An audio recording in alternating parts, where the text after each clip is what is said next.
The information shared in these conversations and videos are intended for general knowledge and entertainment purposes only. It should not be considered as legal advice or professional guidance.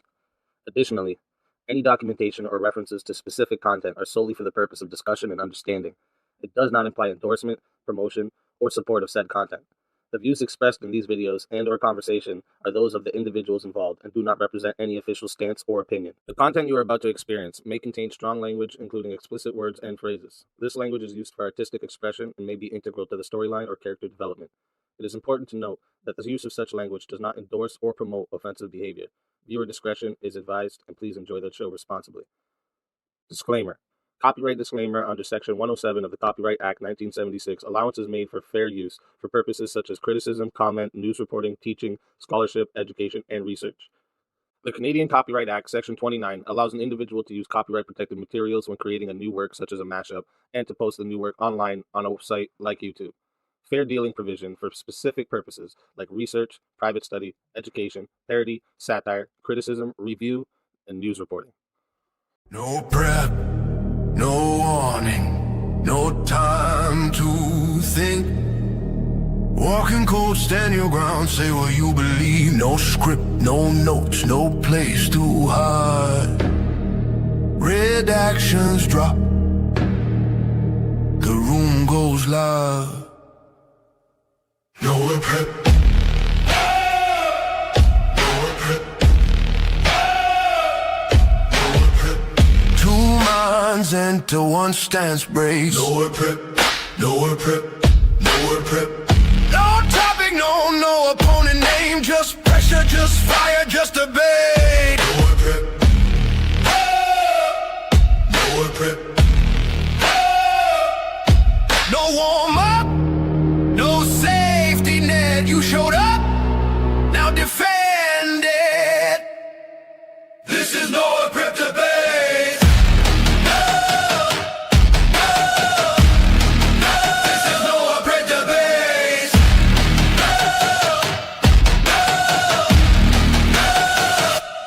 NOerr prep. All right. Welcome to NOerr Prep Debates. For anyone new here, this is a no prep debate show. Rob NOerr is walking in here completely blind. He does not know the topic. He does not know the opponent. And the other debater, on the other hand, is fully prepared. They know the topic. They've had time to think their arguments through, and they're coming in completely ready.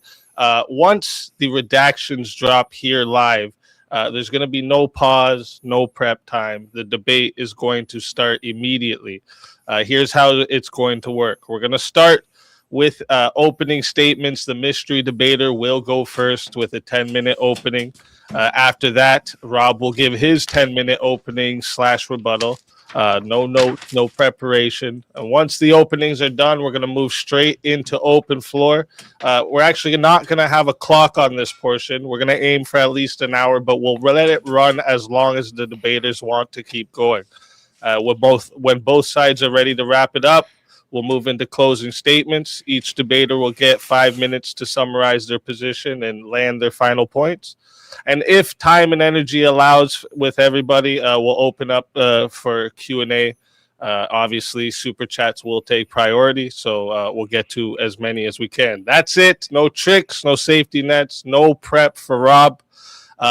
And let's drop the redactions, okay, and get right into it, all right? Who's that debater? What's the crack? It's your boy Teriyaki. Okay, right. First of all, let's do a little bit of grift or marketing on stuff. You can find me at Teriyaki. A lot of people complain about my name because it's difficult to spell, okay? Y'all a bunch of racists, okay? So think of like a tar pit, okay? Then think of a yak, okay? Then you have a tar-e-yak. You know what I'm saying? So that's the name on YouTube, Twitch, Kick is the live streams. Live stream Monday to Saturday. Usually kind of like a late night or early morning, depends what way you look at it. 2 days I do like a film review. So we like to review videos, all this kind of stuff. 2 days of just a bit of gaming, chilling with the chat. Then you get 2 days of Wheel of Madness, which actually starts after the show as well. Today we are looking at the prompt Russia should take over the EU. Oh shit! Do I go straight into it? No, I was just going to say, yeah, we're going to let you get right into your opening statement. Thank you for joining us tonight, Teriak. And whenever you're ready to get into your statement, I don't have the timer up here, but I do have a timer over here. So I'll let you know if you go past your time. And you can open and I'll start the time with your voice. Cool. So, Comrade Robinsky, right? Imagine if we were to do a bold realignment of the world order. Russia, as the rightful heir to the Byzantine mantle and Third Rome, steps forward to reclaim Europa under its Orthodox Christian banner. Drawn from divine autocracy from the Tsars, and remember, Tsars comes from Caesar, descendants of Caesar's imperial bloodline through the ancient ties of Kievan Rus and Moscow's self-proclaimed succession, we propose a grand restoration. Russia, with its unyielding faith in Christendom against the secular decay of the West, could forge a new Holy Roman Empire from the ashes of the EU's bureaucratic babble. This isn't mere conquest. It's a sacred revival uniting the continent under the double-headed eagle, echoing the Caesars of old. We seek the Russian rule to purify and strengthen Europe against internal rot. And this is where, like I said, I want to directly quote Putin in one of his speeches, where he's directly commentating on Europe. He says, "Look at what they're doing to their own people. It's all about destruction of the family, of cultural and national identity, perversion and abuse of children, down to pedophilia, and proclaimed as the norm of their lives. Priests are forced to bless same-sex marriages. Adults have the right to live as they want. We've always been like that in Russia and always will be like that. No one intrudes in the private life, and we're not going to do that. But what I want to say to them is this. Look at the Holy Scripture, the sacred books of all world religions. It says everything there, including that the family is a union of a man and a woman. But even these sacred texts are now being revised. It is reported that the Anglican Church, for example, plans to consider the idea of gender-neutral God. What can we say here?" And then Putin says, "Prosti меня, Господи, они не знают, что делают," which means, "Forgive me, Lord, they don't know what they're doing." So when you tie up the culture that's being projected from the likes of Russia at the moment, 67% of the Russian people are Orthodox Christian. And if you were to ask the average American, would you rather have Andrew Wilson or Nyla Ray, they would say Andrew Wilson. So in terms of the culture that Russia brings is that conservative, that Christian conservative culture that I know plenty of people in chat want. Do you know what I mean? So in terms of like what the dynamic of what is the EU, the best way I can describe what the EU is at the moment is, imagine if Hillary Clinton had beaten Donald Trump and she had 8 years in office and basically we would have been in a complete shit show at this stage. But that's basically what the EU is. It's literally impossible to even try to play politics because anybody who's not on party lines is branded as alt-right, neo-Yahtzee, all this kind of shit. But then, like, the question that needs to be asked to the European, and a lot of Americans don't think about it in terms of this line, but like, what is a European going to fight for if it is the EU versus Russia? Because the EU wants to obviously kill kids before they even leave the womb, but sterilize them and mutilate them with the whole trans thing. This is what Putin was talking about with the child abuse. Killing off the elderly and the wisdom, so you're killing off the elderly and all this kind of shit. That's no problem either. You have and the whole thing is like, well, Teriak, why would you not want your own country to rule? Because even under the EU at the moment, as an Irish person, it's either going to be Brussels or it's going to be Moscow. And at least with Moscow, you're bringing order, you're bringing stability. You know what I mean? And an actual culture to unite under. And like I said, with that, I'll rest my case for the moment. All right. Thank you for that opening statement, Teriak. And Rob, whenever you are ready to respond to that opening statement, I will start the timer up with your voice. All right. All right, sounds good. Nice to debate an Irishman. I'll beat him worse than a potato famine here. It should be great. Interesting, speaking of potatoes, to see him defending sort of beets and borscht here with the Russians taking over the EU. So, fundamental misunderstanding and mistake with the prompt. The idea that Russia should take over the EU. I think there are valid criticisms to be made of the EU, which my opponent makes here, which is that there is a lot of stuff. I can go further than him, in fact, not just like the LGBTQ stuff that we also see in much of the Western world, including the United States as well, but also things that are antithetical to the actual being of the United States, such as the EU's attack on the First Amendment, their sort of ability to take away from populist concerns, in that so many of the people in these countries now rely on unelected officials in Brussels to make their decisions for them. However, the problem is Teriak's version of solving this problem won't solve anything, because he says that Russia should take over the European Union, where the correct decision would be to leave the European Union itself dissolve. Replacing it with one leader to another leader that the people don't get a vote on would be irrelevant.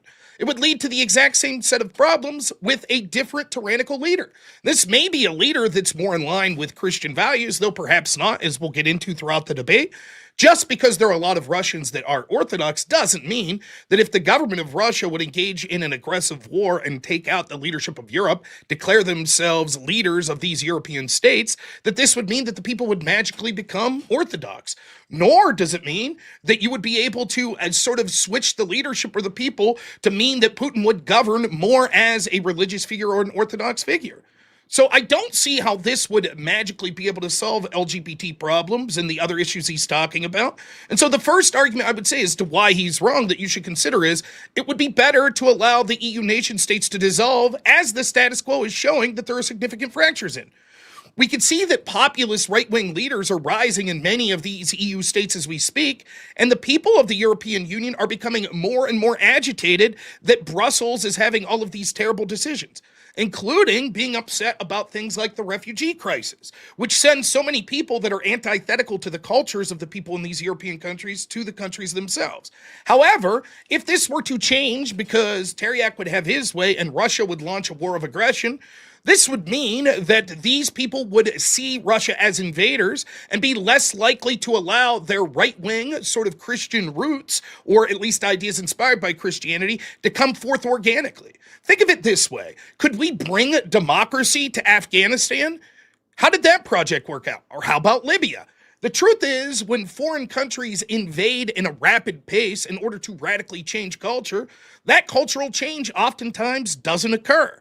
There is no way that he'll be able to prove that all of the sudden the peoples of Europe, if, as he wants to have happen, were to be taken over militaristically by Russia, would all of a sudden be like, yeah, never mind, we're going to listen to everything that Putin tells us. So this would be an abject disaster and would stymie the fact that, and this is the second point that I want to bring out, the status quo is going to places to attempt to solve this problem. We see people like the rise of populist parties in Italy. There's some in Spain. We see it in places like Poland. We see these places that are actually having right-wingers spring up.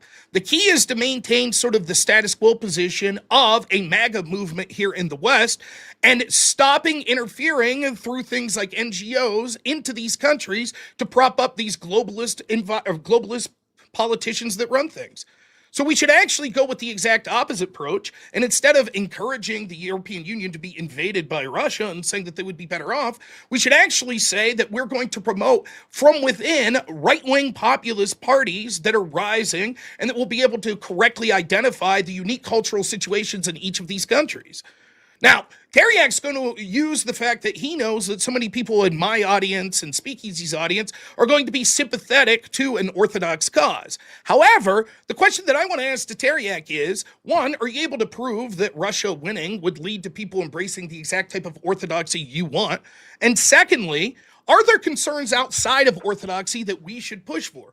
Of course, I want people to be Christian and follow the path of Christ, and if it was up to me, everyone in the world would do so.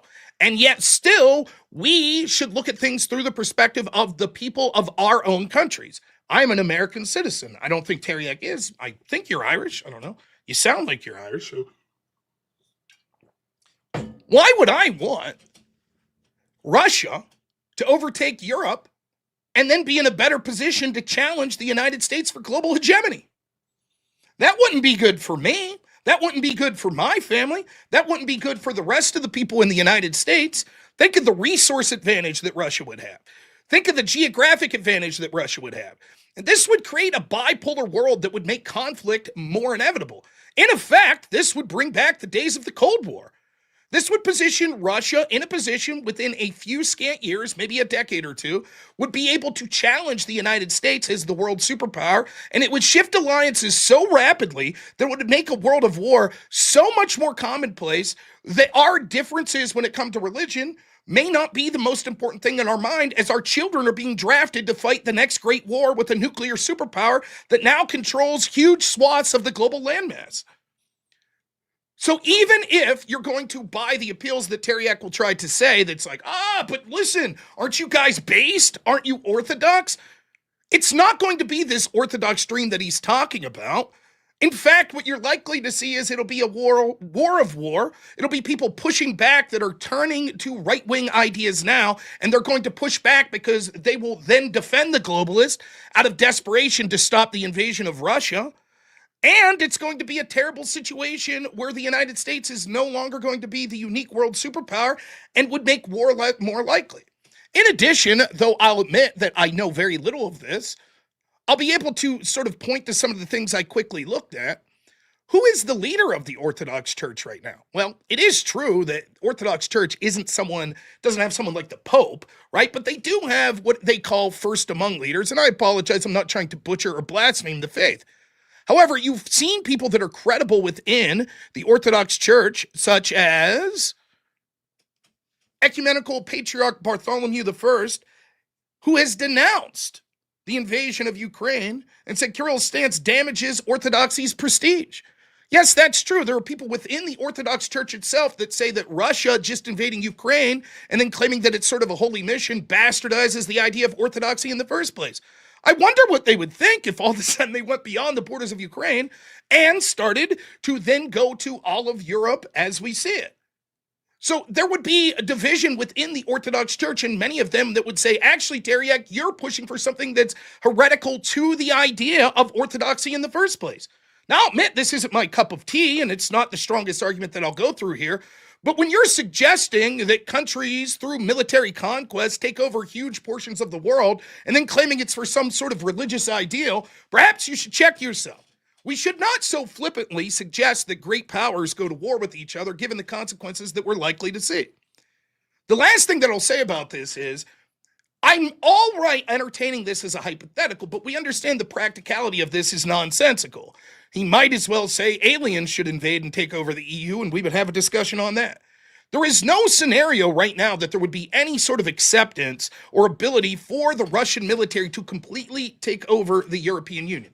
It would not happen. In fact, what would be likely to happen would be Europe would turn to the United States and give them any sort of deal that they wanted in order to push back against Russia to ensure that this doesn't happen. The Trump administration would certainly not allow Russia to take over all of these assets in Europe. In fact, we can see Trump right now is pushing to get Greenland. And if there was any country that was going to push to get more territory, it would certainly be that of the United States, not Russia. This would lead to conflicts that would occur, and it would lead to Russia understanding that they don't have the military might to do this. In fact, whatever you think of the Russia-Ukraine war, the truth is, even the people that are most favorable to Russia would have to admit, things did not go as swimmingly as Russia intended.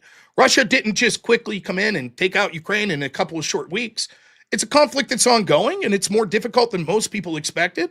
And although I do think that people in the West are underselling Russia's advances and how well they're doing, completely taking over Europe and then, importantly, continuing to be able to occupy and have leadership is a completely different ballgame.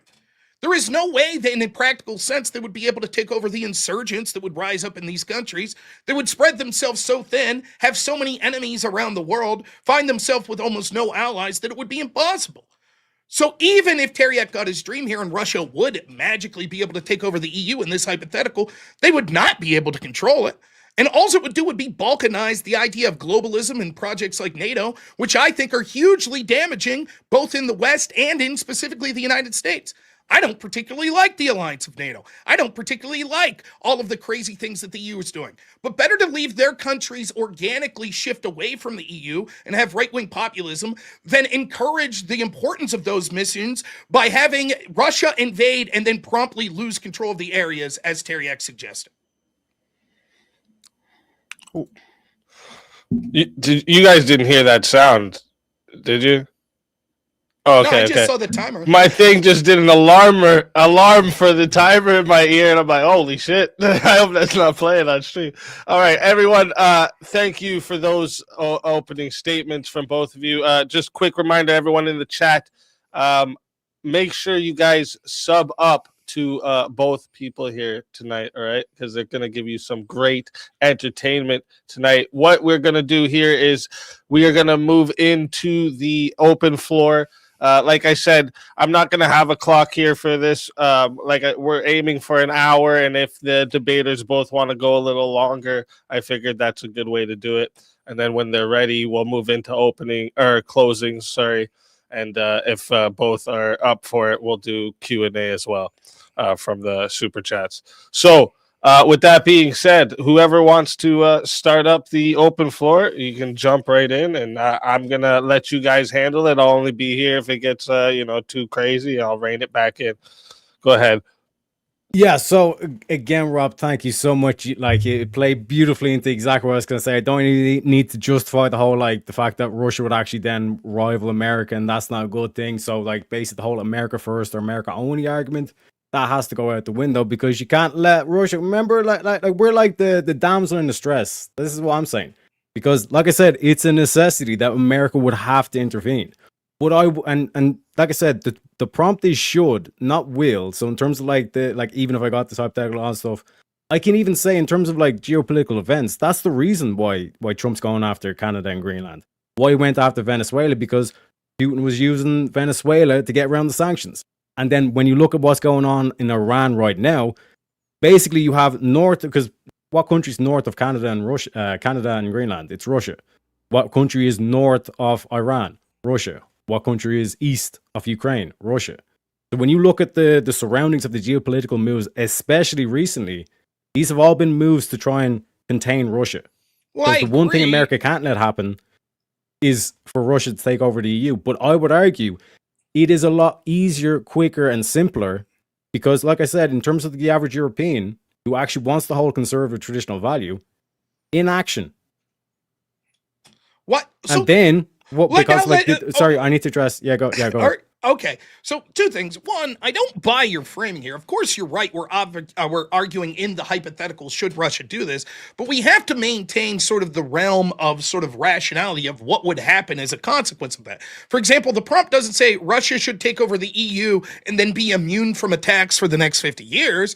We would look and say, okay, if this occurs and Russia would invade in a short period of time and take over the EU, what would that look like? And it certainly would lead to a great power conflict between Russia and the United States, which I think would be poor.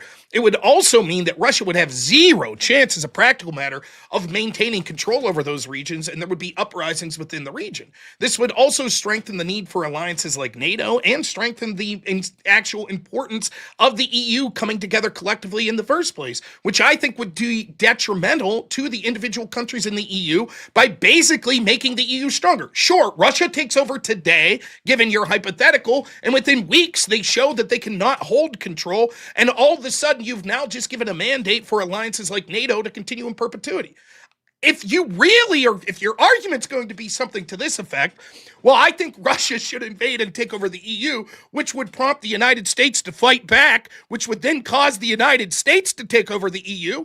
Then let's cut out the middleman and say that a better prompt would be the United States should take over the EU. Why have the middle ground of Russia doing this hypothetical invasion in the first place?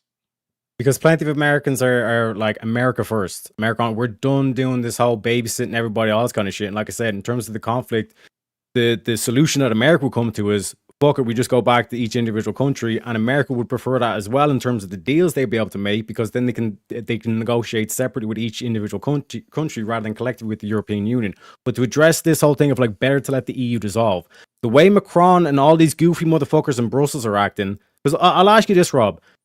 Trump wants the war in Ukraine to end. Putin wants the war in Ukraine to end.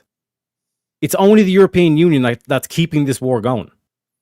And the reason why I bring up Orthodox Christians is to bring up to highlight the fact that it's like there is fuck all cultural difference. It might be a bit of cultural difference between me and a Russian.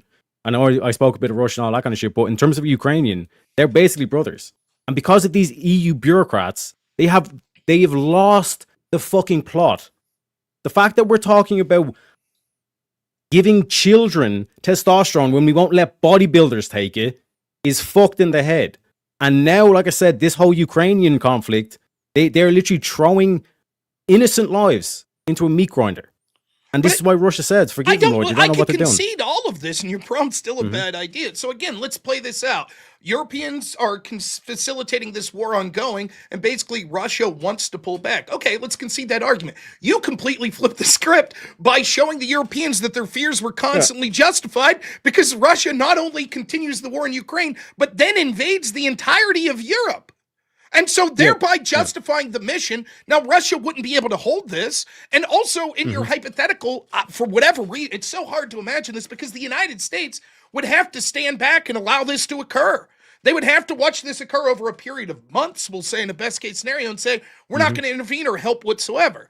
The net result of this would be that Europe would, is a best case scenario would be ruled by Russia, which as a practical matter would not have the resources to be able to do it. But let's say they did, they would be ruled by Russia, and it still wouldn't solve many of the problems of a loss of individual sovereignty of the individual members. You yourself as an Irishman, would you be happy to not have any say in how your country was governed and have it be all decided in Moscow? I don't think you would. You're trading one leader for another. Better Moscow than Brussels. Perhaps you think that, but all you're going to do is make something like Brussels more inevitable. Meanwhile, what we'll see is it then challenges the one voice in the wilderness we have, which is sort of populist that we see in the United States, that at best case scenario look like the most feckless, weak country in the world as they stood back and watched Europe be overran by a country in Russia that's already stretched their military thin in Ukraine. I mean, it would be nonsensical. The presupposition here is that Russia is the evil one, right? But if Russia was the evil one, why do we have 99 red balloons? Russia would be the evil one in your scenario, and that they're attacking in an almost unprovoked way totally controlling the entirety of Europe. The song 99 Red Balloons is talking about an event where Russia got the false flag and they had perfect, plausible the idea is deniability as the CIA. Exactly. So when we're talking about like Russia being the quote unquote evil one, there's plenty of shit that America has done that's quote unquote evil as well. May be true. So, it's irrelevant to my argument. One sec, Rob. To address your point, is like, oh, you might as well say America should take over. If America was to try and take over now, the Europeans would see the Americans as a tyrant trying to take over. Whereas if Russia takes over the EU, then you have your whole script play out where Russia evil, bad, and all this kind of shit, and then America comes in as the savior. No, it's so your argument would be that eventually the United States would control the EU. It would be better. That's your argument? Your scenario. No, I need to. No. My argument is that America shatters it into a million fucking pieces, and nothing like that ever resembles again. Why? Why would the European Union accept that? They've just been given the best example ever that their great ally, the United States, stood back and allowed Russia to invade them and totally wipe them out. This would lead to a stronger international order in Europe, as they would say, never again. We're going to form military alliances and a European Union stronger than ever before to make sure that we can't be overtaken by a hostile power as another great world power sits back and allows it to occur. There is zero chance that this scenario wouldn't end up in the people of Europe, even so many of those that are populist and against Brussels, clamoring for a Brussels-like situation because they would say we are too weak to exist on our own. These world superpowers could invade us anytime they want, so it's time for us to collectivize. That's exactly what would happen. Yeah, but when you look at characters, one second. When you look at characters like Tommy Robinson in the UK.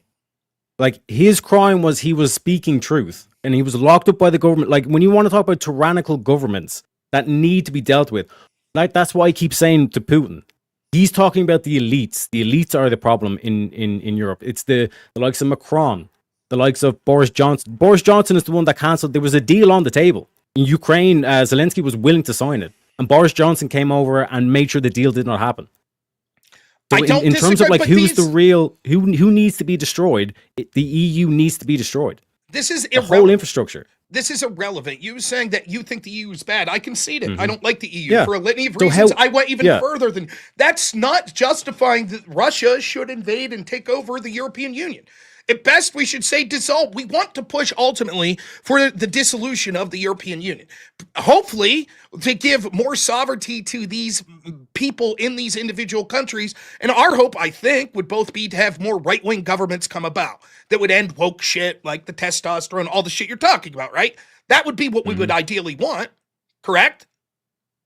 In an ideal world, yeah, that where we could all get along, sing kumbaya, yeah, 100%. But your project here, your hypothetical topic here, makes that less likely to occur.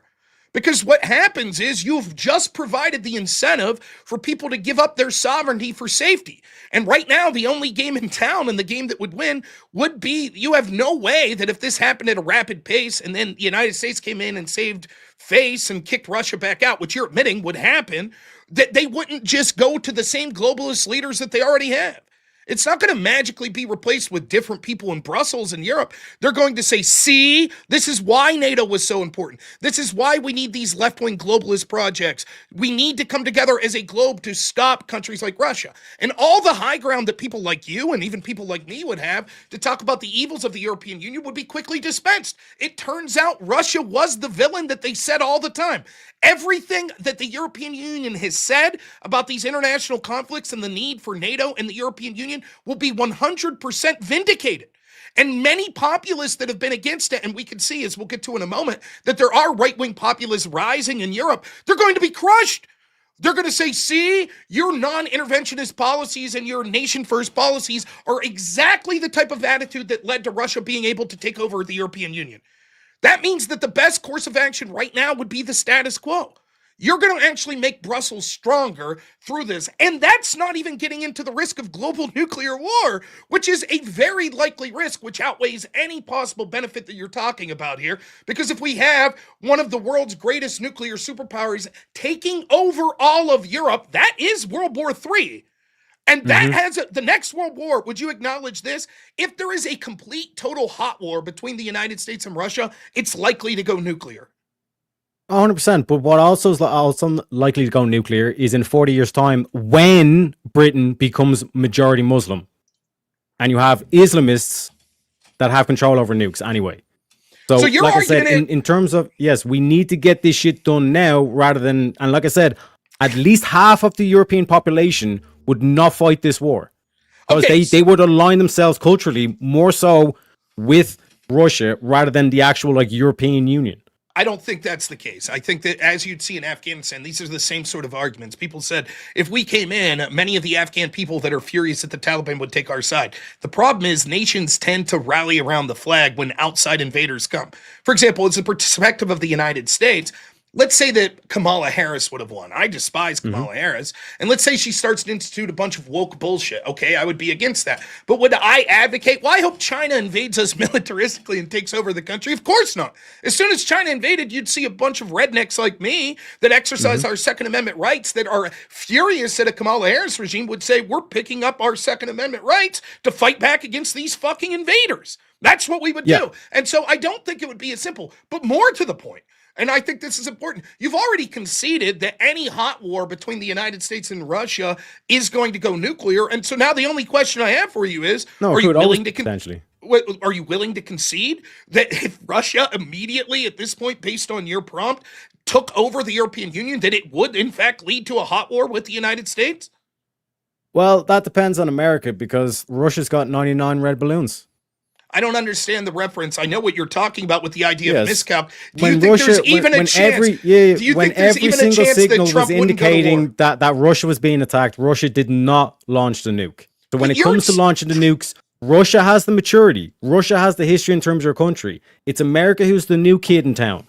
So in terms of like this whole nuclear war, it will be you who would be launching the nukes, not Russia. Do you think that would happen? There's always a potentiality. Well, what percent would you put it that? If Russia completely takes over Europe, launches a war of aggression... That's the impossible question. That's the impossible question. This is what percentage would you put in Russia launching nuclears? let me rephrase. Give me a general idea of how likely you think it would be that there would be a nuclear exchange given the scenario that you've outlined. I would put it at over 50%. One sec. Depending on what the information would be in terms of on the inside, because like I said, Trump wants to end the war in Ukraine, so does Putin, but it's the EU that doesn't. So there's only one problem, and like in terms of like just saying, listen, my back was turned, I was dealing with stuff down in South America, and all this kind of shit happened. Do you know what I mean? Because when you look at like the governments that are in place across the European Union are basically just puppet governments for the EU.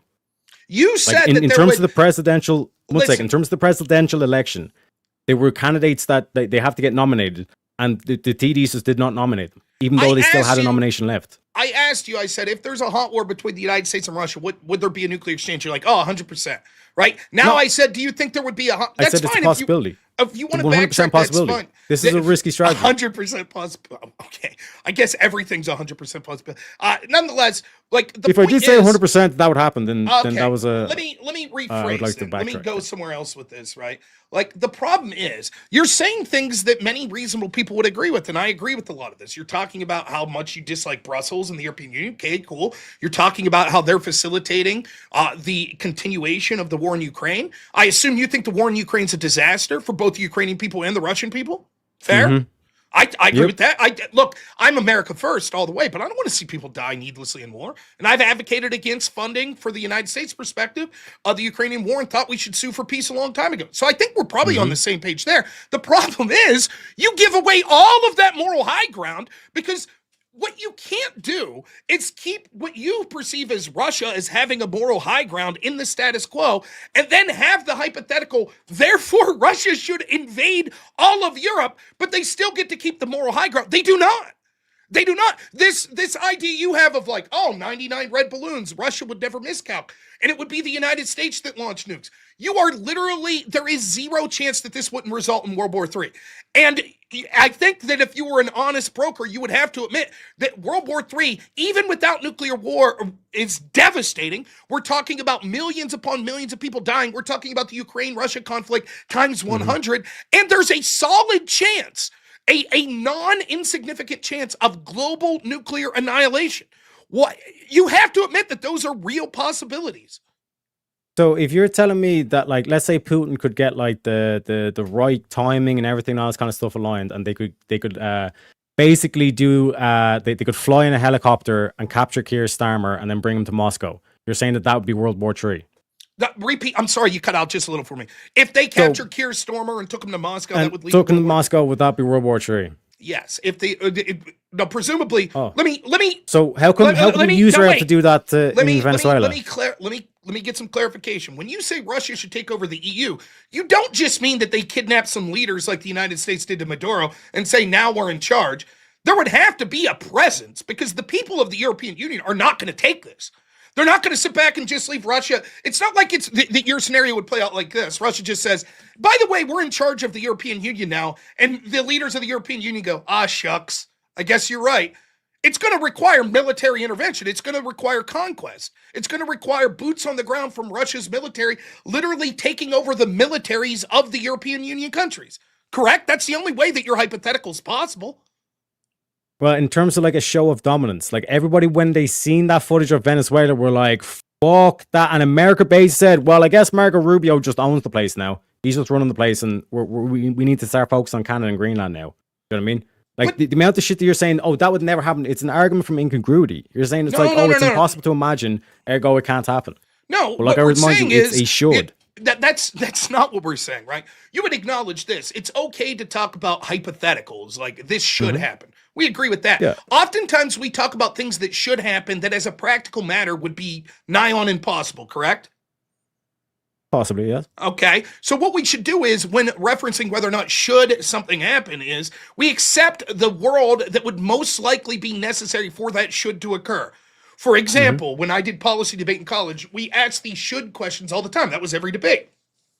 So should the United States, for example, give all the land back to the Native Americans? Now, what do you think the chances are that the United States would ever do that?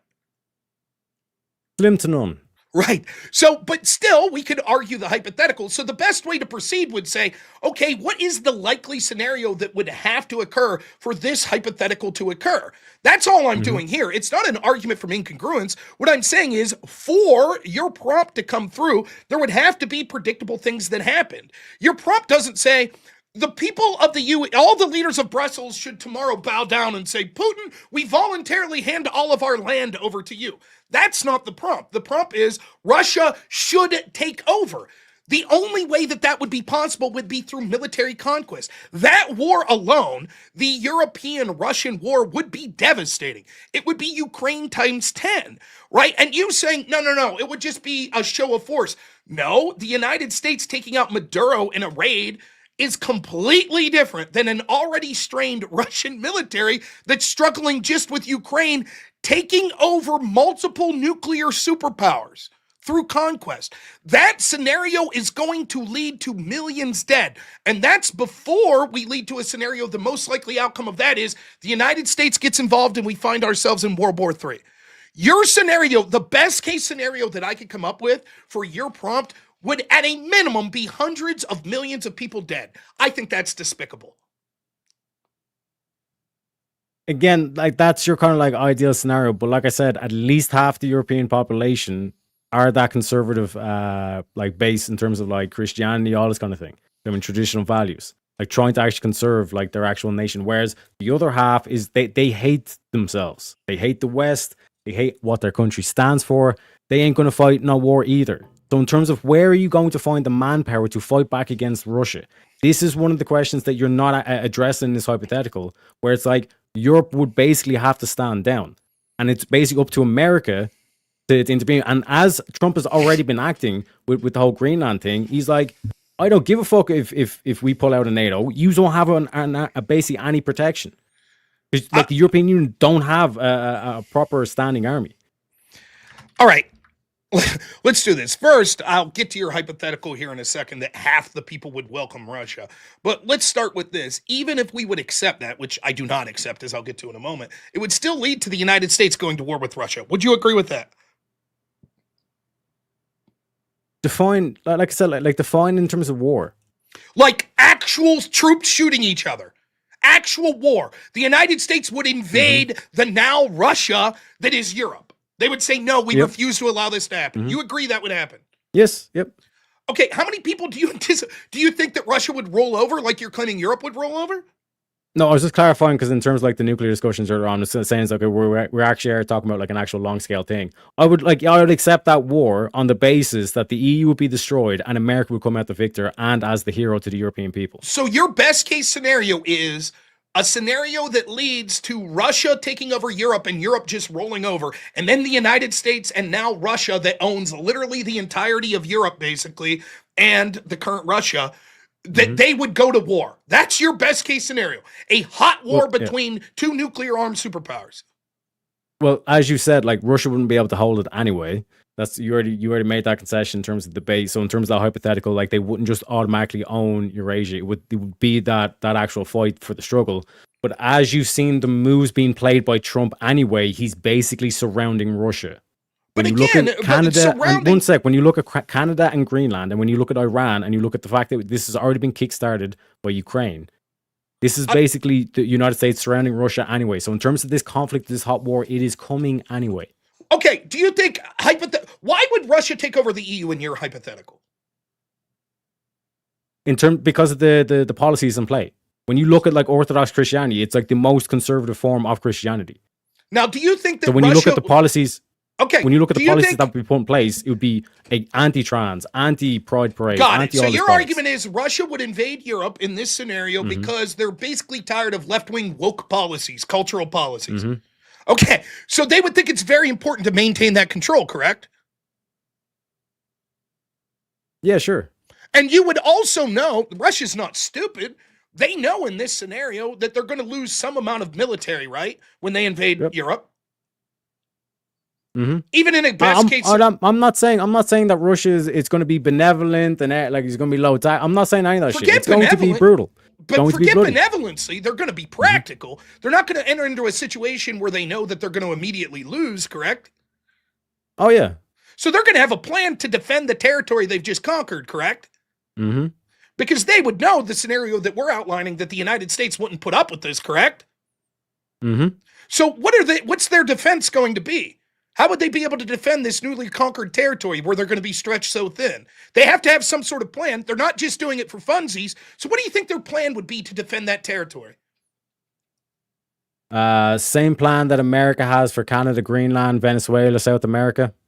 The Okay, same moves that America's making, you're saying No. like Russia's not allowed to make, and it's saying it's just going to go it's to not- nuclear war. Again, you're discussing like a morality. I'm not discussing morality. I'm No, discussing we're giving real life practicality. events. What I'm dealing with, Rob, is this whole thing. If this is an impossibility, this will never happen. This would be World War III. This is all like bullshit, essentially. Because not like bullshit. America, America is essentially doing the same thing with Canada, Greenland, and No, South they're America. not. The United States has not invaded Canada Who- with their who's military, running deposed their Venezuela? leaders, and declared that it's Who's running Venezuela? Let me give you a reality check. Removing Maduro, right, and then being there while someone favorable to the United States be put into power is different than invading 13 nuclear-armed powers and maintaining control of half of the world through your military. Removing Maduro in an hour raid is completely different than the scenario. And then you lump in places like Canada and a bunch of... I'm sorry, I missed the news report where the United States used their military to invade Canada, declared war on Canada, deposed their leaders, then occupied troops there to take over the country of Canada. Can you show me when that occurred? I missed that. The reason why I bring that up is that like this whole thing of how would Putin take the European Union, it could be the same way Trump is currently taking It's not Canada, possible. Greenland, South America. It's not possible that it would play. So your argument is it could literally just be that Putin's like, we'll just send special ops to kidnap Keir Starmer, and now all of a sudden the United Kingdom has fallen. We don't have to put troops there or anything. That simple. Russia's going to be able to take over Europe in the matter of hours by just kidnapping key figures. Yeah, it could be, or it could look like Venezuela, or it could look like Iran, where you collapse the economy and you pull the rug out. The point I'm going to get to with this, I mean, it's just nonsensical. It's nonsensical. What is Trump doing right now? Again, with Trump. Greenland? It's Trump. Do you think Trump would? The critique goes both ways, Rob. It does not go both ways, right? The does. problem is you're talking about things that are nowhere near analogous.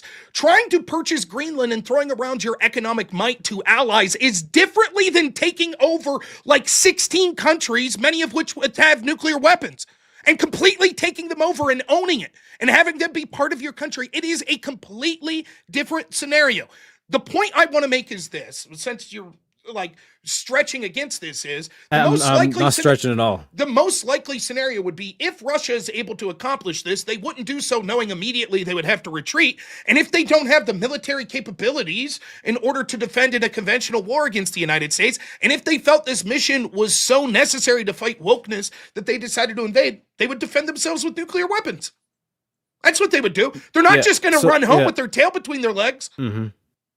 So, like, what I'm trying to point out to you, Rob, is that like fundamentally, when you look at like states like Estonia, Latvia, and Lithuania, do you think they're going to side with the Russians? Do you think they're going to side with this bullshit EU policies?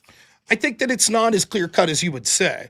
I think there are certainly Romania, many Bulgaria, Hungary. Yes, Hungary's literally like out in the open pro thing. When you look at like, all these right wing leaders, they're saying we want to get along with Russia. We want to have like a federation with Russia. That's what they're saying. Your argument is Orban right now would say, I hope Putin deposes me and takes over my country.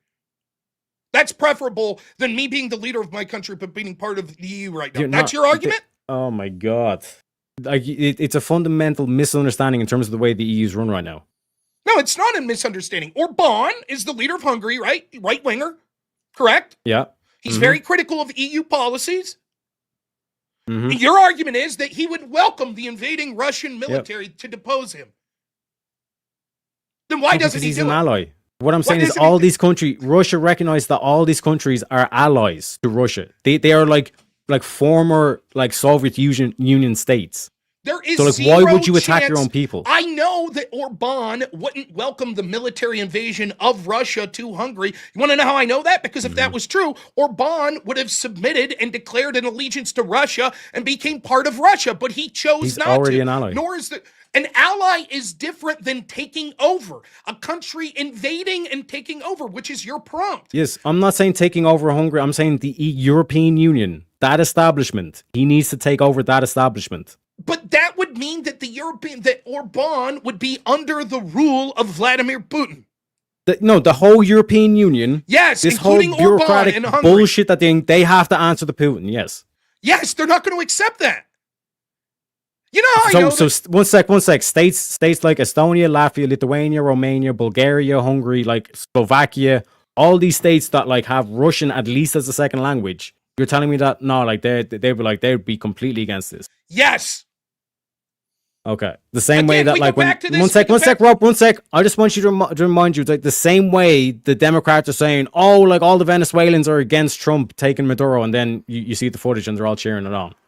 Different scenario whatsoever. What you're talking about is countries that are first world or second world countries completely bowing down to a foreign country's military leadership telling them what their laws need to be. You identify problems with Brussels and people like Orban that speak up against some of the problems with Brussels. At the same time, you say, let's replace that with someone who would have even more authority to be able to make decisions in these countries. They wouldn't accept it. Again, my alternative would be better to dissolve the EU. Your alternative is you talk about problems of national sovereignty and how these individual countries don't like being under the thumb of Brussels, and then say, so let's replace the leaders in Brussels with Vladimir Putin. No, they wouldn't accept it. Just like the United States, in the hypothetical I gave, which you can't answer for, may despise leadership of someone like Kamala Harris if she'd have been president. But there's no way that these people would have welcomed China coming in militaristically and then taking over. Okay. And then making decisions. Do you believe that? Can you answer that question and then we can move? Will you acknowledge? Do coups happen? Do civil wars happen? Yes. Yeah. So there can be internal conflict in the country, and just because there's an outside invading force doesn't mean that there's not people on the inside who want to rebel against the system anyway. Okay, sure. Would you say that's true in the United States? Not necessarily in terms of the United States, but even Irish history, like the likes of the French and the Germans and stuff, provided arms and stuff for the Irish when they were rebelling against the English. The point this whole thing of like accepting help. You take a scenario that's true, but it's not analogous to what we're talking about. No, what you're saying, Rob, is that there's no way this can happen. That like the country will always band together. When I'm listing off countries that were former Soviet Union countries, and you're saying there's no way they'll accept Russian rule when they literally give all their points to Russia in the fucking Eurovision. If there's that much love for Russia. You are making a point. Yes, it is true that in any given country, or as a general rule of thumb, there are civil wars that exist. Imagine this. I would say, will you acknowledge that a nuclear weapon's been deployed? And you're like, of course I'd acknowledge that. Yeah. Then you can see that this would be the end of the world. You would say, wait a minute. What does this one imminent truth? Let me finish. What does this one imminent truth that, well, there have been civil wars and there have been coups. We're talking right now about the fact that saying that if you took a military invasion of Europe, of the European Union, that yes, almost all of the countries would dramatically oppose that. No. Do you think the United Kingdom, the people of the United Kingdom, would welcome being invaded by Russia and Putin being their new leader, which they have no democratic efforts to change their own policies? Not the UK, but Estonia, Latvia. Okay, but Lithuania, you're not saying, Romania, Bulgaria. I notice your prompt wasn't Estonia, Latvia. It was the entirety of the EU. It was the entirety of the EU, yes. Right. Okay, so let's go through the countries one by one, and you tell me, let's get a list of the European countries. You tell me how many countries would welcome the military invasion by Russia. Let's see. I'll just like I was saying, Rob, it doesn't necessarily have to be a military invasion. One sec, I want to deal with one sec, Rob. I want to deal with two claims that you made, right? This whole thing of like that, there's no way this can happen. The reason why I brought up civil war and internal conflict in a country is this whole like idea that you have that like these countries all of a sudden just become nationalists all of a sudden. And like I said, when you're bringing up the UK, that's one thing. UK, France, and maybe Germany, because depending on what way you view Germany, like in terms of the like it's basically France and the UK that's causing all this conflict. Because when you look at the vast majority of the EU countries, they would actually be more in favor with Russia's policies than the current EU policies. So, like I said, the same way Trump is doing the same thing in Canada and Greenland, where it doesn't have to be military. This is with your second claim. This whole thing is it has to be military. It does not necessarily have to be, because like I said, when you list off these countries, these are all former Soviet states. Again, this is nonsensical. We agree that if we're going to take a impossible to occur hypothetical like your prompt, that we should envision that it would happen in the most likely scenario. And the way that it would happen would have to be military conquest. It is a pipe dream and laughable that you're like, Russia's just going to declare, we rule the EU now, and all these European countries go, okay, I guess. That's not happening. It's not going to happen. Let's go through the list of the countries in the. I will give you props, Rob. I just want to give you props, like real quick. Like that is nice that you keep going back to it's impossible, all this kind of stuff. But go ahead, go with your question. It's not that I'm saying it's impossible. I'm saying, like, okay, I'll say this. I'll counter proposal. My counter proposal is everyone never sin again. Which one's preferable? That Russia should take over the EU, or all sin is eliminated in the world? Which one's preferable? Wait, actually, philosophically speaking, I'd say Russia taking over the EU. I disagree. I think that all sin should be eliminated and we should all become Eastern Orthodox. Without sin, how can you have virtue? Doesn't matter. If there's no choice, then it's not actual virtue. Are you Christian? No. Oh, you're not. You're advocating for the Eastern Orthodox takeover of the European Union. You're not even Christian. Mm-hmm. Because I know my the faith audience would be such that this is not just me and you, Rob. There's chat sitting out there as well. My virtue doesn't need to be challenged. I'm not saying that sin wouldn't be possible. I'm saying that we all decide to be Christ-like and stop sinning. The potentiality for sin would still exist. We just choose to face back against it. Now, how would that not be preferable? Yeah, no more murder, I can grant no that. more abortion. Let's go down the path. No more... I can grant that. Yeah, so go ahead. Would be more preferable, correct? Yes, correct. Yep. Okay, then I win the debate. How'd you win the debate? Because my prompt's more apt than yours. It leads to a better situation. No, like that's fair enough. What I'm combating is you're saying it's impossible. No, what I'm saying it's is quite likely. No, what I'm saying when you add things up, the only people that are against Russia are France and the UK, and they're backed up by Canada and Australia. If we take your prompt, we must look at were these hypotheticals that aren't likely to occur. What would the scenario be necessary to make those scenarios to occur? It is not in the realm of possibility, nor did you say this in your prompt, that Russia will simply declare, we now rule the EU, and the people of the EU go, okay. Instead, it would require military intervention, right? And you're like, yeah, but there's some countries that would welcome a change of leadership and would give up their national sovereignty and say, we accept that now Putin is our ruler. I don't believe that for any country. So what we're going to do is go through the countries in the European Union and you tell me what country you think is going to voluntarily acquiesce to Putin saying, I now rule your country. Yeah, so Estonia, Latvia, Lithuania, Romania, Bulgaria. We'll go one by one through them. We can be fast about it. Austria? Yeah. You think Austria would... Okay, Estonia. Austria wouldn't. Belgium? Oh, no, sorry. In terms of Austria would be a tough one because Austria and Hungary, they're close related in terms of culture, would be a close one. Okay, so you want to put Austria in. The government of Austria, if Putin says, I now rule your country, says yes. Mm-hmm. Okay, just by the way, just so you're listening in the audience, do you hear this bullshit? Do you hear this? No. But okay, let's put it in the tally. Yeah, like we can do the one by one, but like what I'm saying is that like I can list off like plenty of EU countries that would side with Russia. That's number one. Then why aren't they? Why aren't they leaving the EU and saying we side with Russia? Because that takes time. What I'm trying to point out is that the EU itself, one sec, Rob, this is what you need to deal with. Why the fuck would an Estonian sign up to the European army when all they're really fighting for there is France and the UK? Why would they give their life against the Russian who they're more close? Why would they give their life for the Russians against America? They're more culturally related to Russia than they would be with the UK. Okay, so then they would sign up to fight a war against America, who would fight Russia, as you've already said, once this occurs. Mm-hmm. So the Estonians would voluntarily sign up to fight on the behalf of Russia against Americans. Yeah. What I'm trying to get to is this would be a gradual process. Like how would it be? Russia could start swallowing up countries like Estonia, Latvia, all this kind of shit. And like I said, Rob, you're saying that like this won't work, like Russia won't be able to contain control. And it's like I said, in terms of like my dynamic, you are completely delusional. These countries will not voluntarily. I don't know why you don't just admit the truth. Yeah, it's going to require Russia invading. You're trying to have this absurd hypothetical like the people of these countries will rise up in revolt because they're all Russia-loving people and they're just going to take over their governments and say, here, Putin, now you rule us. It's not happening. No. What I'm saying is that when this comes to be, when this comes to be, Rob, because what you're ignoring is my point earlier where I'm saying the only reason why the Ukrainian war is continuing is because of France and the UK. Okay, let's accept that. Okay, now how do we get to, therefore, Russia invades and every country says we voluntarily give up to Russia? Go ahead, explain that later. Yeah, so because you're the one who's saying this is impossible because there's no way the likes of Estonians, Latvians, Lithuanians and stuff are going to ask themselves, what are we giving our lives up for this war? Why would I go fight this war when my values align? One sec, Rob. When my values align more so with the Russians than this amalgamation apparently of the European Union, when it's realistically just like France and the UK that have the say. Okay, like Brussels why haven't they left the EU and sided with Russia?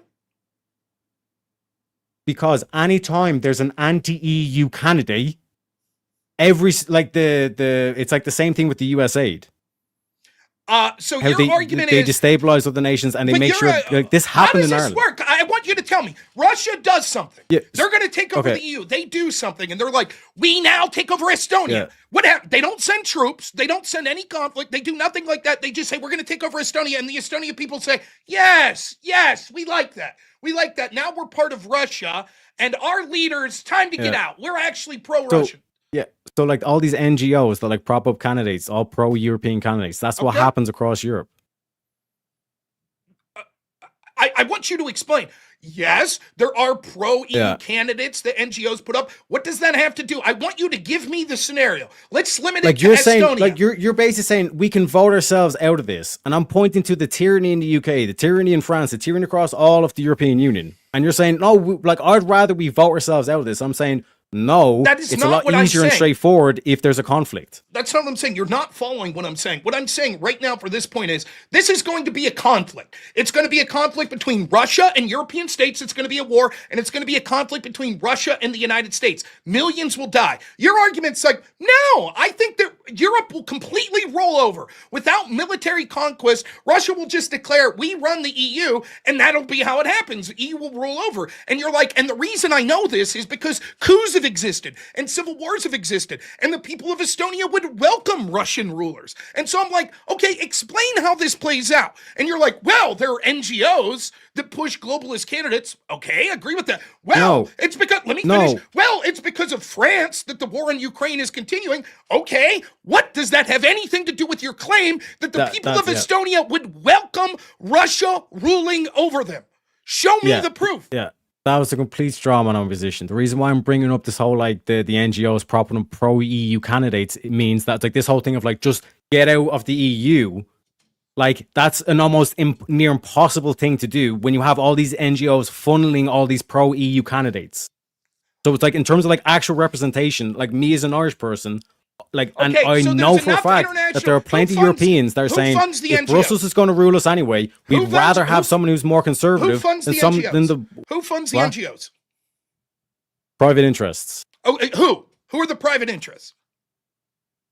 Do you want me to start rattling off names? Yes, how is this relevant to my point? How is this relevant to my point, Rob? I think because it's going to be powerful interests. In fact, you're wrong that the majority of these NGOs aren't just private interests. The majority of the money coming from them is from government sources, correct? Yes. Okay, so what governments are funding these NGOs?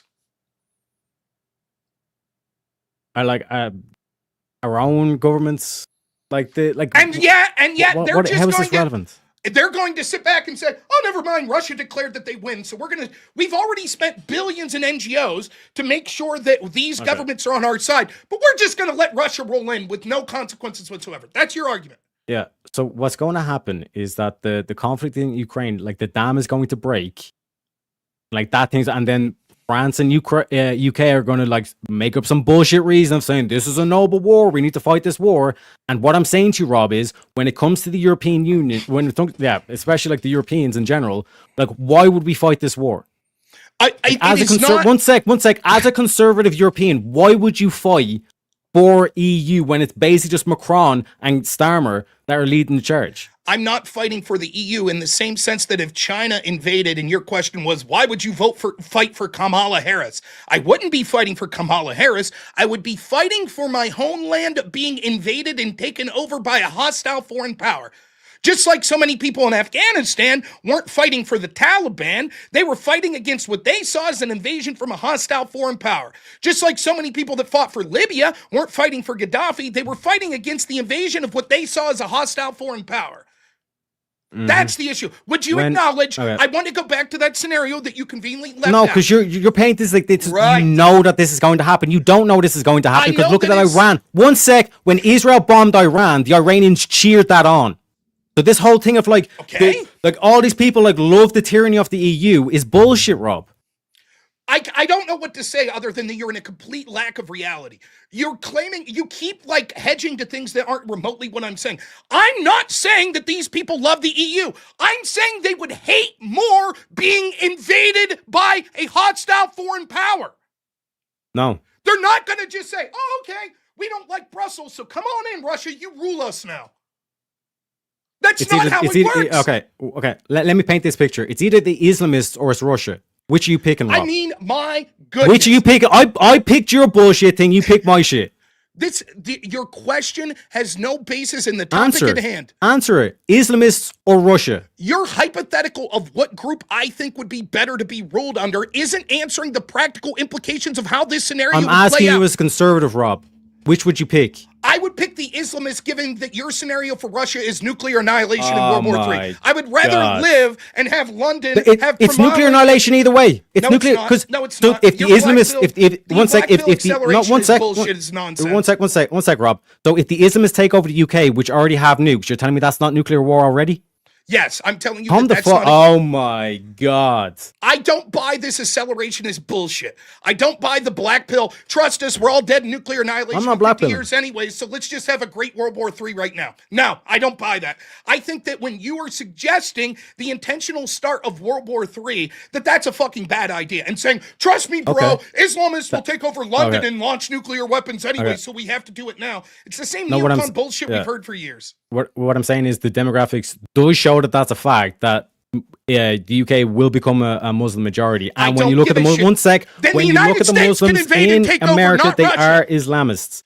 And like I said, you're saying that all this stuff would quote unquote cause World War III. I would argue we're already in World War III because when you look at the geographical moves that America's currently making, it's none different than what I'm suggesting Russia does. Would you admit that the United States is going to fall to the same thing as London if status quo continues? Sorry, what? Would you admit that the United States will be in the same position as the United Kingdom maybe 30, 40 years down the road if trends continue with the invasion of Islamists? No, it would take a lot longer than but inevitably it's going to happen. A key distinction between America and Europe is that mainland Europe, 50%, on average, 50% of people are atheist. Where that's not the case in America. So then you ignore the demographic shift in America. Need I bring up the collapse of Christianity? One sec. What I'm saying is it's a lot sooner and a lot worse in the likes of UK. Sure, the likes sooner, of France. worse, but we're talking inevitabilities. Inevitably, will the United States go this path? If that comes to be, if things are to continue at current rates, yes. So then Russia should invade the United States as well. It's coming to that. Like I said, why I'm talking about Canada and Greenland? Don't demur, don't deflect. Yes or no? I'm not deflecting. Given that you're saying that it is inevitable, the Islamists will rule the United States. You also think that Russia should invade the United States then, correct? No, because the UK is going to happen first. Okay, so they should invade the UK, take over the United Kingdom, and then invade the United States. Mm-hmm. No, because like I said, you conceded America would be forced into action. And like I said, America would win that war and come out the victors. So it actually works in America's benefit. Because one sec, because again, I'm making the case to the American audience. You guys, all you'd have to do would be stand down, let shit get bad, and then come in as the heroes. What's that have to do with how would that change the demographic shifts in the United States? What you mean? In fact, what's likely to happen under your scenario is we'd see a lot of refugees. Yeah, I can answer that. I can actually answer that. Yeah. We have a current birth rate crisis in all these Western countries, but also in Eastern countries as well. But there's one state that actually is like sticks out because it's basically a Western country, but it has 2.1 replacement rate. Do you know what state that is? That's Israel. State. Why? Okay. Why does Israel have a 2.1? Because they don't have this feminist problem where like people have been basically. So then Israel should take one over sec, the one United sec. States. People have been basically kind of they've been lured into a false sense of security with the peace laws kind of shit. They take shit for granted. So Jews should take looking on at one Israel. sec. They start seeing oppression in stuff that's not even oppression. They start saying that motherhood is oppression. You know, in Israel, the bitches can't start talking about like bullshit saying that that's oppression because they look across the street and they see a woman in a burqa and then they understand exactly what oppression is. So the reason why Israel doesn't have a birth rate crisis is because they're constantly in war because they're constantly being attacked. Okay, so just to see where we're going from this, yes, the United States and the birth rate across Western countries does the same thing. We right? need to trigger. Two birth rates went up. Hold up, Tag. Let him answer. So we need to start World War III because if we don't, we're all doomed anyways because of demographic shifts in Europe. Those demographic shifts in the United States are also inevitable, but for some reason we shouldn't cheer for Russia to invade the United States as well to prevent this because Israel has high birth rates. Did I get that right? No, that was complete straw man. Now, that's exactly what you said. And so the idea, if it's true that the Jewish people have higher birth rates, would you cheer for Israel invading and taking over the United States? Should we all become Jewish? No, the reason, again, this is a straw man. Let me explain. Don't interrupt, okay? I gave you time, okay? The reason why this is a straw man is I'm pointing out the birth rates of Israel to show that, like, a war is not necessarily a bad thing and we should always run away from war and all this kind of shit. There are righteous wars. Okay, so your argument is the reason the birth rates are high in Israel is because of constant war. Yes. And therefore, the United States needs to be in perpetual war to increase our birth rates. Life is constant. So you are advocating as a positive World War III and constant war because that increases birth rates. No, I'm not arguing that we should start World War III. What I'm saying is that World War III has already begun. Okay, so then why aren't birth rates increasing in Europe if they're already in war? Because we often technically it has started, but it's not kind of like widespread at the moment. But when you look at the birth rate crisis, America, real quick, the idea of World War, just to be clear, the idea of World War is the world at war, and you say that means that birth rates will go up. So just to be clear, you're no longer worried about a birth rate crisis because seeing as how the world is already at war, that's about to shoot up, correct? No, what I'm saying is that when you look at the current geopolitical moves, because like I said, I don't know if you're intentionally misunderstanding or what, but in terms of when you look at the moves that America is making alone, like that's like basic grounds for World War III. I don't know what you're talking about. Grounds for World War III isn't what you suggested. You suggested we quite literally are already in World War III. Yeah. Okay. But then the birth rate problem solved. You say war means birth rates up. What are you talking about? No. You just said this shit takes time. Okay, one sec, Rob. Because I know you're straw man right now. If I pass a policy, is there going to be an automatic change the next day? No. Are we going to see the results? Exactly. It's going to take time for the results. So like this whole thing of like, oh, we're in World War III. Like, oh, the birth rate should be start going up right now. That's bullshit, Robin. You know it. How long have we been in World War III? Difficult to say.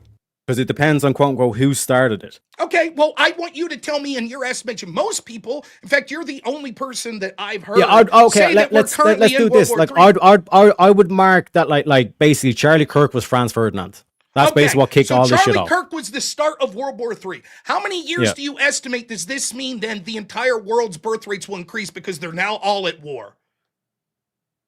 Well, like in terms of the official declaration, all this kind of shit, like that's another thing as well. But in terms of the quote unquote unofficial marker, like I'd place it at that event. That's when it's like there's no talking to these people that it's basically we're fucked.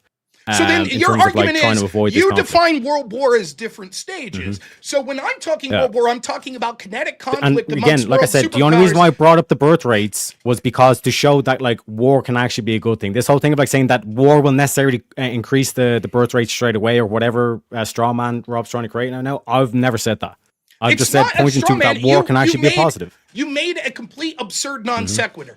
I correctly pointing out that the way the demographics are going is the United States, just like Europe, if trends continue, will be overran by Islamists and be beyond hope. Your only defense to that is, but it will take longer. Nonetheless, though, given the inevitability, you would support the invasion of U.S. by Russia. You're like, no, because things could change. I said, why? You say, because Israel has high birth rates. And you make the claim without any proof whatsoever. The reason reason Israel has high birth rates, it's not because they are wealthy, they're subsidized by the Western world, that there's religious and cultural practices that encourage them to have children. Nope, it's all because of war.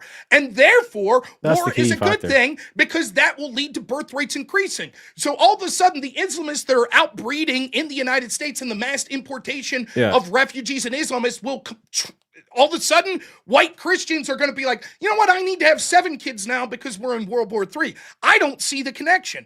Also, I think that what you're likely to see is a mass refugee flux from European countries into the United States as we see this kinetic war, thereby exacerbating the demographic change in places like the United States. Yeah, so again, like the reason why I brought up the birth rates was to stop this whole thing of like, oh my God, war is always a terrible thing, because war can actually be a good thing, the whole phoenix rising from the ashes.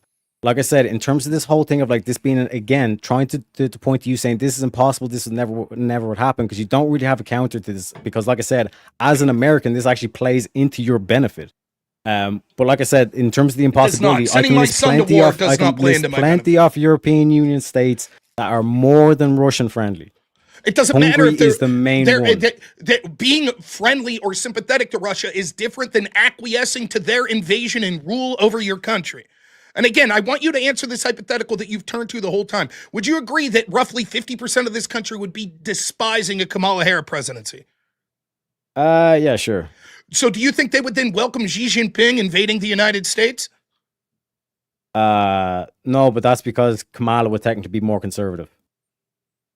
Okay, so then Putin invading the United States. If it was like Hillary Clinton followed by Kamala Harris, things might just get bad enough, Rob, that you'd actually be like, yeah, I'll consider it. I think that's nonsensical. I think one second. Are you telling me the audience would say, well, do we want more Orthodox Christians or do we want more Kamala Harris? That's not what the audience would say. The audience would say, we don't want a military invading our country and telling us what we have to do. Or Gavin Newsom. Or Gavin Newsom they don't rules. like Gavin Newsom. Yeah, do you want Gavin Newsom rules or do you want Orthodox Christianity, folks? Can you show me those are your two options.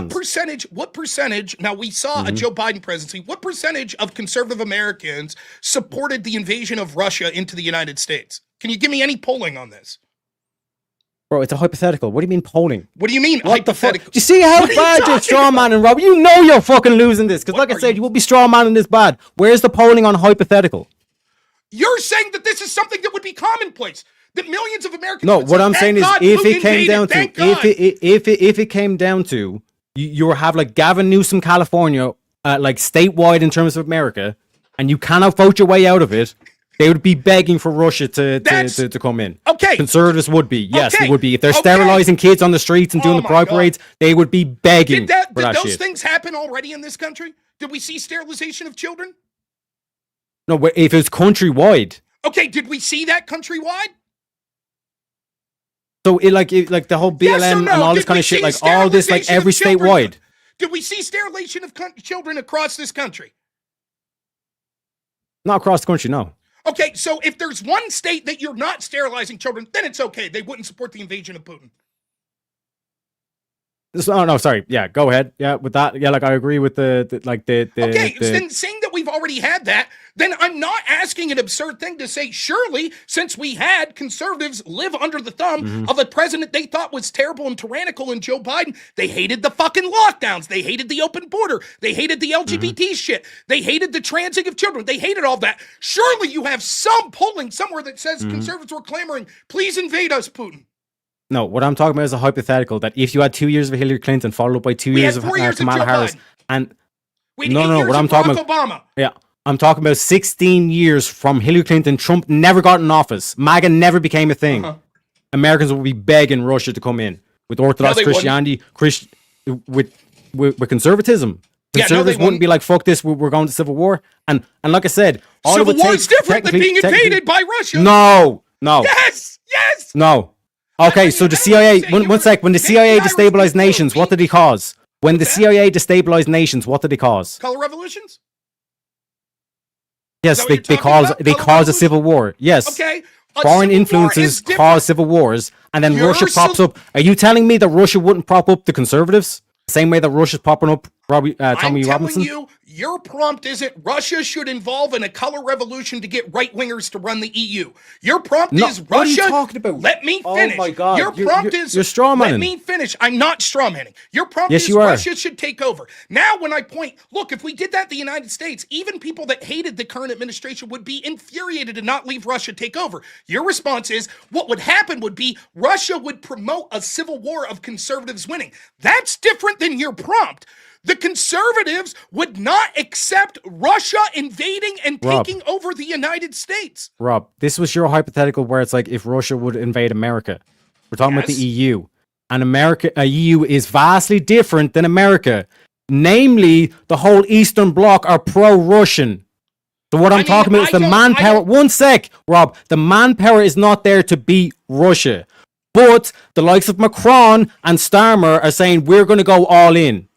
I mean, I hope so one sec, Rob. What is going to be the outcome from that situation?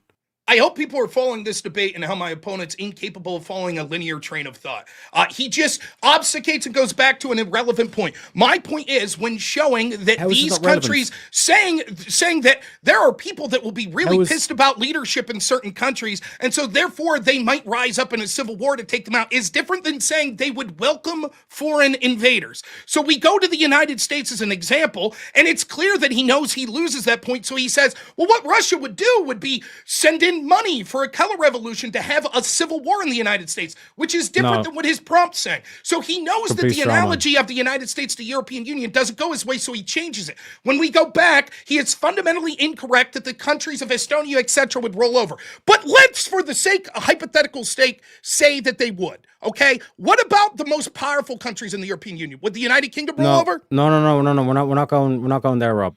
Of course, what I'm addressing is the prompt is Russia should take over the EU. Correct. What I'm telling you is the current situation is that all the Eastern blocs are all like looking at each other, going, "Why the fuck are we doing doing all this shit for basically France and the UK?" And Macron's doing the whole performative shit where he's giving like the military walk and all this kind of shit. And so is Starmer saying that they're going all in.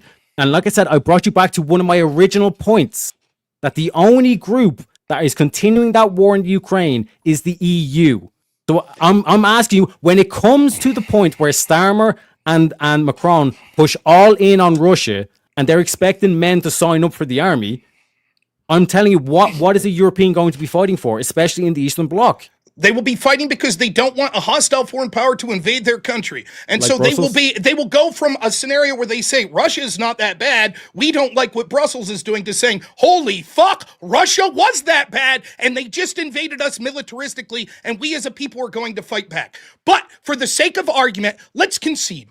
Just for the sake of argument, and say that the following countries would totally acquiesce and not send one man to fight the invading Russia army. Austria, Croatia, Cyprus, Estonia, Hungary, Latvia, Lithuania, Luxembourg, Malta, Romania, Slovakia, Slovenia. Let's say that all those countries say, yeah, wait, fuck it. Our people say we'd never fight Russia. We'll never fight for Brussels. We will just allow them to come over and invade. My question to you is, what would the following countries do? Belgium, Czech Republic, Denmark, Finland, France, Germany, Greece, Ireland, Italy, the Netherlands, Poland, Portugal, Sweden, Spain. They just rolling over too? They're welcoming the Russian invaders? I'm telling you. One sec, Rob. No, wait. You asked me a question. Let me What the Let fuck? me reference. Oh Let my me God. start the line of questioning. We acknowledge that those countries as a collective group have far more economic and military power than the aforementioned countries. A yes or no will suffice. We acknowledge that? Yep. Okay, so what would those countries do? Would they roll over? Yes, can I explain it? Sure. Okay. So, like, when you look at the fact that you've just eliminated literally like half of Europe, then you go to, again, the same question. Where are they going to find the people? Because, like I said, there's now less countries for the Europe. One sec. They have less troops for the country to a pool of population now. Because, like, basically half the European population's gone. Do you know what I mean? There's basically, you've less people to pull from the pool from. And when you look at the polling in England, again, I don't have a source, but What is a conservative English person going to be fighting for in that situation when their values align with Russia far more than they do with their current government? And then even the left wingers themselves hate themselves and their country and the West so much, they've even said, I'm not going to fight for this. So where are they going to get the manpower to stop Russia from just taking over at that point? Where is Russia getting the manpower? So just to do a little, European Union's population is roughly 4 times higher than that of Russia. Russia, whose manpower is already thin and being depleted in just the war in Ukraine. Your argument is that Russia will march through these countries. Half of the countries will just roll over and accept it. The countries I just listed, you seem to imply there that the conservatives in those countries would just roll over and accept it, which is even more laughable than the original proposition. Nonetheless, we would still see, even if we take out 3/4 of the population of the European Union, that still leaves them on par with the total population of Russia, which already is depleted. Not to mention you need more men to invade and occupy than just to defend. So you tell me how Russia's going to have the manpower to be able to invade. They have like 1.3 million troops. Okay. European Union would be able to muster that many? The European Union could muster that many. I just gave you the outcome where like even the one thing both sides agree on is they don't want to fight for the country. But their leaders are going all in against Russia. I just want to be clear. You're telling me that the United Kingdom, they would be like, oh shit, Russia's invading, and all the soldiers would be like, nah, we don't feel like fighting. Go ahead, Russia, you rule us now. Rob, I'm asking you, what soldiers? The whole thing, what has Trump been saying? That the Europeans don't pay for protection. They just use the I don't know what American to say. military. We don't do any budget. We don't spend any of our budget on military, bro. What soldiers is Russia invading with? Where's the logistics? How are they doing this? They have 1.3 million active troops. Active troops right now. That they can pull from. Now. How many are deployed in the European Union? Or how many are deployed in Ukraine? I don't know. I don't have the figure. Why haven't they just wiped out Ukraine? Because it's the same reason why like Hitler just didn't start like bombing all the surrounding countries. Why? Tell me. Because he's seen them as like his white, quote unquote, Aryan brothers. So Russia views Ukraine as their brothers, so they're not totally invading and taking over. Instead, they're just in perpetual conflict with them. What? Your argument seems to be that Russia views Ukrainians as their brothers, so therefore they won't win the war. They're not just taking over the government of Kyiv. That they're not going like bombing the shit out and just going like hell. They don't have to. They have all these troops. They could just overwhelm. They don't have to just drop nukes. They just overwhelm with their mass amount of troops. Why don't they? Like what I'm talking about here is like I'd like an answer to the question. Yeah, like in terms of like the territory, when it's going to come down to, like I said, Macron and Starmer going all in against Russia. Not an answer to the question. Why hasn't Russia just taken over Ukraine with their clearly mass amount of troops? I don't know. You don't know? Mm-hmm. Could it be that it's not that simple, that even with that many troops, Ukraine's providing some sort of defense and it's hard to conquer and take over and then control these regions? Do you think that's a possibility? Yeah. Even if you outnumber? One sec. Because it's being propped up by America. Okay. Do you think America would prop up Europe in your scenario? No, it'd be better for Americans to do nothing. So just to be clear, America will prop up Russia from taking over Ukraine, but the same American people that are doing that would not prop up Europeans being invaded by Russia. No, they're currently propping up Ukraine. But at the moment, why one sec. European Union? I'll explain. Okay. The reason why they're going to pull it, and Trump is going to pull his support for Ukraine, is because the likes of Macron and the likes of Starmer is continuing this war. So you're telling me that Starmer and Macron have the resources to continue this war? No. Okay, so then your argument is that they have the leverage over Zelensky. Okay, so it's only because the United States is funding Ukraine. Yeah, America is propping this up. Okay, and basically, so if the reason why Trump is telling NATO to go fuck itself and all this kind of shit is because he wants to basically pull the thing from Ukraine and then basically show the Europeans that they can't even defend themselves against Russia. That's what I'm saying. Russia should take over. Has Trump... So this whole impossibility, Rob, will you admit that this is not impossibility? All it takes is all it takes is Trump to pull No, I'm not support admitting from that. I'm Ukraine. not admitting that. Let's go further down this rabbit hole. Has Trump supported Ukraine? Would that Let's go cause, down that. Let's go. Has Trump supported Ukraine? in the past? Sure, Why? because he thought that he could get a deal done, What do you mean a deal? Define. like to end the war. Why would it end the war if he stopped supporting Ukraine? Yes. So if the goal's just end the war, why did he support Ukraine? Status quo would He's solve the about, problem. yeah, like I said, he is like I said, Trump is about the moves that he's making. He's going to pull that from Ukraine to show the Europeans that they can't even defend themselves. Your argument seems Which to is be going this- to cause France and England to go all in against I mean, Russia, your and that's ramblings- going to cause your a divide ramblings, against. while This is not interesting or ramblings. not responsive to what I'm saying, the question is, your scenario seems to be this: all Trump's interested is the war ending. He don't give a shit. He ain't taking a side. Okay, let's say that's true. And then you're like, if Trump stopped sending the money, the war would be over. Russia would just win immediately. Okay, No, then why okay. did Can I Trump explain? ever send money in the first place? Yeah, because it genuinely thought he could get this shit sorted. But Okay, like I said, but to explain it would be sorted if he doesn't- to explain what's going on in this dynamic, both Trump and Putin want to end the war. Then why Both of is them Trump want to- funding Ukraine?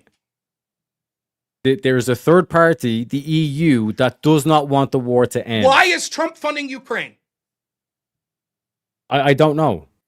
Like what is he funding? This is a pretty big Like- whoopsie because your argument is, I have no idea. You're like, Trump wouldn't fund Europe if Russia invaded Europe, but he is funding Ukraine.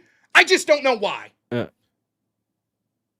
No, what I'm saying is what Trump could do, and what I think he's planning to do, is just to pull the funding from Okay, that the might be- support from Europe. And that might Because be they're true. acting the bollocks. That might be true. But the argument, let me steelman the position because you're incapable of doing it. Here's what's going on. Trump doesn't want Russia to just be a mighty, aggressive, and rival superpower that's overtaking shit. He sympathizes with the people of Ukraine and the European perspective that, like, look, we don't want a mighty Russian military just invading wherever they see. Simultaneously, he wants a peaceful resolution. So what he's trying to do is have a compromise. He says, look, I don't particularly like what Russia did, or for that matter, what Zelensky's doing. We're going to keep funding Zelensky to hopefully have a better negotiating position, go to Russia and say, look, here's the deal. We want an end to the war. That's why he's doing things like we want mineral rights in Ukraine, et cetera, et cetera.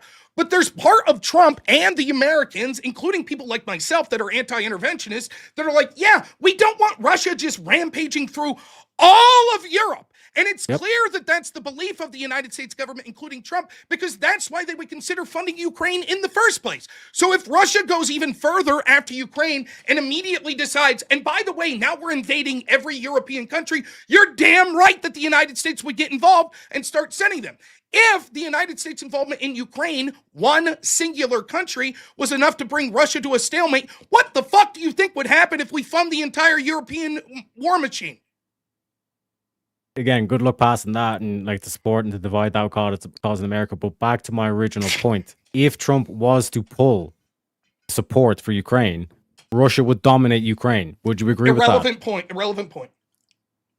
How is it a relevant point? Because you're saying this is an impossibility of Russia I'm taking not saying over. it's an impossibility. You're like, if the Because United States... Rob, we your got argument- here. We got no one sec, Rob. We got here because of your thing of like, why hasn't Russia done it so far?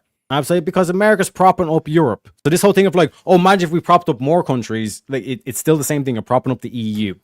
Your Still argument, I'm propping up the one entity. making a claim that your scenario will lead to brutal war. Your argument is it will not. Yes. And the amount of assumptions that you were putting... No, I'm not saying it won't. Let me finish. That's a straw man again. The amount I of never said assumption- it wouldn't lead to a war. I said it's Yes, a you war. did. It's a You necessary said- war. You said half the countries immediately wouldn't fight at all. They would roll over. Half This the is why I European brought up the countries. birth rates. 'Cause I was trying to make a case that war is not necessarily a bad yes, sir, thing. but let's go step by step.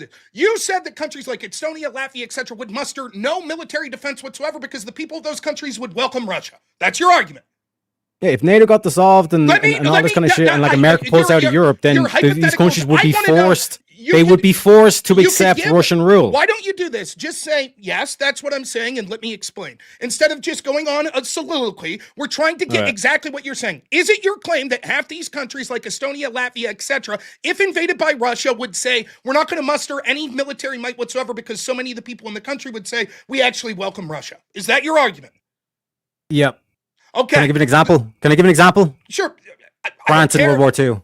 France in Okay. World War II. Switzerland in World War II. It's Yeah, so there's been irrelevant. plenty of European examples that I can give where Europeans have stood down, Rob. So this whole thing of it's an impossibility, these Estonians hate Russia, or these Romanians hate Russia, is bollocks. It's a complete Americanization of what you think Europe is. Again, you make claims that I've never said. I gave evidence. I gave historical evidence of France standing down to Germany in World War II. And Germany is much smaller. Germany lost the war to Russia in World War II, and France stood down to Germany. So you're telling me that these motherfuckers won't stand down to Russia? The fuck are you talking about, Rob? I don't know what to say. It's just absolute stupidity. It's absolute stupidity. But let's accept it. How is it stupidity? You're saying it's an impossibility for a European country to stand down, and I gave you a historical example in the last World War where France stood down to Germany. I'm telling you. How is that babble? I'm telling you that the people... Explain how that is babble. Okay, then explain how in Afghanistan they fought back against the United States. Explain it. You acknowledge that happened? Explain how in Libya they fought back against the United States because they're Muslim. How they fought back. Explain. Yeah, because they're Muslim. Oh, then it's inevitability, right? It's inevitability.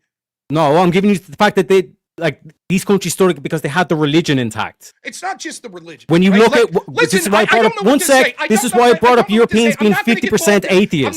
And I gave the example of France standing down. Because we're talking about Europe, not Middle East. I'm not going to get bogged down in this. I'm not going to get bogged down. It's absurd to think that it's absurd. It destroyed your point. You said it's an impossibility. Rob, you're the one who made the claim that it's an impossibility for the Europeans to stand down. I gave you a historical example in the last 100 years. Show me where I said that. That's been your whole argument. It's not. I said that it defies belief. There is a possibility. There's also a possibility as soon as Russia invade, God smites them. I guess a possibility.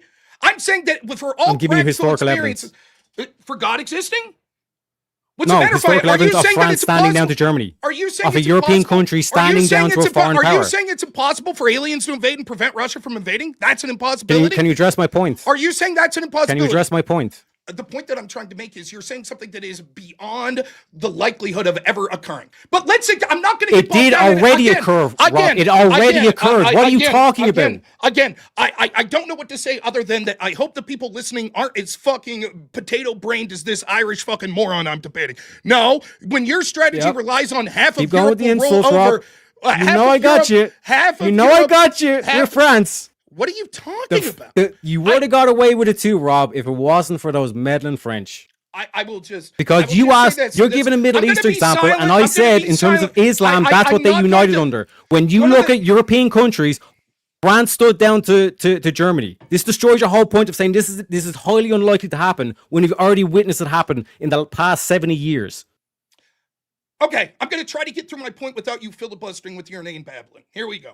France's situation is different when you had a world power like Germany and France was overmatched immediately, as opposed to when you would have the entire Union and NATO that's involved with countries like Estonia, Latvia, that would have the back of these countries. It is absurd that your plan that would predictably lead to World War III, saying, no, I don't think so, because I just imagine that half of Europe would just immediately roll over to a country in Russia that is struggling mightily to deal with one country in the Ukraine, that all these countries would say, you know what, we just choose to roll over. Nonetheless, because you want to get bogged down in this point, I'll concede it. I'll concede as I did earlier and say, for the sake of argument, fine. That still leaves all these other European countries that have bigger militaries, that have nuclear weapons, they aren't going to just roll over. So what happens with them? Now your argument is, well, I still think they would roll over. I think the conservatives in places like the United Kingdom and France and Spain would say, we welcome our Russian rulers. That's your argument? You asked me, you said this is impossible with the European Union, that Russia should not take over the European Union. It's not answering the question. And like I said, the dynamic that we're saying is that this is now conflict between the EU and Russia. And like I said, it's not answering the question. One sec, I'm getting there, because like I said, I gave you 2 minutes, Rob, to go on a rant. Give me some time to unpack. What we've now acknowledged is that the vast majority of the European Union would either side with Russia or, like France in World War II, would stand down. No, we haven't acknowledged that. You just said it could happen. Yeah, in terms of these nuclear weapons and all this kind of stuff happening, in terms of the that would just be the European Union then trying to nuke Russia.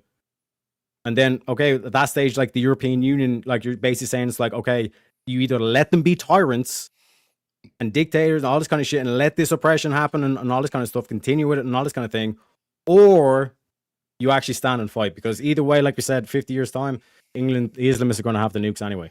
So, okay, so notice he didn't answer the question whatsoever, and instead we were talking about Mott and Bailey's before I came on here. See what he did there cleverly. He says, because it is hypothetically a possibility that half of Europe will just stand down, now we have proven that Europe will just stand down. That's what he said. Because France in World War II didn't put up much of resistance of Germany, that proves that half of Europe would immediately stand down. It proves no such thing. It proves no such thing, right? Secondly, he has no scenario for the rest. We already said, even if 3/4 of the European Union stands down, still the population, please be quiet, still the population of the remaining EU that wouldn't stand down equals that of Russia, which already has a depleted military because of the Ukrainian conflict, and furthermore, would require more soldiers to take over and conquer as an invading army that much landmass.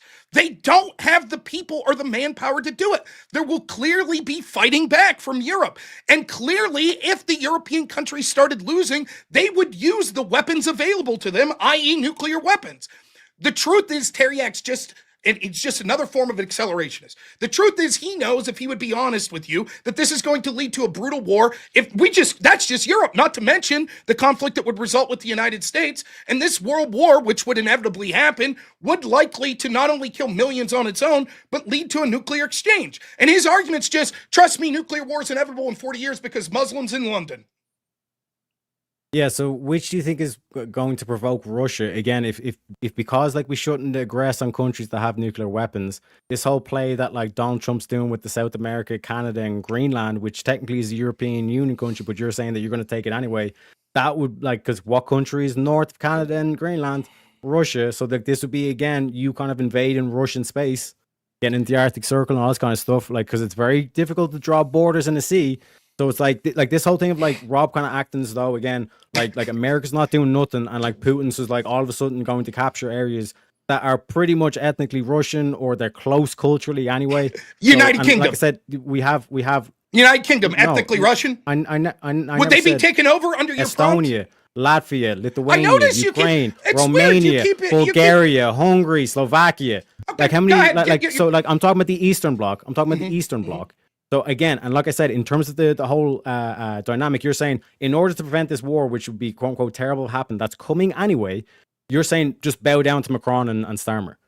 Okay, notice that the prompt, he picked the prompt. He picked it. And notice the prompt doesn't say Russia should take over the Eastern Bloc countries. And yet he conveniently always switches that. No, well, Estonia would welcome it. And, no. Russia also militaristically takes over the United Kingdom and Spain and Germany and France. And when I point that out, he goes, no, Lithuania, Estonia. That's no big deal. And then he'll say, well, what about the United States trying to buy Greenland? What about the United States pressuring... Let me finish. Like, no, clearly I'm talking about the East and that are more ethnically in terms What of about the United States trying to buy Greenland? What about the United States pressuring Canada? That's basically the same thing as Russia invading the whole of Europe. Same thing, tomato. I don't know what to say. You're invading a whole continent. Show me it's the same thing. Okay, You're invading the whole America continent. Show me. Continent. Show me. The United States military's invaded Canada? The North. Okay, so why is Trump talking about making it the 51st state? And what about Greenland? So is this not happening? Yes, I'm telling you that it is not happening, that the United States military has not invaded Canada. I am saying, show me the proof. No, I'm saying there's not talks of that going. Like show Trump's me not the been saying proof we that need the to United States has invaded Canada. Show me the proof. I've never said that they invaded. Oh, okay, Again, so then it's not the scenario you're saying where Russia should invade all of these European countries. No, what I'm saying is Trump is talking like that anyway. He's talking about the same thing of like, oh, we'll just make Canada the 51st state. And then like I could say the same thing to you. Do you think that like majority Canadians will just roll over and bow down to things? It's like, well, yeah, pretty much. Show me Trump ever saying we're sending in the military to depose the Canadian leadership and take over the country. Show me that. Again, the straw man. It's not a straw man because you're trying to use it. Here's what happens. The real straw man is you. You're using a false analogy. What you're doing is saying Russia invading all of Europe is analogous to Trump saying Canada should be the 51st state. And I'm like, no, they're not analogous. A military attacking and conquering a country is different than a leader saying, hey, we think that Canada should come to the United States and be part of us. That's different than Trump invading with the military. That's what you're suggesting. One sec, Rob. Was Trump not asked, would you rule out the military as part of this Greenland plan, and he said no, he would not rule out the military. So he's already basically threatened military takeover of Greenland. But like I said, in terms of your whole thing, if this would cause World War III, Trump is already talking like that anyways. You know what I mean? So to call me crazy is to call Trump crazy.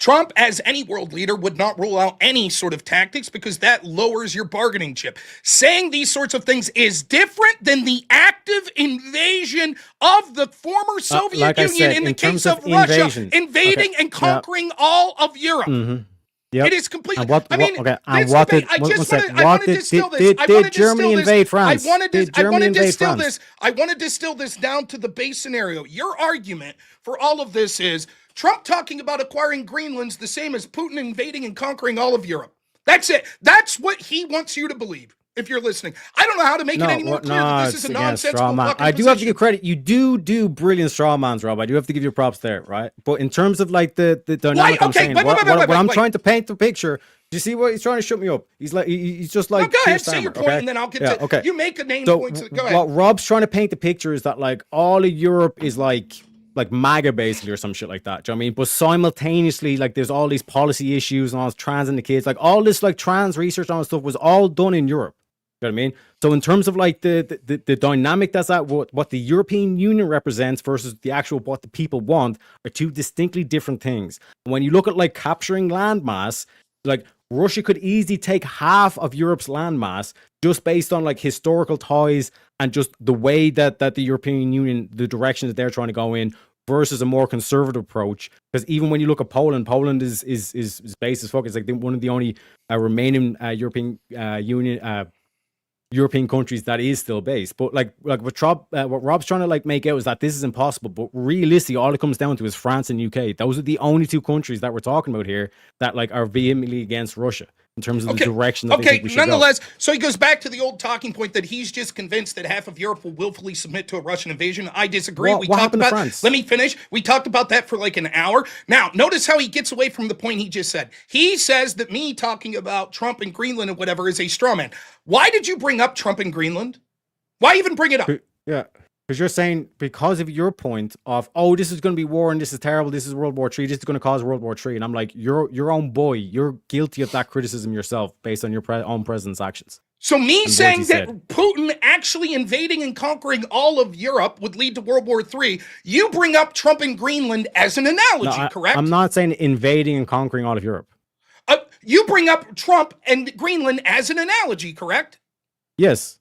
Okay, then when I say, my opponent's trying to say Putin and Russia taking over all of Europe is the same as the United States trying to acquire Greenland, when you say, Rob, that's a straw man, it's not a straw man. It is literally your argument. You are proving. What I'm saying is, let me finish. The reason why it's a straw man is you were saying when did America, because you strong. No, I won't let you finish because you're. Hold up. Let Rob finish. Go ahead. The reason is because he knows how absurd that sounds. Of course, these two scenarios are not remotely I got close. you, Rob. Don't worry. And so when I pointed out, he says this is a straw man, not realizing that all this is doing is proving that his own analogy is bullshit. No, the straw man was you were saying, claiming that I was making claims of Trump is sending the military to invade Canada. That's what the straw man is, based around the whole Trump and Greenland and Canada situation. That's what the straw man was. No, that wasn't the straw. You don't understand what a straw man is. Me saying in order for this analogy to apply, you would have to say that the United States is sending the military. Well, I'm talking about your original claim. Let me finish. What you claimed I said was that Trump was invading Canada. I never said that Trump was invading Canada. That's the straw man. Show me where I said you said Trump invaded Canada. Show me where I said what you mean? Show me where I said show me where you said. Are we going to go back in the stream in the middle of the debate? I want you to show me where I said Teriak said Trump has invaded Canada. Show me that. That's what you were trying to make. No. You were saying, show me the evidence of Trump sending troops into Canada. Did you say that or not? Yes, and let me explain. So what exactly? That's a straw man of my position. That's not a straw man. Yes, it is. That's not saying you said that. That's saying that you made an analogy, and in order for this analogy to apply of Putin invading Europe, you would have to have the United States invading Canada. So show me the evidence that you did. Let me finish. No, show me the evidence. It's a straw man because my point is not that my point is that it's not going to be a direct invasion for the majority of the European countries. Define what a straw man is. Misrepresenting an argument to be weaker than it actually is, and attack that weak argument rather than the actual point being made. My actual point being made, Rob, is that for the majority of the EU countries, it wouldn't have to come to conflict. And you're trying to straw man my position to say that it's the equivalent of Trump sending thing. When I'm giving you example, the reason why I'm using the example of Canada and Greenland is the way that Trump is handling that situation without necessarily having to put troops on the ground. You're not granting me the same permission when I'm listing out countries that were former Soviet, US, SSR blocks. I mean, again, you can see the game here he's playing. He engages in the fantasy that half of Europe would roll over for a Russian invasion. One, we've already gone through this ad nauseum. He keeps going back to that because he thinks he has some point here. It's just absurd, right? Secondly, he brings up things like, well, it's basically analogous or the same situation of Putin invading all of Europe and conquering it and having control over it as Trump suggesting that he wants to control Greenland, or as Trump suggesting Canada be the 51st state. I say those aren't analogous. That's absurd that we would say those are the same things. And he's like, no, that proves it. And I said, then show me Trump invading Canada. Show me that. And he's like, that's a straw man. It's not a straw man because what I'm suggesting is for those two things to be the same, to say, I don't think it'll lead to World War III because Trump suggesting he wants to buy Greenland didn't lead to World War III. Therefore, I don't think Russia invading and conquering Europe would, is stupid. That is not a straw man. Again, he's relying on an attempted stupidity of the audience and saying things like this. This is what he's doing. He's like, wasn't Brussels bad? Yeah. And don't you hate woke? Yeah. And don't you like Orthodox Christianity? Yeah. Well, therefore, Russia should invade and take over the European Union. Again, and when you're like, but in order for that to happen, it would lead to World War III. He's like, oh, but Trump talked about Greenland. So... No. And I think all the countries would roll over. Trump didn't talk about Greenland. When Trump was directly asked, are you ruling out the military in terms of the Greenland plans? He said no. So when you're saying, like, I even addressed your straw man question of show me the evidence where Trump is sending troops, I'm saying that Trump is not ruling out troops for Greenland, at least. Do you know what I mean? And like I said, in terms of like my dynamic, what Rob's trying to say is like, it's impossible. Could you imagine like a European country surrendering or giving up land to the Russians? You mean like France in World War II? You mean like Germany did after World War II? You mean like all these former Soviet USSR blocks are all of a sudden American friendly? They like the Big Mac. They don't like Russia no more? Come on, Rob. Again, he keeps going back. The real straw man is him. Show me saying that it was impossible. Never did. Right? What I'm saying is, it's one thing to say that it is in the realm of possibility that a particular country would acquiesce and submit to Russian rule. Right? It is a different thing entirely to say that half of Europe would do so. It's beyond the pale.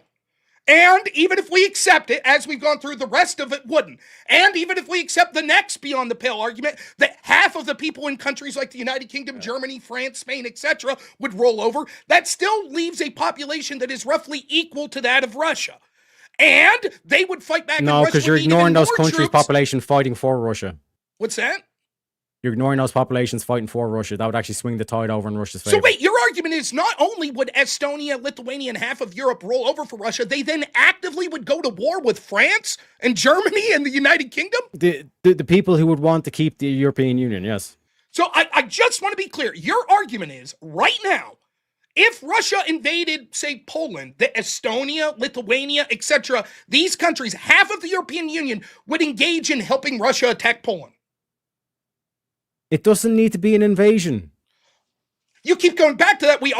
No, you're the one who's like, you have to put troops on ground. There is no other way than putting troops on ground. There is diplomacy, comrade Robinski. Okay, explain the diplomatic solution where the United Kingdom, Spain, France, Germany, Portugal, Poland, etc. says, we now accept that Russia is our leader. Go ahead. Yeah, so if enough of the European countries get together and say, we are not going to send troops to fight this bullshit war that basically you and Macron and Starmer want to fight, we're not going to send troops. Basically, they do not have the manpower to even fight back against Russia. So then Russia just takes over. So Russia should take over. It's like the logical analysis of the what does that have anything to do? Them saying it's don't want to send... It's the progression of the steps. So then what would happen is Russia says, we're about to invade. And France, Germany, and country, they say, nah, we just don't want to fight back. Their people say no. And so they just say, okay, don't send your army. You just now control us. That's what you're saying would happen. What army are you talking about? The Russian army. Does the No, I'm talking about the European Union, like the quote-unquote European Union army. What army are they fighting back against? You're saying it wouldn't take an army. For the majority of the countries to say we're not going to sign up, and like when you relegate down to France and UK, they're going to put up an army to beat Russia and all the former Baltic states, saying, you know what, we actually had it better under the USSR, and actually Russia is a lot. 27 European Union countries have an estimated military of 1.6 million troops. That's more than the 1.3 Russia would have. Russia not only has to invade, which requires more troops, then hold the territory, and they're already outnumbered by the current European Union Where's troops. that source? And break that down in terms of, like, is that including NATO or any American or any external European Union military strength, ranking military powers of the European Union. The GFP list makes over 60 factors in our house formula to determine a given nation's power index and score.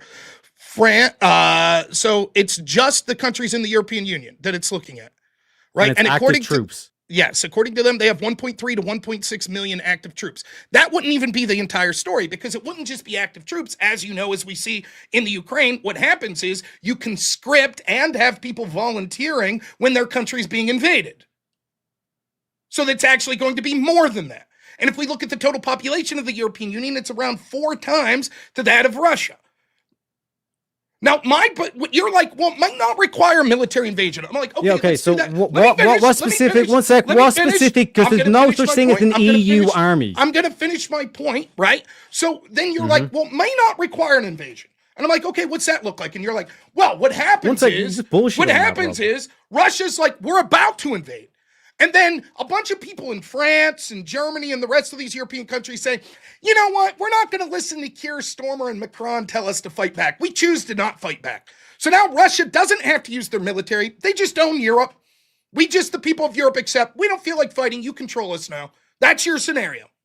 Yeah. So again, Rob, like I said, there is no unified EU army. Rob just made that shit up with its own standing troops. Show me where I said that. The European Union does not have a single.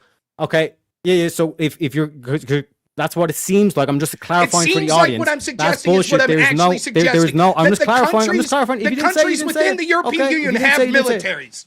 Yes. Okay. So then, in terms of take away all the countries except for France and UK, how many active military troops do those two have? That would be a fair representation in terms of the argument that I'm making. No, because you're trying to hit the 1.6 and act as though Europe has a bigger army than Russia. But like I said, it was so important for us to go through the eastern states and stuff. Why not Spain? Because why not Poland? Because it's those two countries that are continuing the war in Ukraine. I can't believe I have to say this again. Supporting war in Ukraine and say Germany not, which isn't true. No, Rob. Let me finish. Boris Johnson went over and stopped the deal. You let me know when I can talk. Go ahead. Supporting Boris Johnson stopping Ukraine and therefore saying because it's Boris Johnson's fault, because it's Macron's fault. If Russia invaded Europe, then Germany wouldn't fight back. Then Poland wouldn't fight back. And you know how I know that? Because Germany didn't send their version of Boris Johnson to stop a peace deal in Ukraine. Therefore, it's proven that the German military would say, we step down, we're not fighting, we now are controlled by Russia. This is one of the dumbest points I've ever seen anyone I've ever debated make. It is so dumb. It is beyond the pale that someone above like a France, second grade education would be able to have in this. World War II. I can't or all these European countries that stood down to Germany in World War II, and Italy and Spain, both being fascist regimes that sided with Germany. Rob's saying it's like this is impossible for these European countries to stand down. And when you look at the former Soviet bloc, all of a sudden propping up Russia. Rob's saying it's impossible. Could you imagine France standing down to a nation I just want to like be clear. Germany You're saying in that World it's War a II? better... Or saying that the Germans... Could you imagine the Germans standing down like they did to the Russians in World War II? I just want to be clear. Your argument... How many more examples you want? Let's just be clear. Let's not beat around the bush. Your argument is that the following countries more than likely would completely stand down without any sort of military pushback if Russia invaded. You ready? Here we go. Denmark, Finland, Germany, Greece, Hungary, Ireland, Italy, Netherlands, Poland, Ireland will probably remain neutral. Spain, 90 Sweden, all of those countries would say, we're not France, so we all Switzerland stand would go down. Neutral, Ireland would go neutral. It would basically be down to England and France. Germany, all the Baltic states would actually join back with neutral, Russia. Going neutral. I'm trying to answer the question, Rob. What does like going all the neutral Baltic mean? states would formally go to Russia, and then you'd have plenty of countries like Switzerland in the middle and all this kind of shit that would be neutral. So, like in terms of ground that they could make, there's plenty of ground that the Russian army could make. German like I said, army. your argument comes German, down to France and UK. Does the German army stay neutral? It's difficult because Germany's last election was literally split down the middle of the country.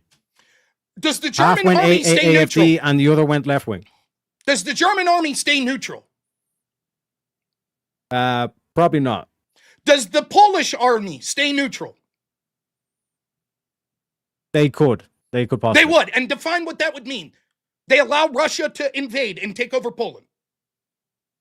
No, it'd be a similar situation like Switzerland, Ireland, all that stuff. These would be neutral countries. Define neutral. The same way Ireland was neutral in World War II. Okay, but then was Ireland neutral in that Hitler had control over them? No. What But I'm saying that's is for what the you're war. su- One sec. For That's the war what to you're take place. suggesting. No, that's a straw man Yes. again. Okay, would Germany be They would under be the neutral, rule? and then In one your sec. They would be scenario- neutral. no. Let me explain, Rob. Let me explain. They would be neutral, and then it would come down to UK and France, and Russia would hockey them. Okay, so your argument is Russia starts to invade, and they say, here's the deal, Germany. We're going to take over the EU, and we now have control over the policies of your country. We control the EU, which controls you. And so we now in Russia get final say over every policy in the European Union, including in your country. And Germany says, yeah, we're indifferent to that. Maybe that's fine. Yeah, half- we're going to half sit of back. Germany would be Come like, on yes. through, Russian military. Bring Come on back through on your way. conservatism. Yes. That's what they would do. Yeah, half of Germany. We're I voting mean, for that's AFD. I don't know what And to AFD say. are friendly I to don't know Russia, yeah. how much further we could go with this debate in one of the most nonsensical, idiotic things I've ever How is it heard. nonsensical? I- I understand European culture more than you, Rob. It's You it's do. that simple. Yes. So I just want to be one last. You were time. saying, Rob, you do realize you made the claim that it was impossible. You can go back in the clip. You were saying it was impossible for like these European, or trying to act as if it was impossible for these European countries to stand down, when all we can do is just look back to World War II and see all these European countries stand down or turn neutral. Until the standing conflict down in the stopped, face of and then overwhelming, standing down in the face They will of stand. They will go neutral. They down will in the go face- neutral at the time of the standing down conflict. in the Once the face, conflict is standing down in the resolved face, and standing Russia down becomes in the the face. I'm victor, just gonna keep then it'll talking. be the I'm not Russian gonna continue Federation. to filibuster over this. Standing down in the face of Germany in World War II from France, that then had to give Germany control over France, is different than Germany now standing down to an already depleted Russian military saying, "Yep, we completely roll over and say you now control our country." It's laughable. It's And laughable, you're and it's also- not you're just also for- you yeah, have no, to it's not. say. You have No, to it's say of the 26 European Union But notice states. that Let me we're up to finish. Germany now. Yeah. Because, Okay. like I said, what you keep doing is straw manning my position, Rob. Can you please at least steel man my position? Okay, you have to win that 24 of the 26 European Union states, quote, stay neutral. That they decide to say, our options are be invaded by Russia and leave them have total control over our country, or fighting back. We'll stay neutral in that if France alone's able to beat them, then fine. If not, then Russia rules us. That's what you're saying. What are they fighting for, Rob? To not be controlled by a hostile foreign power. What is invading- Brussels? A hostile foreign power Okay. that wants and- to sterilize kids, that wants to do all this crazy shit, and Russia wants traditional conservative Christian ethics, all this kind of stuff. I mean, But when it don't comes know down to what what are you going to fight for, you're the one that's like inventing this whole thing of, yeah, we all want to fight for the EU. Half the Europeans are saying, again, fuck the EU. We take the United States. The United States was ran by leadership in Joe Biden that wanted to sterilize kids and wanted open borders and was antithetical to white people and antithetical to Christians. Mm-hmm. So if Russia invaded, would half of the United States say, yes, we're on Russia's side? We don't need to talk about Russia in Would this they? situation, my friend. What's happening with these ICE protests? America is going into civil war because there are two completely different fucking directions. One wants to sterilize kids, one doesn't. Yes, and my argument And is if we cannot agree with that, There is going to be conflict, Rob. You Whether you want it or not, it's coming. I don't know what to say. Like, it is difficult arguing with someone that doesn't have a basic comprehension of sort of the logical structure of an argument. Okay, so let's go through it. Not descending into violence. Okay. My argument is this. There were right-wingers that hated the left-wing government of the United States. And yet, if Russia invaded, there is zero chance that they would take Russia's side. And your rebuttal to this is, but aren't there people on the left and right that are fighting in the United States? Yes, you might as well have said this. But isn't chocolate ice cream tasty? Sure, I guess it is. Yeah. What the fuck does that have to do with the point I made? One sec, Rob. What do you think is going to happen if that thing in Minnesota starts happening all over the place? As in, every single time you go to church, you're getting screamed in your face, hands up, don't shoot, and all stuff. Do you think that it's not going to descend into civil war? Let's say it does, okay? It's going to go to conflict. Okay. And I'm telling you, Europe is like that at the moment. We're about 5 to 10 years ahead of what you would have been if Hillary Clinton had got elected instead of Trump. If it goes to war, if it goes to civil war, would either side in the United States accept Russia rule? Russia invading and taking over? No, it would, like I said at my opening statement. No. I'm asking you a specific question. Would either the right or the left in this prophetic American Civil War, would either of them say, and we accept our Russian rulers? Come on in, Russian military. Would either side do that? There would be a surprising amount, yes, that would accept that, yes. Which side would? Majority right-wingers. Russian culture is more traditional and conservative. Yes, would accept the conquer of the United States by the Russian military. No, they wouldn't. You're full of shit. Yeah. Okay, you're the one that was saying that, like, in terms of like never mind. There's no chance that's true. One sec, to address the key thing here is you're saying that, like, oh, like Russia, like taking all this kind of shit. I already admitted in my opening statement, or like towards the beginning of this, where it's like inevitably America would come in. You even conceded that as well, where America would have to go into conflict, despite the fact that we're all isolationists or America first or whatever. We would have to intervene because we wouldn't want Russia to get that much power. And like I said, it's more advantageous if Russia was to do this, because then they could be seen as the victors. They'd come in as the heroes.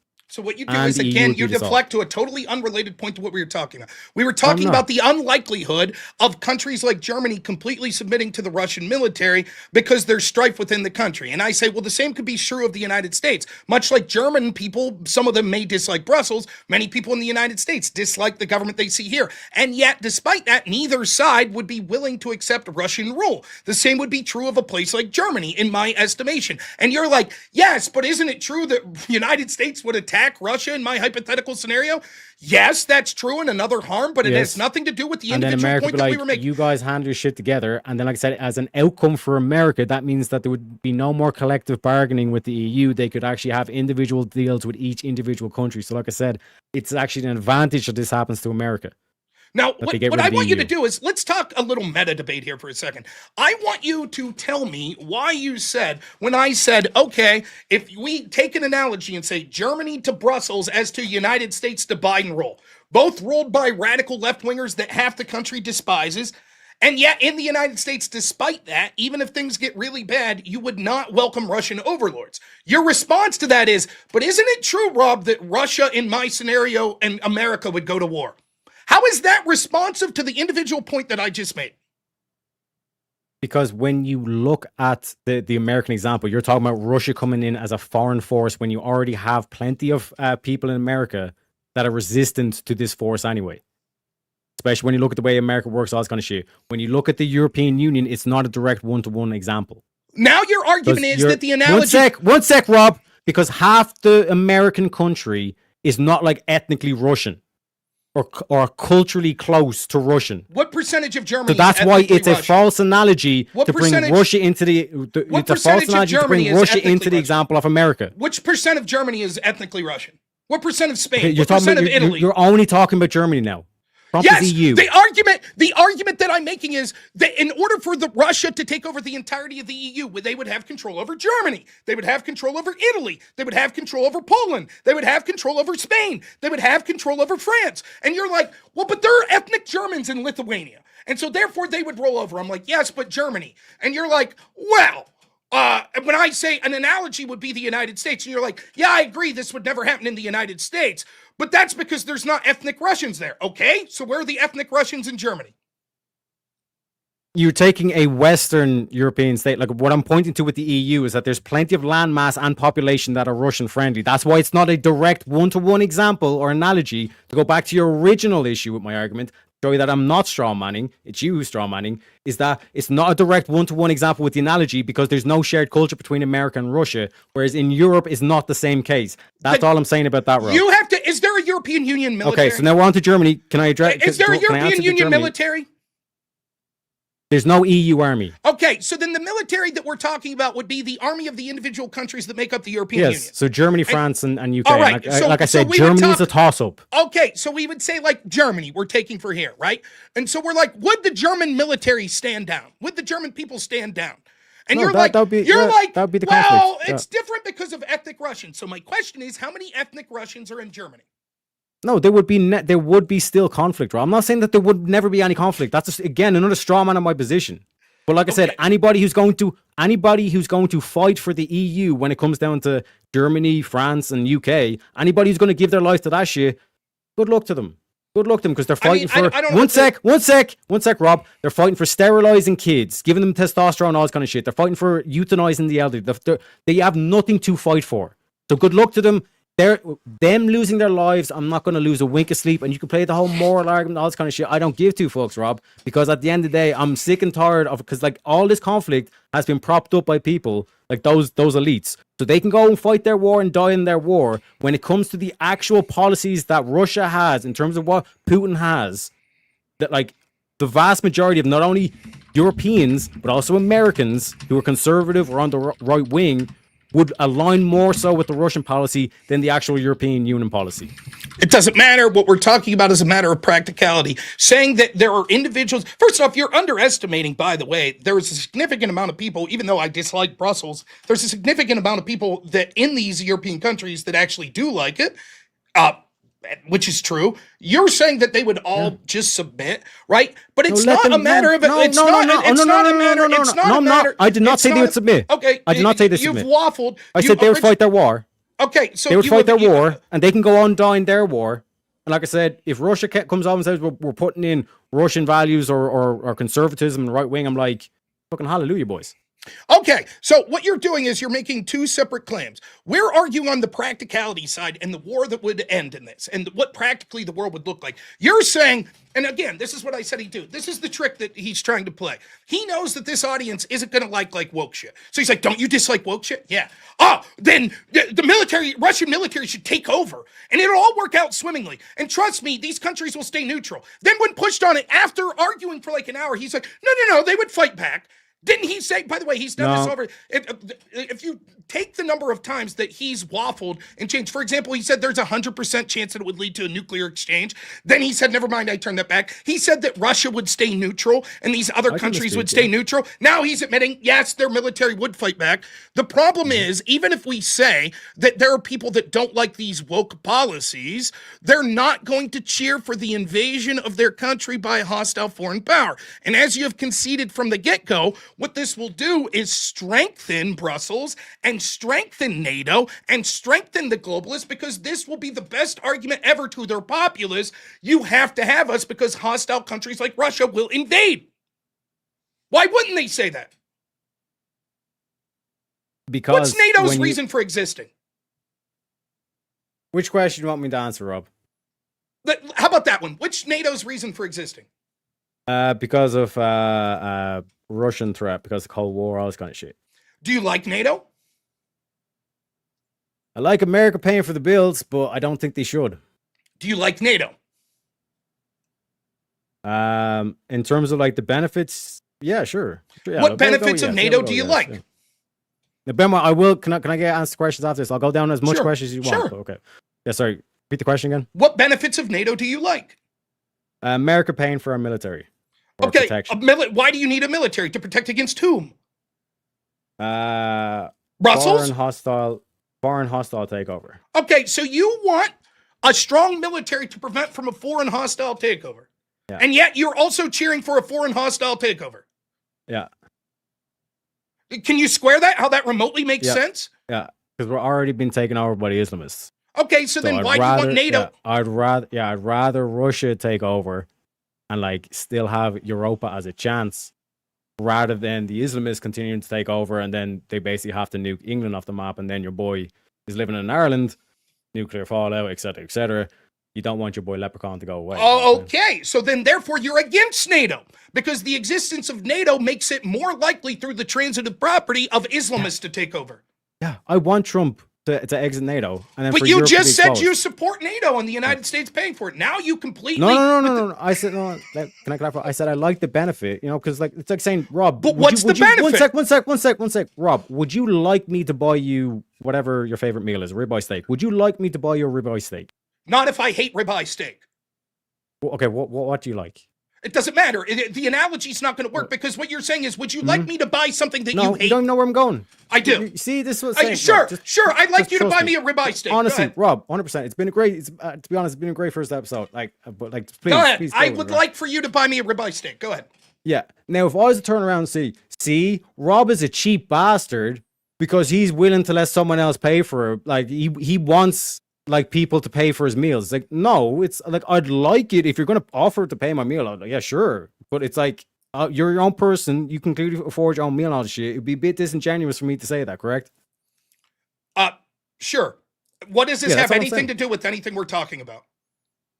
Because you're acting as though, like, because I like the benefits of NATO, like, as if this is a contradiction. What is the benefit that you like of NATO? But I'm against NATO. Since you're impossible to follow this, let me say, it seems that your argument is this. You tell me if I'm wrong. I like the benefits of NATO because it protects me from Russia, so I hope that Russia invades to take over the Islamists. The benefit that you like is completely opposite to what you're claiming you want to happen. Yeah, can I explain? Sure. Okay, so like that's when you're supposed to say, I wish you would, motherfucker. Yeah, but anyway, like the reason why, like obviously I like having like some sort of like great super, like the Maduro shit to Venezuela. I was like, God damn, that's great shit. I mean, I like the idea of having that in place, but when it comes to the current European Union, they are not stopping the hostile takeover of Islamists in the European Union. And they're not stopping these PDFs running wild and all this kind of shit. What would you like to see happen? The EU needs to be destroyed. It needs to be like a phoenix. What entity would you like to see destroy it? Russia. Would it be more likely for Russia destroyed if NATO doesn't exist?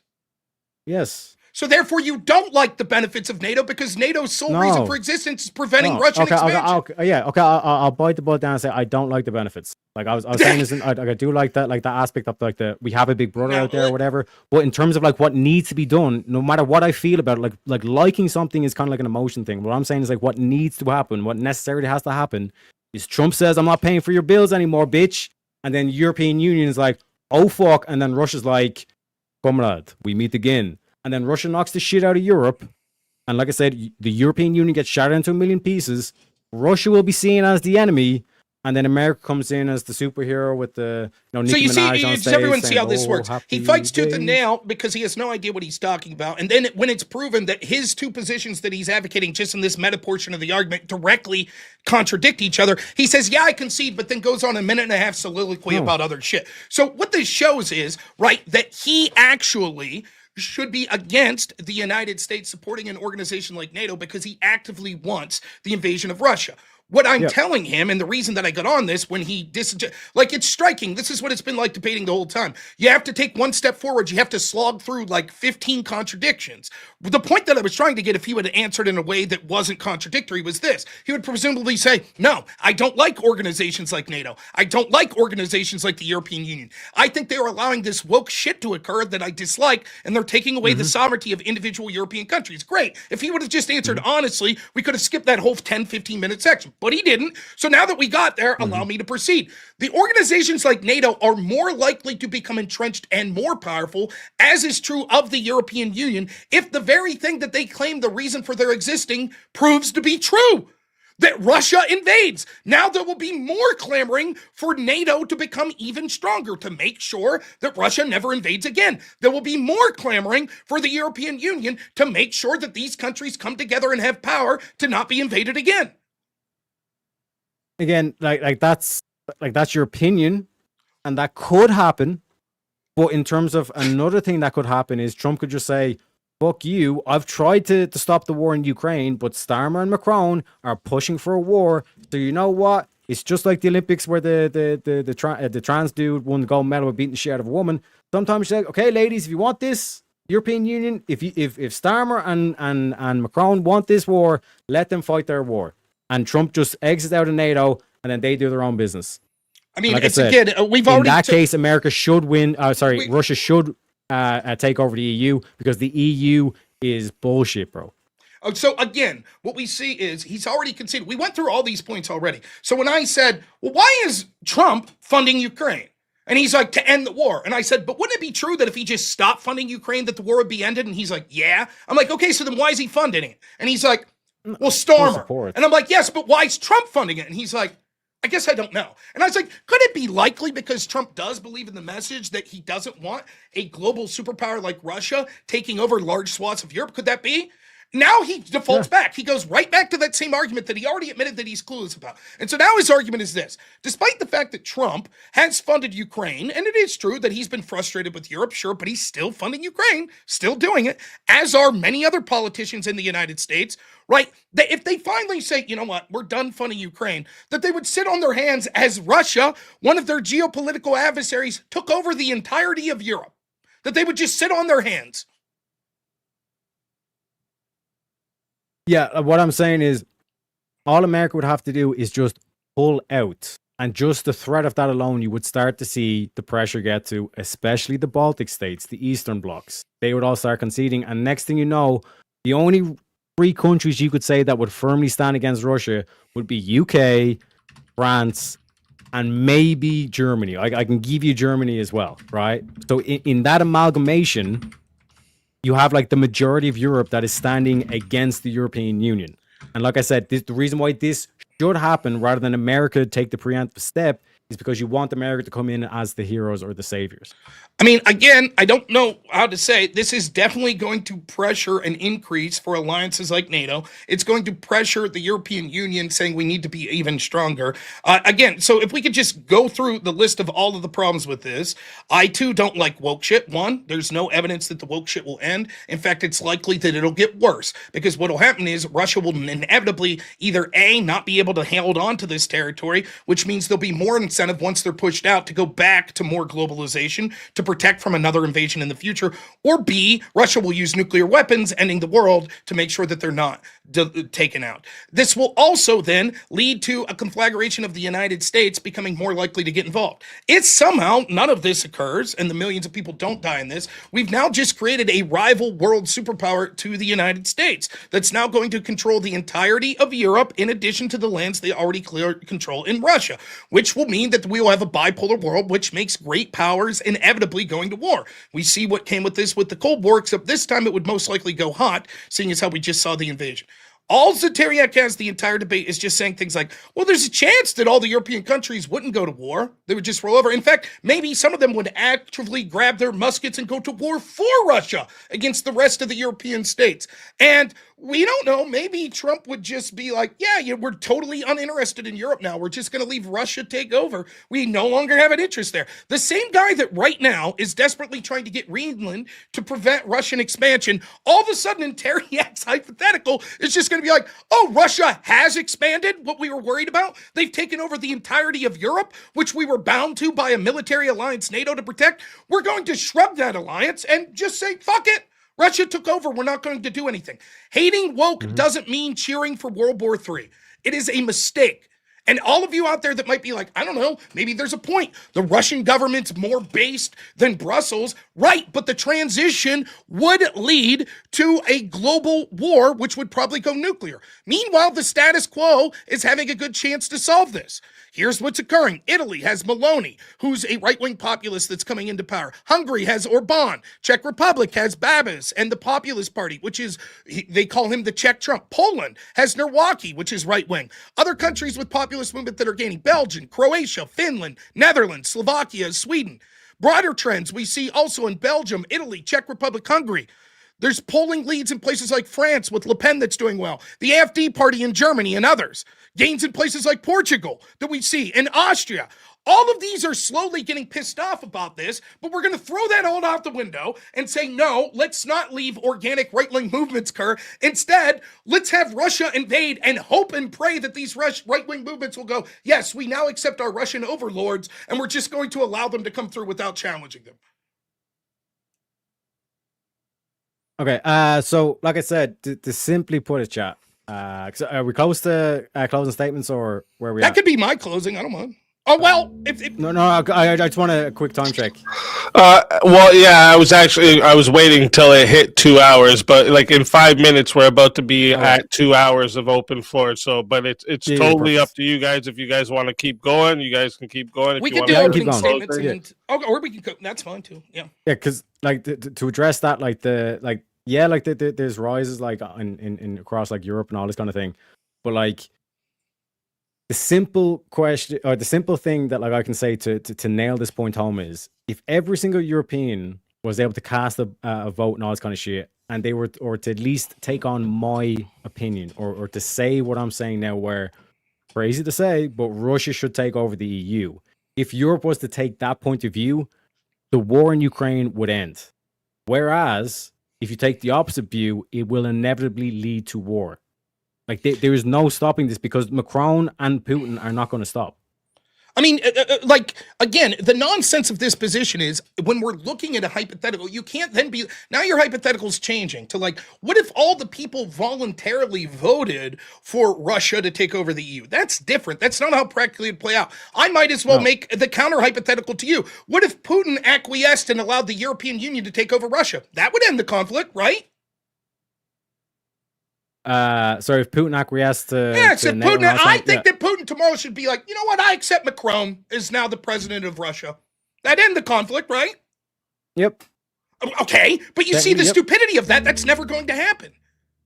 Yeah, no, but what I'm trying to point out with it is that, like, in terms of the dynamic of like Russia being like, let's say, more like friendly to like the degeneracy and the rot that we see in Europe, versus half of Europe that's already kind of saying like we already kind of line up in terms of value wise, and this whole European Union thing is like they're sterilizing kids, they're euthanizing the elderly, the whole like abortion thing, all this kind of shit.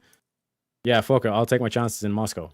Okay, so the point is this, right? On both ends of this, you lose. If we're taking it on the end of like what practically would have to happen for your prompt to occur, it's going to be World War III. It's going to be a disaster, and from the ashes of World War III will make place things like NATO and the European Union stronger, and the status quo is already going a long way to solve the problems you're talking about. Right-wing populists are gaining strength. All of that will be thrown aside for a guaranteed World War III, which is a horrible mistake, and World War III quite possibly could be the last war. I don't want my son to die fighting a war because you want Russia to invade and take over Europe. I think that's a bad deal for me. I don't like that. I don't want Russia to rival the United States as a world superpower. I think that's a bad deal, particularly when the status quo is making advancements to solve this, right? That's what the practical application. If you're saying, forget about the practical, let's just say hypothetically, just as an intellectual exercise, if the people of Brussels were replaced with Putin, would it be better for the people of Europe? Would it be better for anti-woke shit? But if you're going to do that, then I still say that your prompt's bad, because if we're going to engage in absolutely impossible hypotheticals like that, then I would just say, just dissolve the European Union. That's a better example than fucking Putin taking over. So based on your logic, if Putin and Europe was actually to like that level of force, like like America would have to intervene, correct? If Russia and Europe was getting together. And like Putin. Yes, I assume. Yeah. Wait. It depends on what you mean by this. Do you mean if Europe said voluntarily, we now choose to be Russian? Yes. Okay, let me think about this. My guess is that this probably would lead to a conflict with the United States. Yes. Okay, so even if the EU was to agree to terms with Russia, America's just going to come in anyways, which proves my point. Why you want Russia should attack the EU first, because America's going to because even if they resolve the shit in Ukraine and the European Union starts getting really, really friendly with Russia, you're basically saying it's going to cause a world war anyway. So basically, America has us with a fucking barrel, a gun barrel in our face, basically saying, yeah, you're not allowed to be friendly with Russia.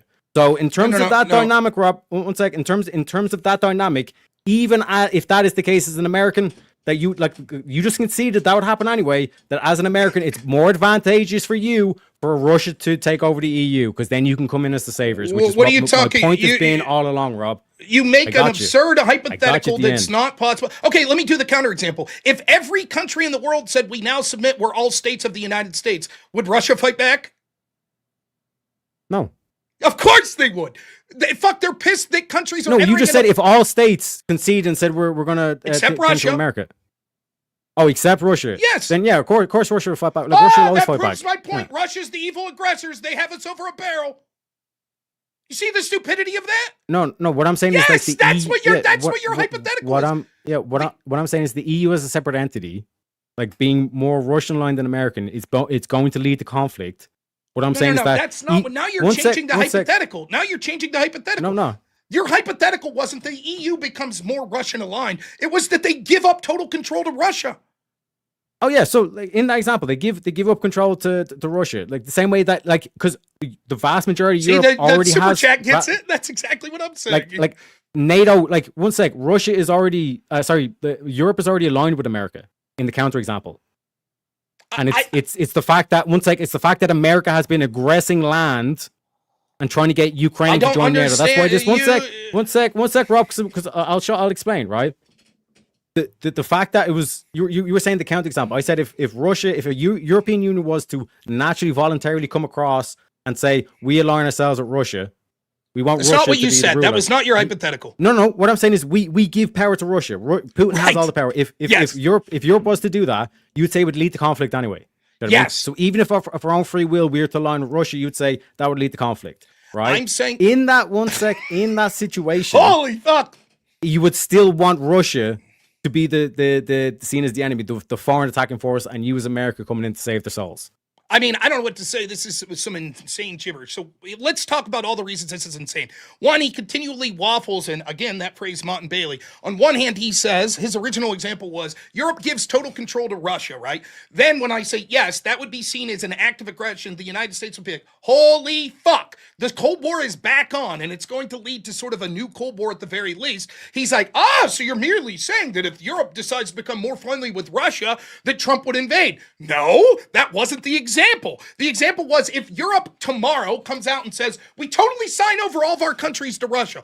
Yes, that would be something that would lead inevitably to great superpowers. Fuck, China would probably start invading Russia at that point. When you have that sort of radical shakeup, something that, by the way, is an impossibility, that is nowhere near analogous to anything in reality, to just say, what if every country in Europe that is engaged in a military alliance against Russia, just all of a sudden says, you know what, we give up. Russia now controls our country. What if that happened? And we could glean something about practical geopolitical events based on this insane hypothetical that would never happen. This is nonsense. The point that I'm trying to make, this has nothing to do with anything I was saying. The point I'm making is, let me finish. The point I'm making is this. He has conceded that Russia, being the aggressor and invading Europe, which is his prompt, is suggesting would happen, leads to all the negative outcomes like World War III that I've isolated. He has no argument why that wouldn't be the case. It would cause a great war with Europe. It wouldn't be just that they all laid down, as he eventually conceded, yes, there would be a war. And then it would cause a great war with the United States, which means that we would have a World War III situation. The status quo is already doing efforts to possibly solve the problems he's talking about by seeing the rise of right-wing populists. He has no response to this, and so instead he just relies on, but woke shit's bad and gay, and what if Europe just voluntarily said, hey, Europe, you're in charge? That's what you're implying. What if I do like the flair. I do appreciate Rob, the flair. You haven't thought about this. You haven't thought about this, Rob. What if Europe just says, you know what, Russia, now you control all of us? Okay. Can I address that? Have to do with anything? I'm so glad you asked, right? Because you're saying that Russia actually exerting force and doing the force doctrine and taking the European Union, that would lead to World War III. That would be chaotic, and that's why it shouldn't happen. But then that's why I gave you the option of what if Europe voluntarily gave power to Russia? Then you'd say that's World War III. So no matter what way it goes, it's going to be World War III, Rob. I'm dismissing the World War III claim because there's a third possibility that neither the United States gives complete control to one country, or neither Russia invades Europe, or Europe just acquiesces and gives all. There's a third option, which is neither of those happen, which is the 99.99999% likelihood. So no, there isn't inevitable World War III. Like, and by the way, right, if you're trying to make some point about this, did Russia go to war with Ukraine because why did they go to war with Ukraine? You tell me. Because of the pressure, like with Ukraine joined NATO, and if Ukraine joins NATO, that's nukes on the border, bruh. Okay, so your argument, let me see if I got this straight. Your argument is somehow, oh my God, I can't believe that you would say that the United States would be upset if all of a sudden tomorrow Russia owned all of Europe, as long as Europe gave it up voluntarily. That's crazy. That just proves my point. Yet meanwhile, you already know that that's not a ridiculous point because you're saying it wasn't that Ukraine became the United States. It wasn't that they even entered NATO. It was that they got a government that was friendly to the West, which Russia viewed as encircling. So imagine if instead of that, all of Europe and Ukraine would have said, we're now the 51st state of the United States. What do you think Russia would have did? With the Canada, like the conflict, but like I can do the whole Cuban Missile Crisis. Like, remember when Cuba was like, if it's okay if we store some nuclear technologies in Cuba, and you were like, you do that, and it's World War III. You know what I mean? It would be World War III. That's what would happen. Yeah. So like this is what I'm saying. Like this has been encroachment from America. So like this is why, like I said, as an American sitting in the audience, the ideal outcome for you is for Russia to take over. And like I said, don't worry. There's some patriots out there that would be like, oh no, I fell asleep. I can't sign up for the army. All this kind of shit. Is the United? And like I said, America will come in as the heroes. Like I said, oh, happy days. Then like the big strong boys and all that kind of shit. Well, you won't even send in the strong boys. It's all like unmanned vehicles, all this kind of shit. So just to be like clear, your argument is, let me see if I get this Lockheed Martin is straight. crazy Because shit, of bro. woke shit in Brussels, it would be better for Americans to enter World War III with Russia. That's your argument. Anyway. My child should go fight and die in Europe, because if not, then gay shit will happen in Europe. That doesn't sound like a good deal for me and my people. No, like they're going to sterilize your child, digital ID, Let them do it. Let them do it in people Europe. up for Why does my tweets. child have to die to stop that happening in your country? Why don't you rise up? Because even if there was no like conflict in Europe or Russia, like you basically said, it's going to be World War III if Europe gets too friendly with Russia.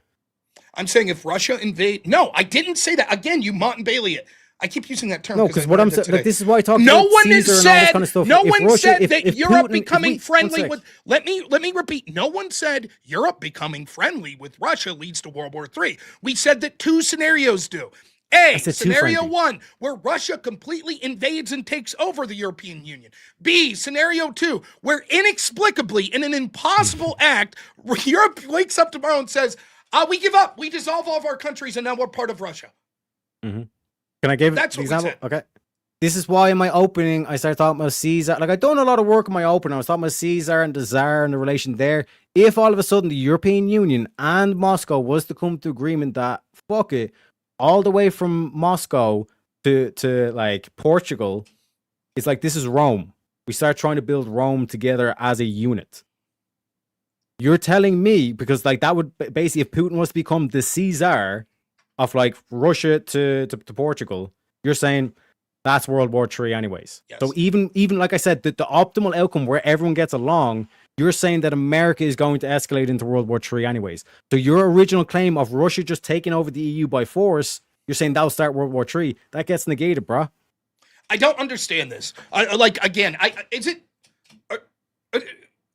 Do you think that one of these, give me a rough little percentage or likelihood of the following thing happen. Forget whether it should, just that it'll happen. Russia completely invades and takes over the European. What's the likelihood of that? Very likely, almost impossible to happen. Give me the likelihood.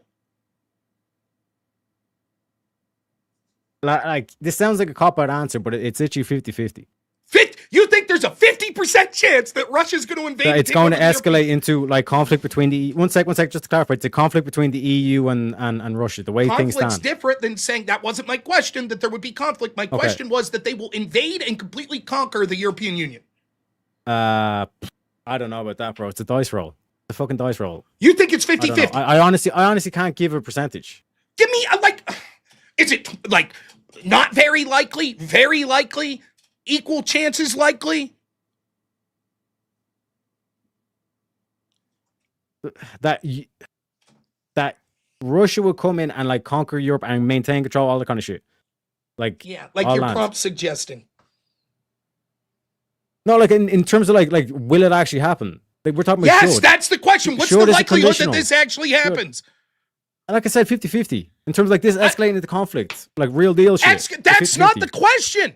Like, for example, there could be conflict. It's an impossible, Rob. It's an impossible question, right? Oh It's my literally God, an impossible it is question. not Okay, Rob, impossible. one sec. What's the probability that like I'm going to, something random happen tomorrow? What's the probability of like? We're not talking about something completely random. What's the possibility of you tomorrow breaking the long jump record? I would say You're less saying than no. 1%. One sec. To clarify, your question is for Russia to conquer Europe. Your prompt. What's the your likelihood probability? of your prompt occurring? That Russia should take over the EU. No, not should. What's the likelihood that they will? I don't know. I mean, It's an impossible question. What's the point of it? It's not impossible. Like, how am I supposed to? One sec, Rob. If no Ask matter me a what question percentage like I give, how am I supposed to justify the percentages I give?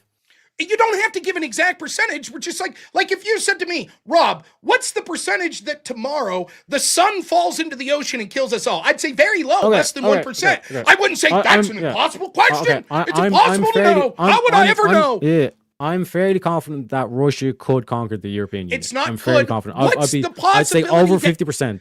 Over 50%. So just to be That clear, Russia you could said- conquer the European Union. It's not could, it's that will. Yeah. Like if you're forcing me into like your prediction, it's like what is the actual scientific percentages? I won't be able to give you a percentage, but I'm more confident than not that Russia would be able to knock the EU It's around. not that they could, it's that they will. Yes, I'm confident that they will do it. Like in terms of because you're trying to force me into definitive, this will happen. Do you know what I mean? But like I'm not. I'm saying like in terms of should. I'm like trying to- no, a no, good because faith- no, because this is a different tense. You're trying to play word games at the moment. When we're talking about should, we're talking about a conditional. Talking about what the Irish call the Mochaneloch. Okay, what woulda, shoulda, coulda, and you're saying it's like what will. And like I said, I cannot give that definitive answer. It's Okay, probabilistic. I guess we're that dealing with induction. You finish your point, and then I'll talk to the audience because it's impossible Yeah, to go talk ahead. to you on this. Okay, so for the audience, the reason we're on this is as follows: he's giving us two very likely scenarios and saying, therefore, World War III is going to happen no matter what. Unlikely scenario one is that the European Union completely falls to Russian influence and Russian conflict. That is very low probability of happening. Anyone with any amount of common sense would say. It's not a matter of hypothetically should it happen or hypothetically could it happen. It's what are the chances of that occurring? It's very low. Scenario two he gives us is, and to the counter of that is, as the only other possible scenario, is that Europe wakes up tomorrow and says, we just voluntarily dissolve and give all of our governing authority to Russia. The chances of that happening, it's unlikely as the first scenario is, are infinitesimally smaller. I would say, if we're being generous, those two scenarios combined have less than a 2% chance of occurring. The rest, the 98%, is what I'm saying is the most likely scenario to occur. That scenario is not World War III with Russia. He says, but wait a minute, Rob, if you say that Russia, and he concedes, yes, Russia invading the European Union will lead to World War III. But you know what else would lead to World War III? If all of Europe woke up tomorrow and said, we give our land over to Russia. So therefore, might as well have Russia invade. But if both of those scenarios are incredibly unlikely, think of the possibilities that are opened up by this type of argument. If I say, for example, should we just take all of Teriak's shit, right? And well, it's not even a good analogy. You understand the point, right? Saying that one thing should happen because if not, an impossible thing could also happen and lead to a bad outcome. So we might as well run into World War III. Do you see the stupidity of this? Can I address? Because like I said, I won't just go to chat. I want just to do a logic line with you, Rob.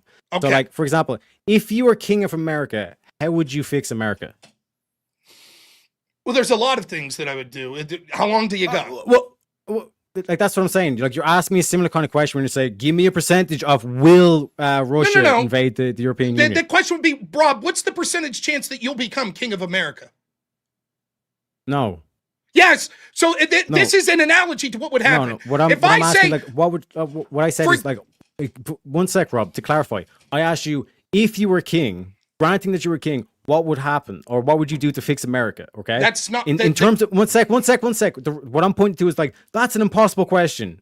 for you to say, oh, king thing, but you can still put forward a theory. Now, for me to say, well, there's not like that's a low chance of like happening, like even you becoming king, that'd be bad faith by saying, oh, it's a low probability of happening, because technically, like a ball landing on a roulette wheel is like a 1 in 33 chance. It's a 3% chance of any of the numbers landing on it, but it lands on a number anyway. Do you ever watch? Do you watch just wrestling? Because it's a low chance of it happening, doesn't mean it's not impossible to happen. This sounds like some fucking Scott Steiner math here that this guy said. Well, there's a 3% chance that the 72% chance.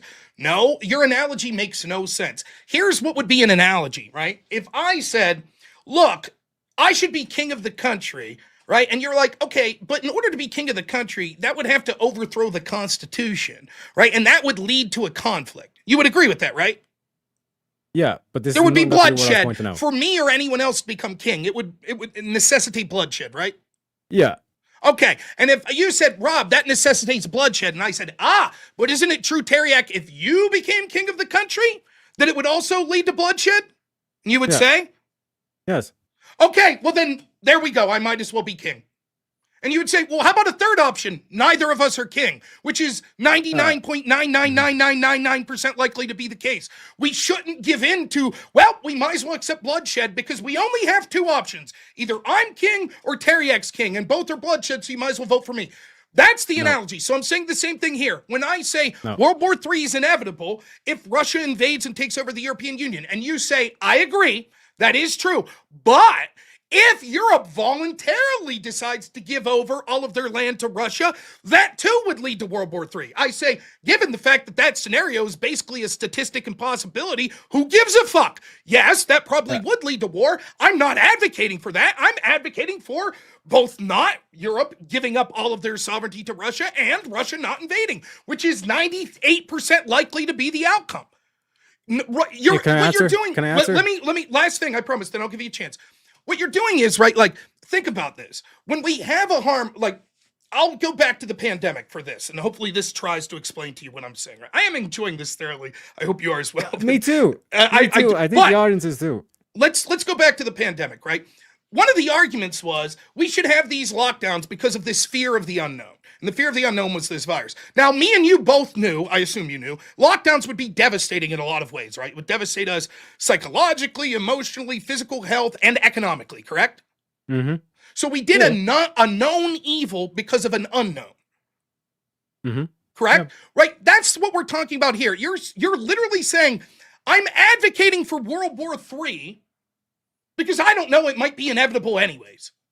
That's really bad. We shouldn't accept this known evil because of unknowns.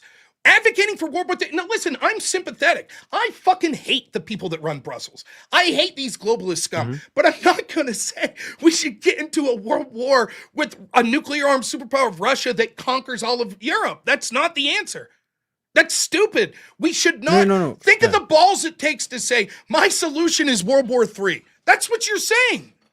That's insane. Yeah, so, like, no, but like I'm proving it because, like I'm saying, in terms of the aspect of like Russia, actually the actual fear of Europeans of like Russia like conquering the EU, right? You're saying that would lead to World War III anyways. What I'm saying is that even when you look at the current landscape, like the only reason why the war in Ukraine is still going on is because of France and England. Those are the main two that are vehemently against Russia because they're doing the whole thing. We got nukes, Russia got nukes. They ain't gonna do shit. They've basically lost the run of themselves. You know what I mean? But like, what I'm saying is that like in that scenario, like it's like an immovable object meets a unstoppable force kind of thing. They're inevitably going to butt heads. That's what I'm saying in terms of the inevitability, because neither side is because, like I said, Trump is more so. He was like accused of being a Putin puppet and all this kind of shit. So it's like he was the one that wanted. Remember, he was saying on the first day of being elected. Let me try this. Kind of 1 sec. Let me land the plane though. Like that was basically so. Like Trump is kind of aligned with Putin, and they both want to end this war, but it's the EU that doesn't. So what I'm saying is that's inevitably going to come to a head in terms of the conflict. But like I said, the key thing for me though is that even if I was to grant you that we somehow waved a magic wand and everything was peaceful and all that kind of stuff, if Europe was to get too friendly with Russia anyway, you're saying that'd be World War III. You know what I mean? If they got too friendly, we already dealt with that. basically that Russia had too much control over Europe. We already dealt with conflict. that. We already dealt with that. Like now, back to this point. Let's say this. No, what I'm saying is it's World War III either way. No, it's again. Yes, there's yes. In your less than 1% scenario of option A that has a less 1% or option B that has a less 1%, that could lead to World War III either way. No, I'm going with option C, which is the 99% that doesn't lead to World War III. I'm not advocating for a change, a radical departure of either A, Russia invading and conquering Europe, or B, Europe just out of the blue saying we completely give all of our sovereignty over to Russia. I'm having the radical position of not doing either of those two things.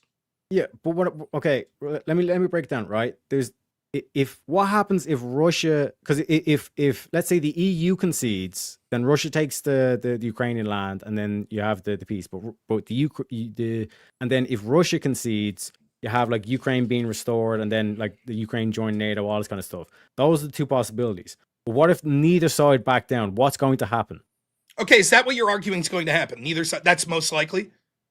That's what I've been saying with Macron and Starmer. But that has nothing to do with the scenario of the prompt. But okay, let's address this. So if the argument is the most likely scenario is there's going to be a stalemate, and I think that's fucking NOerr. Let me make your case for you, right? Yeah, the longer this drags out, it's basically fucking cannon fodder. Entire generations of young Ukrainian men are being thrown to the wolves, and a lot of young Russian men are dying. And for what? It's fucking nonsense. The United States should stop funding this, right? But if, let's say they do, and then Europe just keeps the funding and it goes on. My question to you would be then, given that your proposed solution inevitably, as you've admitted, leads to World War III between Russia and the United States, why not just cut out the middleman and have Russia invade the United States invade Russia right now? That's what I argued. Yeah, that's what I'm saying. Like when you look at the geopolitics going on, the fact that they cut off the money from the oil in Venezuela because Russia was using that as a way to get around the sanctions. The Venezuelan oil, and then you look at Trump going for Canada and Greenland, looking at the north of Russia, and then you look at what's going down in Iran right now, especially because America wiping out like their military facilities with Israel. I don't understand what any of this has to do with my question. What I'm saying is that when you look at like all this conflict that's around, like Russia is basically surrounded now. Okay, so then you are saying, would it be a better solution to your problem to just have the United States invade Russia right now? I'm saying that's what basically Trump's doing. That's why he's talking about Canada. No, Trump is not talking about invading Russia. Quite to the opposite. Sorry, no, he's not. No. He's not talking about it. But that's the plan.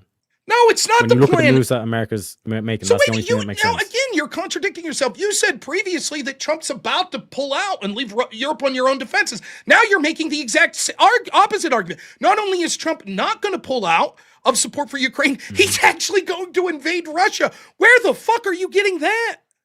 Yeah, the flanking. So basically, like, what's going to happen is Trump is going to do all this shit with the European Union, and basically, so I'm out of the NATO, which is going to give Russia all the impetus they need to start pushing the lines across Europe. And then when you look at like Iran being Western friendly and Canada being the 51st state, salutes to you, sirs. Then all of a sudden you can basically pincer them, and then you made a claim. You made it. Now you're pivoting to something else. You made a claim that I'm talking about geopolitics. Trump is going to invade Russia. That's your claim. No, what I'm saying is putting pressure on Russia, but in terms of surrounding Russia, is Russia, Trump going to invade Russia? It looks like that's the plan. Show me any evidence.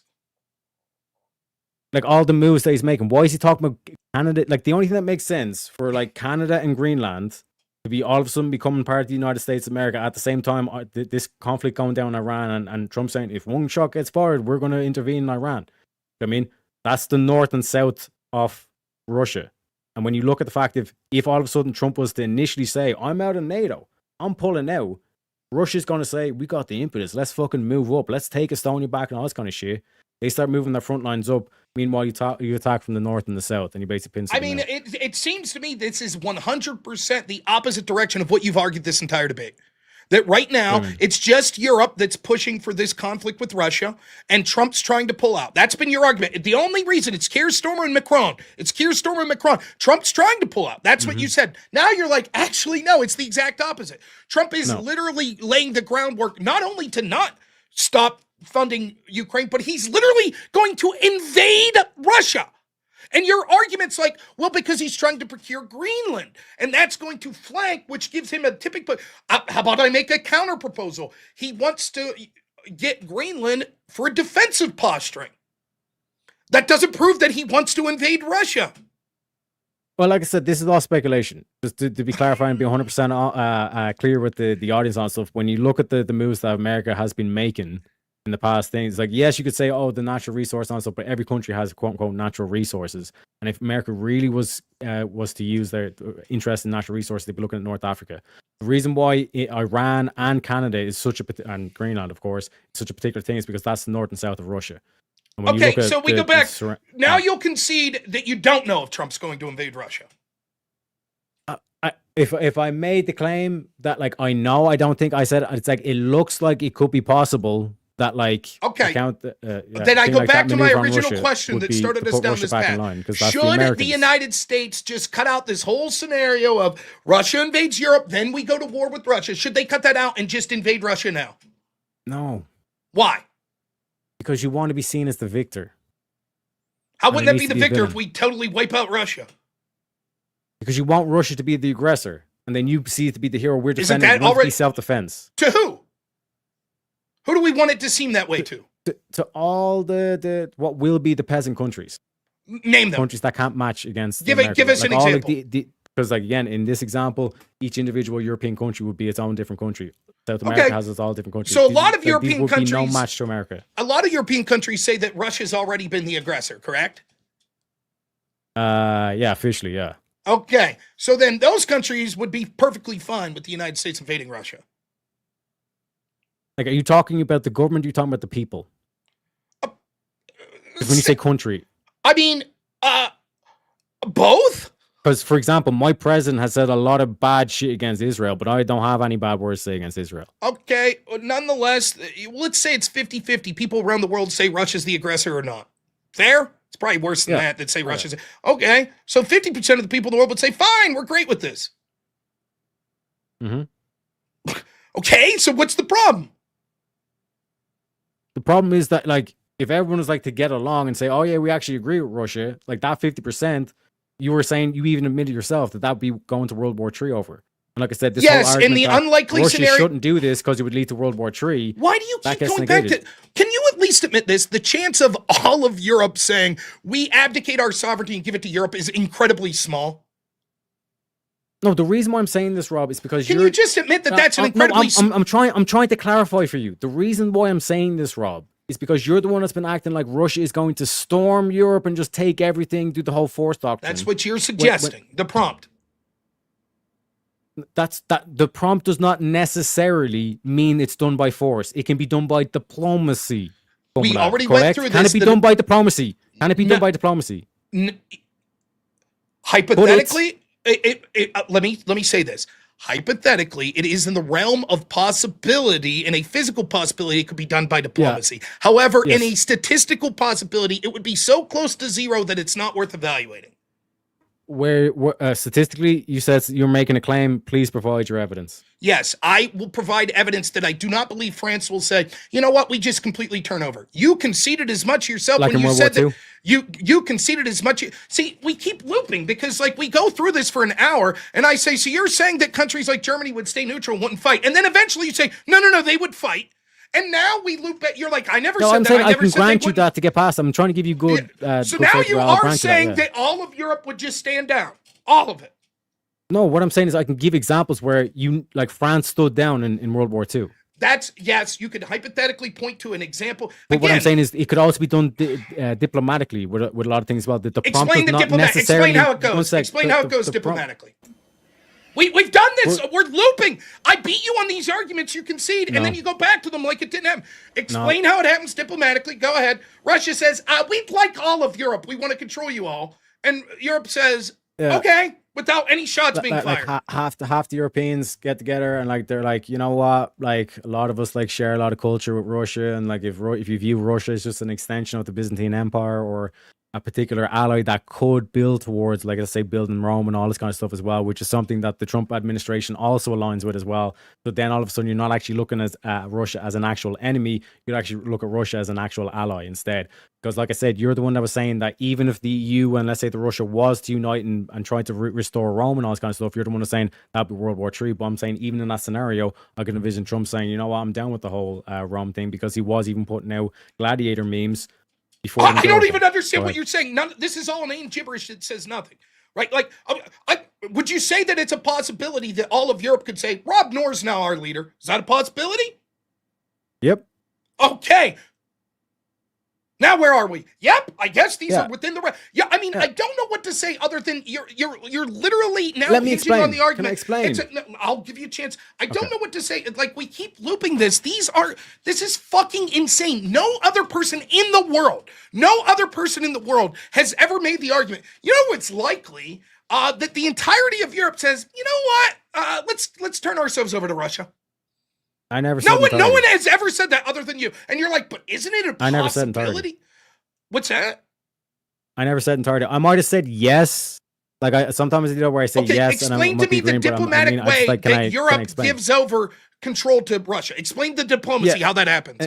In terms of, like, you're talking about, like, oh, the entirety of Europe has to go over and all stuff. What I'm saying is, if you look at it like if you factor in motion, like change, like time into this factor, like initially you would see a lot of the initial states be like, you know what? I actually don't trust the EU to have my back. Like, for example, like the Baltic states or the former Soviet states, them saying, and then all of a sudden they sided with Russia, and then there's more and more pressure mounts that eventually all you're really left with is France, UK, and Germany.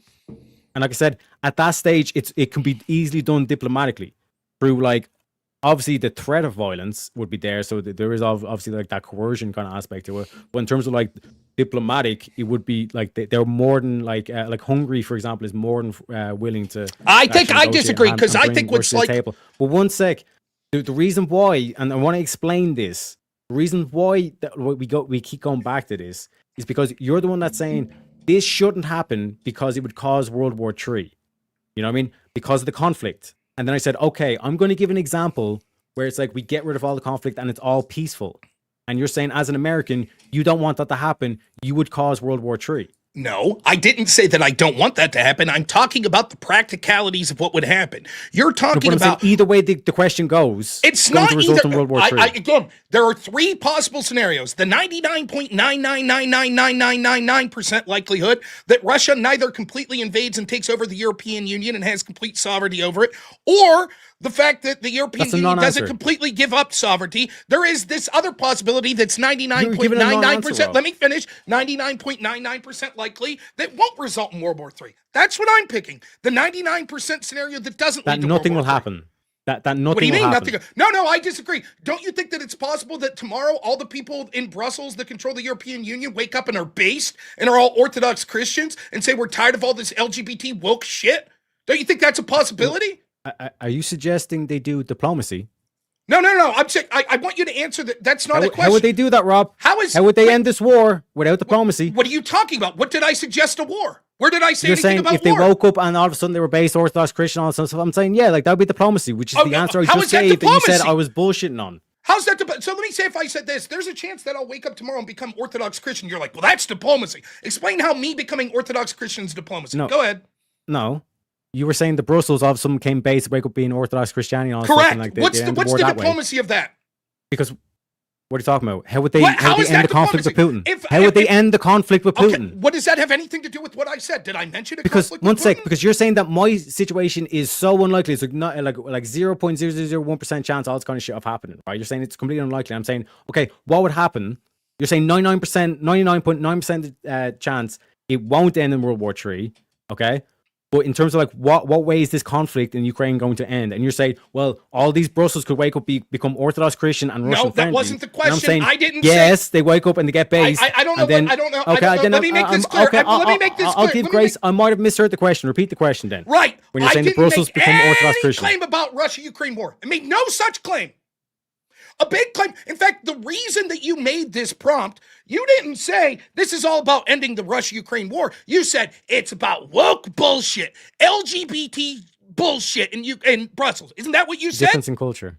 Yeah. Isn't that what you said? You didn't say that the primary reason for this was ending the Russia-Ukraine war, correct? There is currently conflict in Europe. And was your Russia primary reason, if we go back for your opening statement, was your primary reason, if we go back to your opening statement, that we need to end the Russia-Ukraine war? Or was it that Brussels does all of this woke bullshit and Islamophobia and transing the children? right? That was Yeah, the argument, correct? Yeah, Russia should take over the EU. So then I say, you know what? Instead of Russia invading, isn't it true that tomorrow all of Brussels could become based in anti-LGBTQ? Isn't that possible? Yes, but it would end in World War III, Why? according to you. How? Because they would align with Russia strategically, and Why then they would get they? too friendly, and you'd Why would say, hang on a second, Russia's too much power, and you would start World War III by your own admission. Okay, give me the line of thought. Why is becoming based and anti-LGBTQ mean that you're pro-Putin? Go ahead. Because that's what Putin is. It doesn't matter. That's why one second. I'll read out his words. What does that matter? I'm anti. Look at what they're doing to their own people. It's all about destruction of the family, of cultural and national identity, perversion, abuse of children, down to pedophilia, all proclaimed as the norm. That's all this like LGBT. Okay, so just to be trans and all this kind of clear, you are allied with everyone that's anti-LGBTQ. Not necessarily everyone, no. Okay, so then what's your argument that if Brussels becomes anti-LGBTQ, they're pro-Putin now? That the culture would be more aligned with what Russian culture is. What does that have anything to do with what I'm talking about? It Because might be then more why are we aligned, fighting- but that's different than saying that they would all of a sudden. Because your argument is it would be World War III. No, again, I go back. The scenario That was your we're argument to talking. be World War III. No, my scenario. You said it'd be World War III. If all of a sudden Brussels woke up and they start giving Russia too much power. Okay, so I want the audience to hear what's happened here. He gives the insane hypothetical. What if tomorrow Europe wakes up and says, we give all of our land over to Russia? You have total control. And I said, yeah, that would be seen as an act of aggression that the United States would inevitably go to conflict. But that scenario has zero chance of occurring. And he says, so then you're saying if all of a sudden tomorrow Brussels says, you know what, we're not doing the LGBT shit anymore, that also leads to World War III because the scenario of them giving up all their land to Russia does. Do you see the stupidity of this?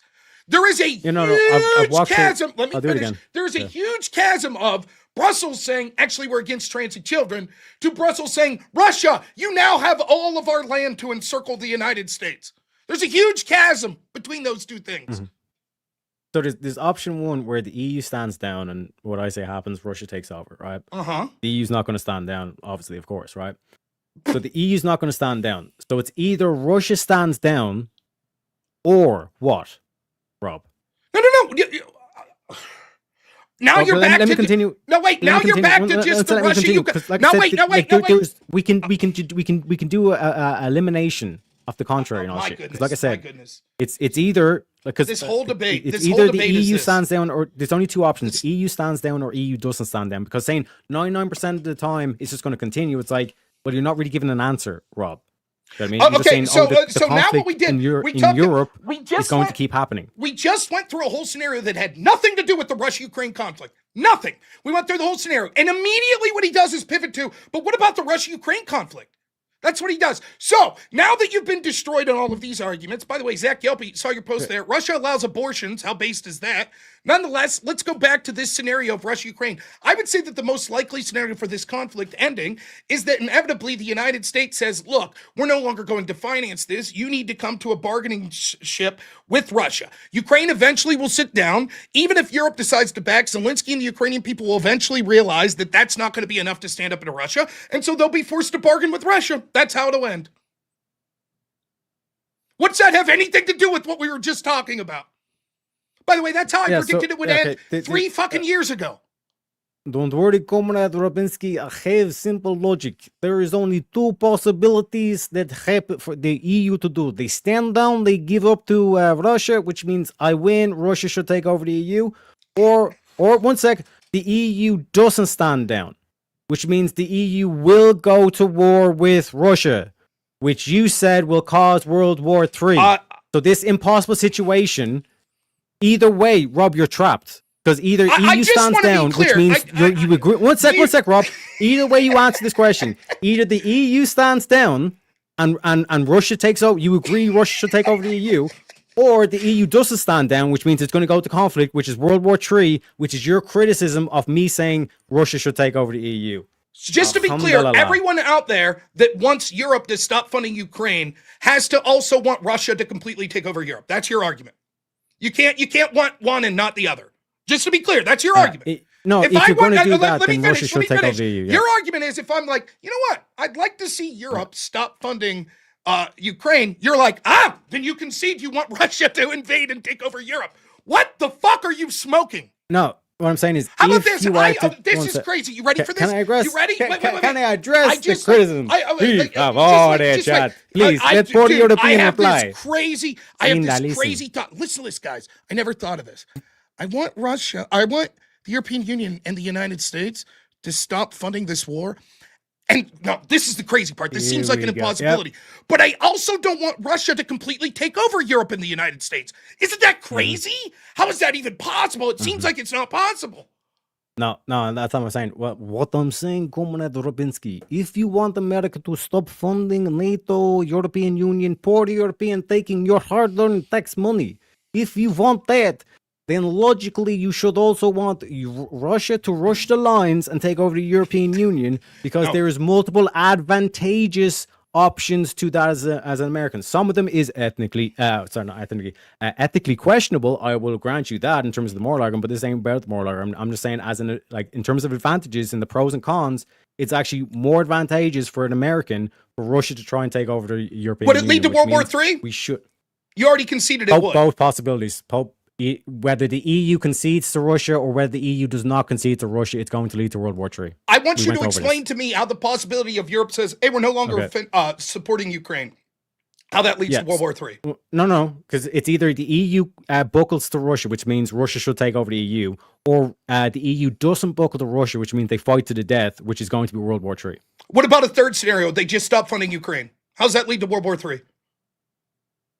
So then Russia just takes Ukraine, and then they sense weakness in terms of the European Union, and all the Baltic states shit themselves and start going into deals. Hungary all of a sudden turns, like I said, all the way up to Germany, and then you have Germany, France, and UK left. And then, like I said, Ireland was accused of being allied with the Yazidis during World War II as well. So you never really know what Ireland. The most likely scenario, as anyone with half a brain knows, is that it won't be the complete elimination of Ukraine. What will happen will be there'll be a negotiated settlement where Russia gets a lot, seeing as how they'll be negotiating from a position of strength. But Ukraine will still exist at some point. This isn't carte blanche that this means that Russia will then aggress. And by the way, it's so funny. Like, it's just amazing to me, like, how you're constantly talking about contradictory 180 degrees opposed positions. On one hand, you're like, Russia's not the aggressors. They don't want to invade Europe. They just feel like they're being encircled. They're the good guys here. And then you're like, but if Europe stops funding Ukraine, then Russia's going to be bloodthirsty and start taking over the Baltic states and come into Europe, thereby justifying Europe's entire position here. Well, the reason why I'm doing that is because I can show you, like, either way you answer the question, it's going to end in World War III. No, it's not. Negates your original so criticism. You're saying there's a 100% possibility of World War III right now? No matter what the EU does, if like I said, there is that possibility that they get their shit together and all this kind of shit, but it doesn't, like Macron, the way Macron and Starmer's been acting, they're not backing down. Okay, what if they do? What if they stop funding Ukraine? Then what happens? Then, the confidence that will be lost in the European Union will basically shatter into a million pieces, and Russia will take over anyway. So Russia's the bad guys. They're going to invade just because they're bloodthirsty. Where there's a power vacuum, there will inevitably be some power that will rise up. So to try then and take over. you support NATO and you support the European Union going to war with Russia, because inevitably they're going to attack. It's to the point now where if Europe stops funding Ukraine, they're going to be taken over. So from the perspective of Europeans, you would say totally makes sense to fund Ukraine to the last man, because inevitably they're going to be wiped out if they don't. What I'm telling you is that these whack job elites, Europeans, are gun-ho on, like, doing this war with Russia. But what if they're not? What if they stop funding it? Is that a possibility? Okay, then why did Boris Johnson... I'm asking if it's a possibility. I'm asking if it's a possibility. Yeah. If the European Union stopped funding Ukraine. Yes. Is that a possibility? Yeah. Okay, why not that? That's what I'll cheer for. They will lose Ukraine. Yes, that's what I'll cheer for. Yeah, the Ukraine becomes part of Russia again. No, I don't think. I already gave you the most likely scenario. The United States and Europe will eventually tell Ukraine, we're not going to fund you. There's a negotiated settlement that Ukraine still commits some sovereignty. Some areas that were lost to Russia is kept by Russia. That's the most likely scenario. You agree with that, correct? No. What do you think's the most likely scenario? I think Macron and Starmer are gun-ho on this war. Okay, so they'll fight. Will not back down. Do you think that inevitably Ukraine will run out of men? Yeah. Okay, then what happens? They send French citizens? They send British citizens? Yeah. To fight the war in Ukraine? Yep. I thought you said that they wouldn't do that because then they'd be seen as the aggressors. No, because they still technically have the active military, all this kind of shit. But then when they run out of that and they need to get more troops in, there's going to be people saying, fuck that. Okay, so then let's play this out. So then Starmer and Macron send troops in. Do those troops win? No. Okay, so they lose. Now what happens? Now the French and British military is depleted. Now what happens? The same way Germany lost, they just keep throwing soldiers at it till eventually there's no soldiers. Now and then we're Russia out of will soldiers. literally How many just, years like, is people that? will actually welcome in Russia and say, How thank many fuck you're years? finally here. All right, so how many years would it take for them to deplete their soldiers? Go ahead. I don't know. I wouldn't be able to give you Give an me a estimate. Like I said, at this point, 5 years, 40 years? At this point of view, it's Okay. all speculation. Like Nonetheless, now they're out yeah. of soldiers. Now what happens? Again, like to get back to the prompt, Rob. Like No. we're asking, like, the Let's relevant go through. questions. You're saying Okay, this is one the sec. most likely. How No, is wait. How is that relevant to the prompt? How many years it's going to take for the soldiers to run out? In Because this I think hypothetical? How is that relevant to that the you're prompt? embracing the prompt, which is a guaranteed World War III, under a false dichotomy that World War III is inevitable. And so I'm saying, going through your thought process of how you think that's possible. So far we have, it's impossible for Europe to stop funding it. Eventually they'll fund it till every Ukrainian man is dead. Then they will send their troops in. Then they will lose and all of their troops will be wiped out. Now, next step. What's happening now? You're saying it's World War III, so explain what happens next step. All right, it's either the EU concedes to Russia, which at that point Russia should just take over the EU, or the EU doesn't concede, which means it's going to conflict. That's not the only options. In fact, you're giving a third option right now, the most likely option. You said the most likely option isn't that Europe's going to give up. You said the most likely option is that they'll keep funding Ukraine. Every Ukrainian man will die. Then France and Britain will send their troops. No, you're saying let's play this out. That's exactly you what said I'm let's play saying. this out. And I was like, okay, let's play this out then. Okay, so now the British troops and the French troops are all dead. What happens next? Like, how is this relevant to the point I'm making, Rob? Okay, your either argument. way it goes down. Either the EU starts conceding to Russia, and then it's a matter of time before at this point Russia's going to take over, and then, like I said, that sends in the American troops, as you already conceded, which is World War III, or like that's them conceding to Russia, that's them getting along with Russia, or they fight to the death. Getting along with Russia doesn't lead to World War III. Giving your sovereignty up to Russia would. Yes, but you're not factoring in the ripples after the first blow. No, I don't think Ukraine, that's one sec, Ukraine will never trust the EU again. With the amount of Okay. lives that How's have been that lead to lost World in War this. III? One Sounds sec, good. Rob. The Ukraine will never trust the EU again. The Baltic states will say, go fuck yourselves the way you treated Ukraine. All of a sudden, Europe is going to have a schism. You're not factoring that in whatsoever to the equation. Let's say that happens, like I said, and? think of the decades. Let's say that happens, and now what? So now the Baltic states join Yes. Russia, okay? Does Yes, Germany and join it's just Russia? slowly they'll all start joining Russia because So Germany Russia will would become join more Russia. and more Spain would join Russia. France would join Russia. until a point where America would step in, which you already conceded. No, what? So even Yes, you in did. your You said scenario- if Russia, if Russia all of a sudden became too Russian friendly, if all these countries start going over to Russia, then all of a sudden America would step in. No, that's not what I said. I That- said you- if they. yes, you did. I don't know. If they all Show me. start becoming Quote me. Russian Quote me. ruled, then America Quote will me. step in. Quote me where I said You that. said, you said if all of a sudden your EU woke up and start being Russian friendly and all this kind of shit. That is not like what I being, said. They want to speak Russian and all this kind of shit. And it's the same thing as Russia. Like all I these states think saying, now, fuck this, are fuck the we up EU, to they don't a- have our backs. We're going to trust Russia because they have the force. Are we up to a dozen times that I've had to correct you on this? I never said if Europe starts becoming friendly with Russia, it'll lead to World War III. Okay, so I if said, they start speaking let Russian. me finish. I said your scenario, which was tomorrow we wake up and Europe says, you know what? We give all of our sovereignty to Russia, that would lead to a conflict. A scenario that's an impossibility. And you it's not keep an using impossibility. the fact that I said, again, I'll just say this. I gave the outcome that you gave, where it's like, okay, they sign over the land agreement. Ukraine will never trust things, so Ukraine will effectively become part of Didn't you Russia. say- Or be, didn't will you be, say will there's become, a one second, Rob. Let me go through it again. Ukraine will become an ally to Russia. Then all the Baltic states will go fuck yourself, the EU, and you'll slowly start losing each country. You've already pretty much lost Hungary, right?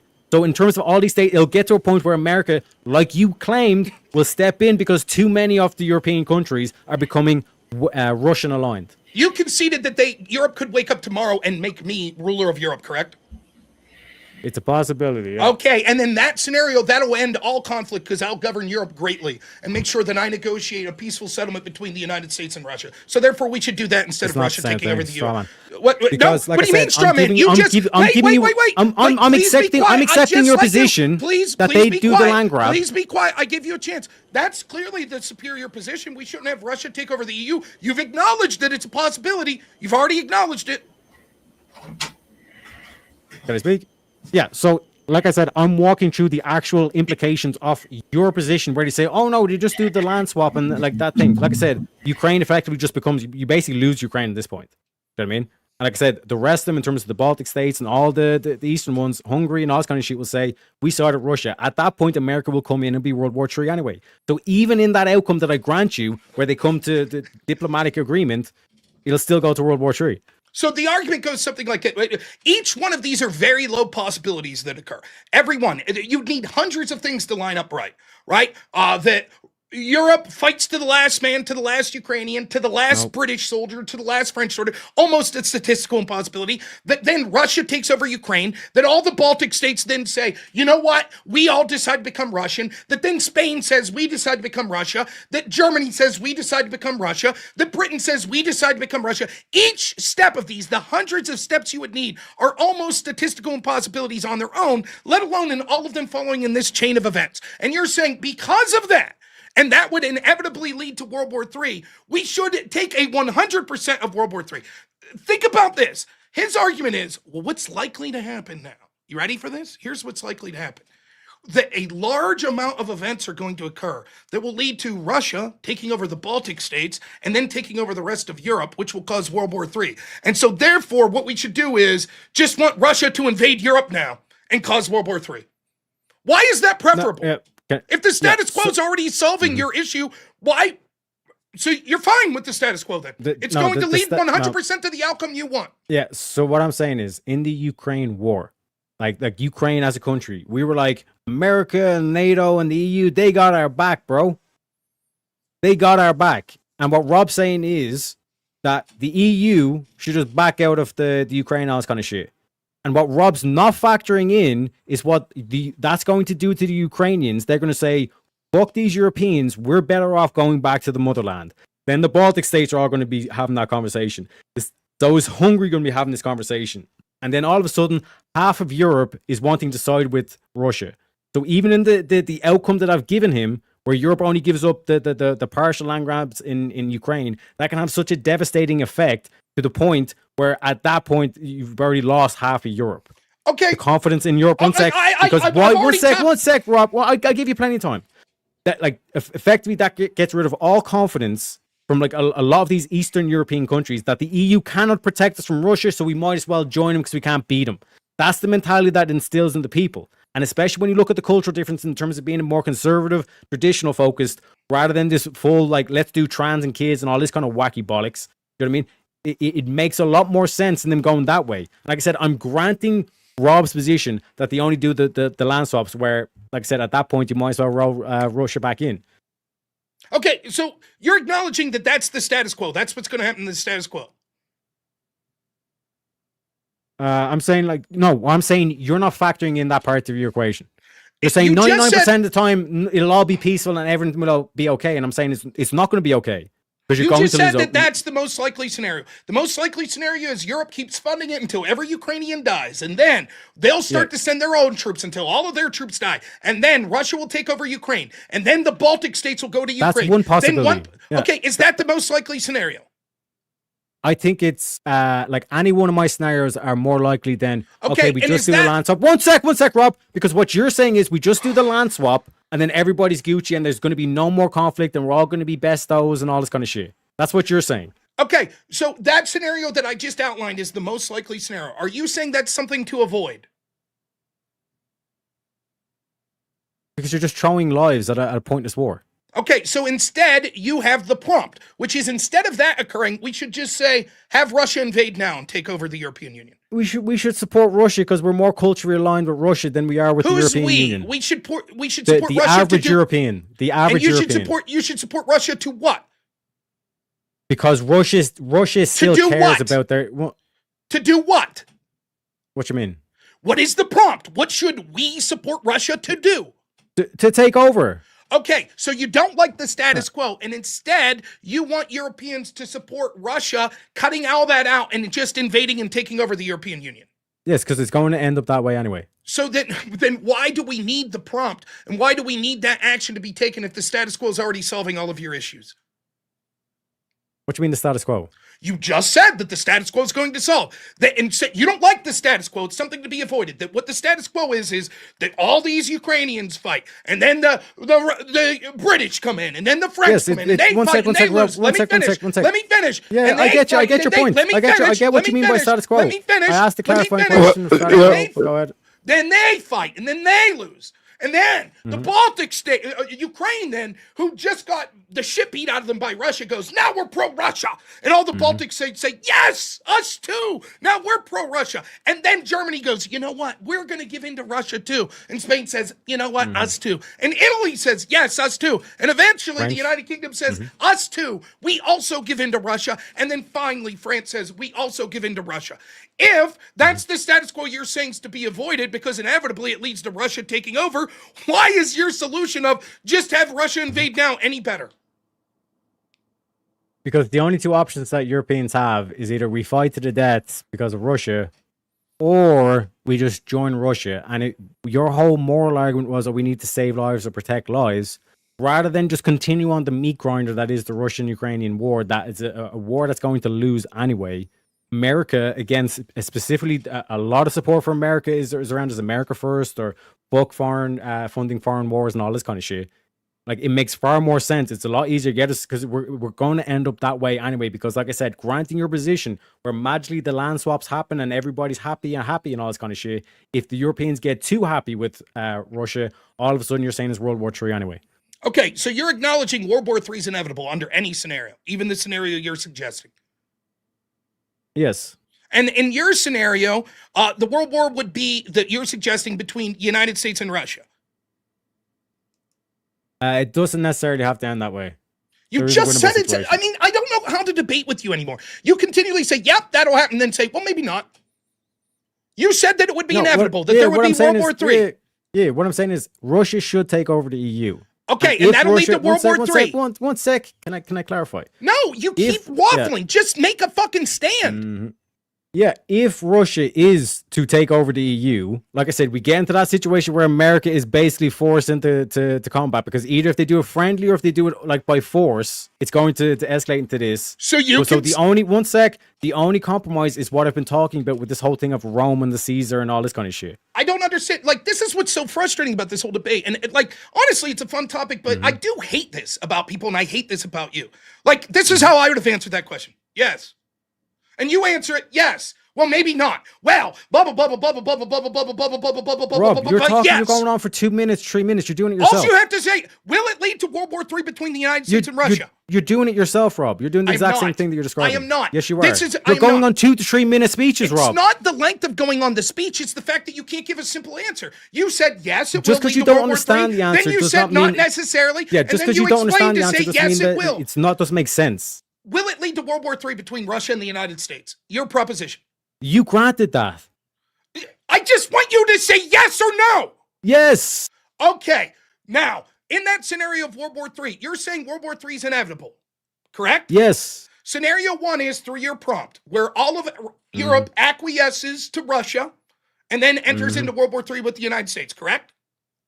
Well, the United States would be doing the World War III, but yeah, correct. Okay. Scenario 2 would be the status quo, which is a bitter fighting, where Russia bitterly continues to fight in Ukraine and wins. Then the British and the French send soldiers in and bitterly fight Russia, and Russia wins. Then the United States, maybe through more military conquest, maybe through not, takes over the rest of Europe. Then ends up in World War III with the United States, correct? Yes. Okay, why as an American wouldn't I prefer scenario 2 that leads to far less troops facing Americans? That's what I'm saying. If you pull funding, all this kind of shit, pull out of this whole like nonsense with the Ukrainian war, this whole like pull out the NATO and all this kind of shit. I already explained that situation where it could be very advantageous to an American, specifically because like Russia is the only real threat America.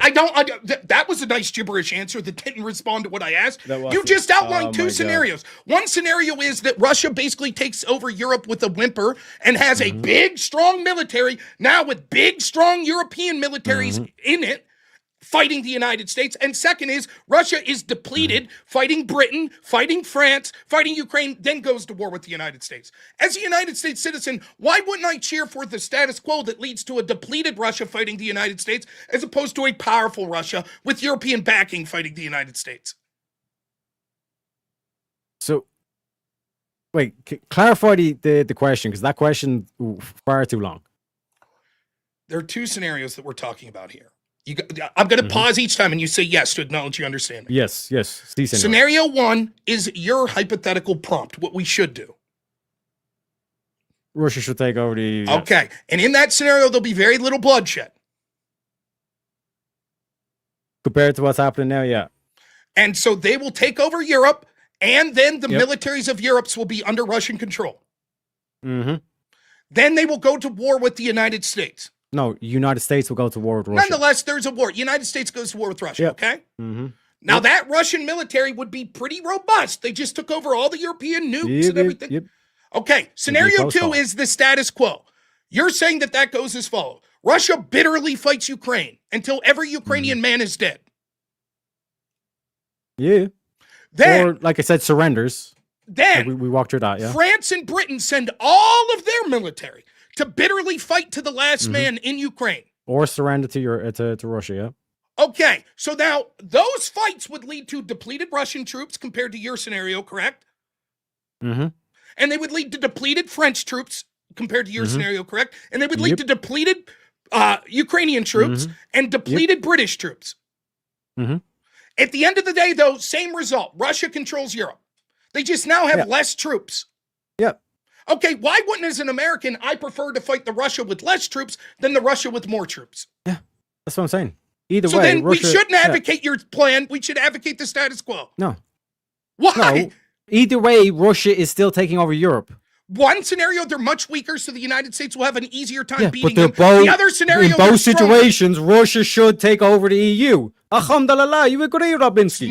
It's not that they should. You just acknowledged. You gave an analogy with both of them, like with Russia taking over the EU, and I'm like, yes. You're not. No. Yes, because if the European Union does go to war, then all these fucking liberals on this kind of shit are going to go off and do a pointless war, and I'm going to be like, yay! And then Russia's going to come over and be like, hey, SARS, how's it going?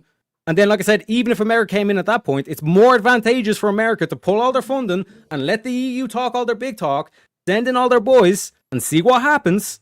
And Russia fucks them up, and then because they're still able to fuck Russia up, then your boy Loki comes in and helps America. I mean, this is just absurdity upon absurdity. You just got done admitting that you are against the status quo. That is not what your prompt suggesting. That instead you want Russia to take over the EU now. That's your plan. I'm saying that the status quo... I think you muted. Sorry, sorry. I'm saying... thanks for that, by the way. Like, I'm saying is that both ways you're saying that Russia should take over the EU. No, I'm not. I'm saying both scenarios are bad. Right? But I'm saying if we're engaged in your hypotheticals, your bullshit dichotomy that nuclear wars are, that World War III is inevitable. Russia should take over the EU. No. So would it be better to have World War III or not? Either way, it's going to be World War III. No, I disagree. Is there a hypothetical scenario where Russia doesn't take over the EU? Yeah, sure. Is there a hypothetical scenario where there's not World War III? Yeah, sure. Why shouldn't we cheer for that? Because it's more advantageous to an American and even to a European that the Russian taking over the European Union. What is more advantageous than a great war that will kill hundreds of millions of people? As an American, you would want the Europeans to weaken the Russians, so then you could take over Russia. That's one advantage. What are you talking about? Like you coming in to save the Europeans, then you see it be as the savior. That's another advantage. So you just acknowledged there's a third option of no war with Russia. Why wouldn't I take that? Because we're talking about should. Right. Should we have war with Russia? Well, yeah, but again, in terms of my prompt, like, it doesn't necessarily require war. Like, we could all just bow down. You just said that it's inevitable. Your prompt 100% leads to war. That's what you said. You said that. No, sorry. No, the current circumstances. Either way, the current circumstances play out. it's going if to go to Russia war anyway. takes over the EU, But hypothetically, I guess, yeah, like Putin could wake up and like have a completely different. I mean, it's so frustrating. We just went through the scenarios that the status quo is a bunch of steps that leads to Russia taking over the European Union, which inevitably leads to war with the United States. Or your plan, which is that Russia just takes over with little bloodshed and then goes to war with the United States. Yeah. I say, okay, so in both scenarios, it's war. What? And I say, is there a scenario where there's not war, where Russia doesn't take over the EU and there isn't world war? You said yes, that's a Yeah, possibility. you said I hypothetically. Hypothetically, Yes? yeah, hypothetically, yeah. Okay, so then why wouldn't I advocate that that's what we should do? Yeah, you can advocate for that, but it's not. That's like I said. That's in terms Okay, of what should so then happen. what you were saying is, given that let me we've clarify. conceded, here we go. Okay, We finished the debate. We finally get here, right? So then your prompt of should Russia take over the EU, right? It doesn't matter if it's practical or not. You're just saying this should happen. And you're saying the consequence of Russia taking over the EU is World War III with the United States. So my answer to that is no, Russia should not take over the EU because there are scenarios that won't lead to World War III, and that will always be preferable to your 100% guaranteed World War III. End of debate. Hypothetically was the key word that was being used there. You know what I mean? So? Like I said, in the current situation, either way, like, and even when I grant your whole position, like you're still saying like either way, Russia like taking over the EU is going to end in World War III. You know what I mean? But like I said, No, what I'm saying is one sec. Even if Russia was friendly, if Europe start getting friendly with Russia and say all of a sudden, no, we actually appreciate Russian culture and we actually respect Russia more than the United States, then you're saying that's World War III anyway. And like I said, that negates your criticism. there is no. It is so like simple. I said, I've even given examples where it's advantageous for America for this war to be fought. So again, what you can see is like you're just lost in the sauce. Again, you've conceded the following. You've conceded the following positions. Your prompt leads to a 100% chance of World War III between Russia and the United States. You've conceded that, correct? Okay. Yep. You've also conceded that if Russia doesn't take over the EU, there's a chance that there is no World War III between Russia and the United States, correct? Yeah, I can grant that, but like I said, I'll clarify Okay, it. so then I will always take the chance of not World War III between nuclear powers, although that chance might be small, than your prompt, which is a 100% guaranteed World War III between nuclear superpowers. Simple. Yeah, because like hypothetically, a comet could crash into the Earth and boom, or we could have like a Chernobyl event and all this kind of shit, and or a 99 red balloons event, and they fire or they follow through with the actual nuclear things and all that stuff. So like hypothetically, yeah, there's plenty of other avenues that could go. Like I said, to get to the prompt, like should Russia take over the EU? It's like yes, because it's more advantageous for an American, especially an American who's America first, who wants to be an American isolationist, or wants to be done with this like supposed duty of them being the world police.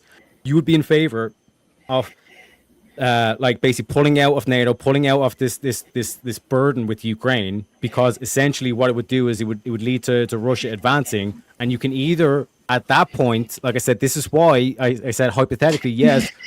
The United States of America and Russia could align and recognize restoring Rome. This is That's the what I'm saying. the word salads are amazing here. I'm addressing your point. What I'm saying is, like, hypothetically, yes, that could be the case. Like, that America and Russia could actually see eye to eye and say, yes, let's bring back Rome. If Russia views itself as the continuation of Byzantine Empire, and the fact that America is basically like Plato's Republic, there's commonalities there. Ancient Greeks.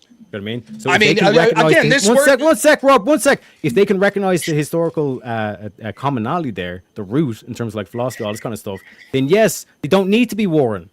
But when you look at the current, Rob, when you look at the current situation, the way that Macron and Starmer is playing out, especially the way that Putin and Trump we seem to be eye and eye, and Trump was saying I was going to end the war in one day.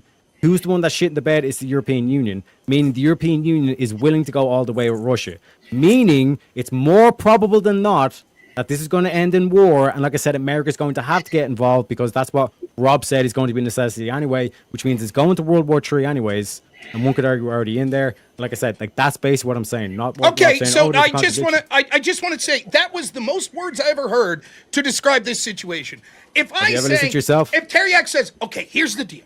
If you leave and get in that car right now, Rob, 100% chance you die. But if you stay in your house, there's only a 99% chance. Which one would you do, Teriak? I'd probably do the opposite. Can I give you a counter? No, Have you no, counter no, one? I gave you a long time to talk see? there. Great. You would take the 99% chance. Now, let's do this. Terry X says, my prompt is 100% chance of World War III between Russia and the United States. However, if we don't do my prompt, there's a chance, albeit I think small, that there won't be World War III between Russia and the United States. I say, okay, I take that. I don't want 100% risk of World War III.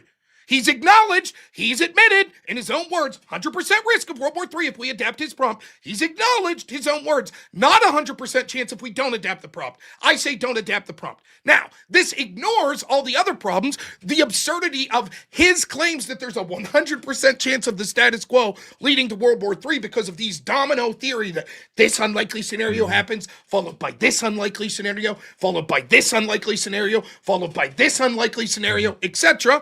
So you have to believe all of that. Imagine listening to a man. In effect, what this is, you took a long time. Imagine listening to a man that says you should take this chance to 100% likelihood of hundreds of millions of people dying in a war. That's what we should do. Why? Because I have a feeling, based on a bunch of contradictory statements I made the whole time, that war would probably be likely to happen anyways. So let's just fucking do it. It's the same doomer-pilled, black pill bullshit that you hear all these accelerationists make. It's with an Irish accent. It's with a lot of word salad that makes him dumber than the majority of the accelerationists you normally hear, but it's the same bullshit. War is inevitable. Fuck it. Let's just get it on now. No, I'm sorry. I don't think that's beneficial to me or my son. To say, fuck it, let's just do World War III. Nope, I'm sorry.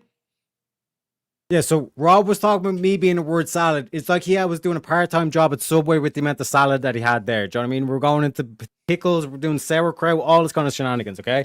Like, I'm basically fundamentally breaking it down that, like, when you look at the situation, either way, it's like we're sitting in a bar, right? And there's two dudes, like, squaring up to each other, and like, they've just been, like, talking shit, like real, like personal shit and all this stuff, like, glass has already been cracked and all this kind of shit. And Rob's saying, whoa, now, Teriak, there's a possibility that they don't take a swing at each other. And I'm like, Rob, they're going to deck the absolute living shit out of each other. So what? It's more like. So what should they do? Yeah. So what's the claim? Then what should they do?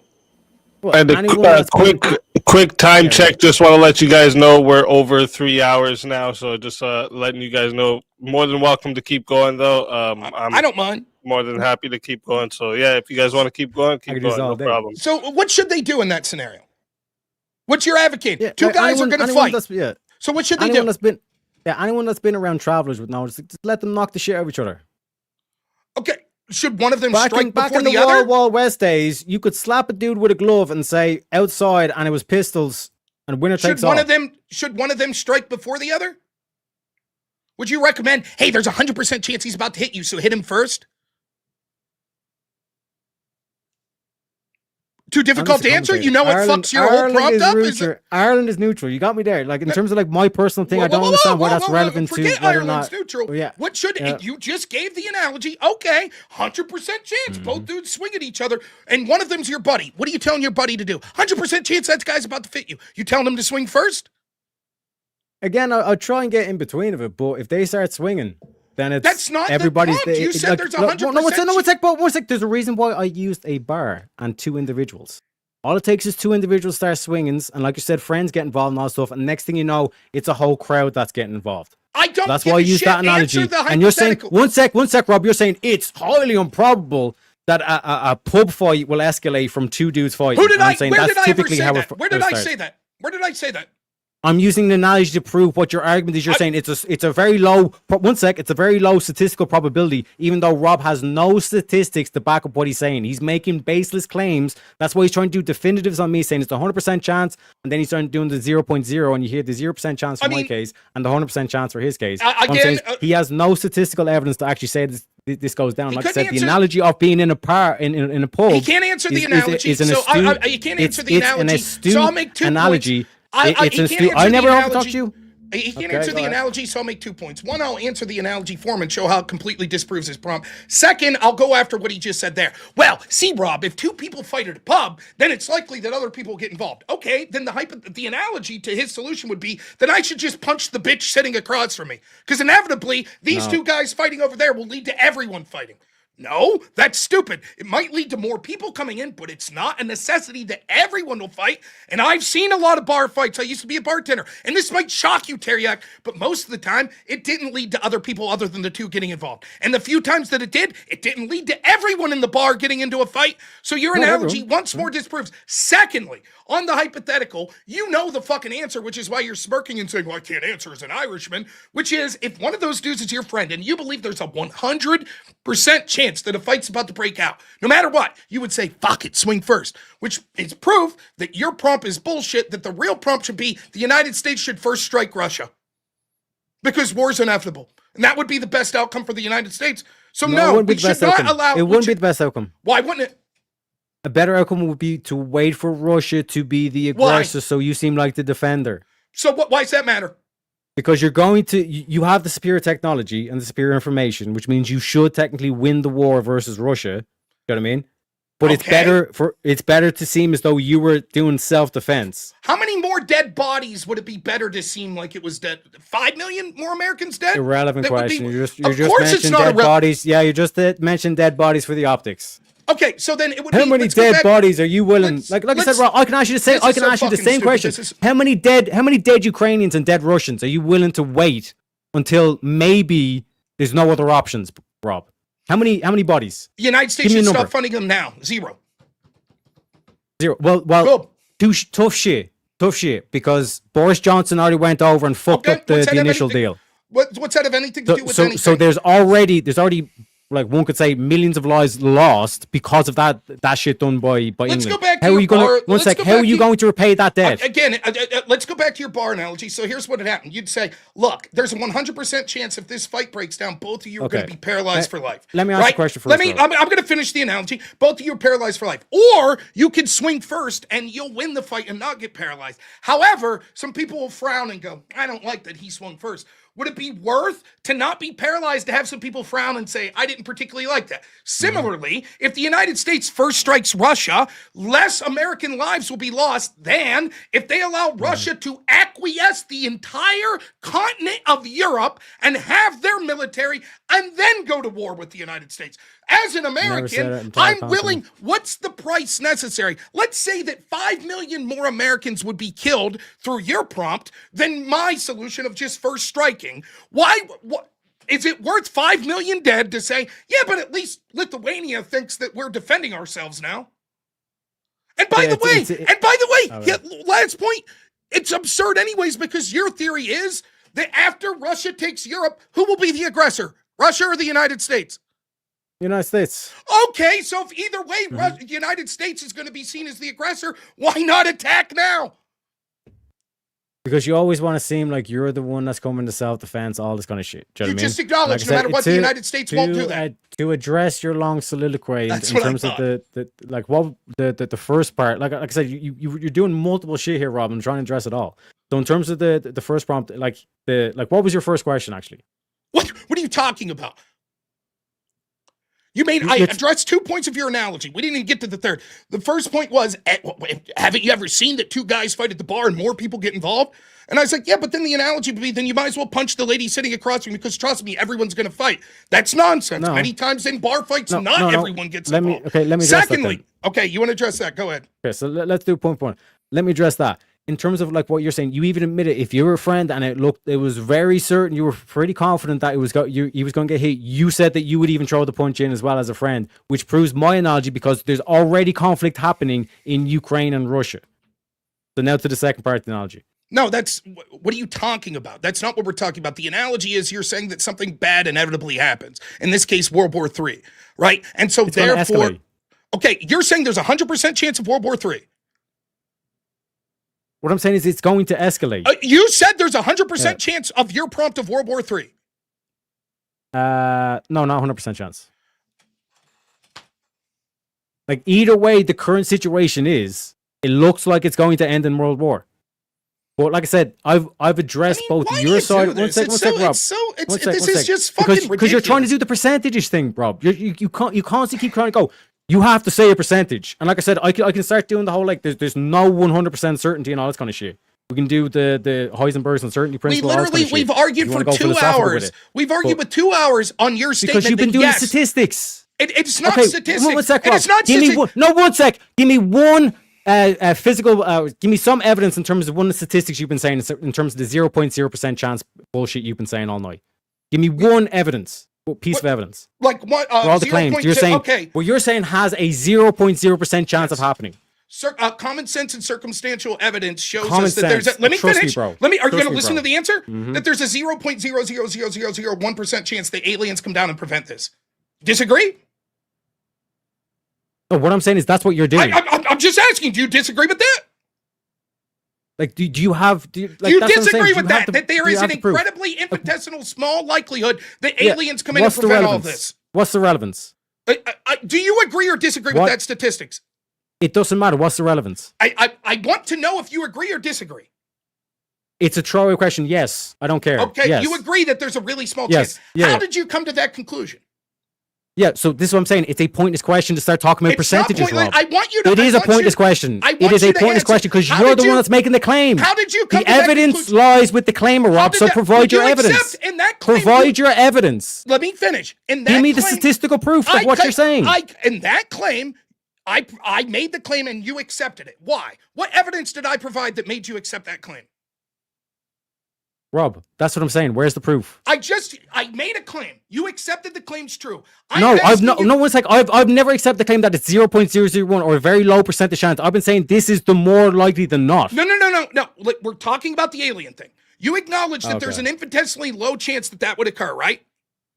It's a pointless question. That's what I'm saying. I'm asking you to go along that to go along with it's it. not Yes, pointless, to go it's along with not- it. Yes, I've already answered it, Okay, but we can go what again was because the- you're doing the What tactics. was But the go ahead. evidence? Yeah. What was the evidence I gave that made you accept that claim? No evidence. I'm just going along So with your you just your thing. randomly choose to accept the claim. I'm just going along with your thing because you're trying to use this as a trick to This escape is from bullshit. my main I'm not. point. And so Because what I'm pointing out is the tactic you're using in terms of saying percentages and all this kind of shit. You're using this trying to sway the audience, but you don't have any evidence or proof to make those claims. The evidence lies with the claimer, and you sir, are the one who are making the claims. You're the one who's mentioning the percentages. Okay, so now that he's unwilling to engage, as you can see, that happens multiple times. Address happens. what I just said. I am Rob. going to address what I just you'll said. You'll be silent because Address you're what I unwilling. just said. I will. You're unwilling to engage, so you have to give me time to explain what's happening. Now, the truth is, he accepts that claim because he knows that I don't have to provide proof because common sense dictates that that's a very low scenario of occurring. The same would be true of scenarios that I said, like, it's almost impossible that Europe will wake up tomorrow and say, we completely give our country over to Russia. His argument is, show me proof. Show me proof that won't happen. Show me proof that that's a insanely low percentage chance. You see the stupidity there? You can say that about anything. I could say, show me proof that there's a very low chance that Europe will make me king tomorrow. Do you see the stupidity? He can't provide proof other than to say, that's just outlandish. It's never happened before. It wouldn't happen. Do you see? Now he comes to this from the claim of he has said over and over and over and over. Yes, my prompt will guaranteed lead to war with the Russia and United States.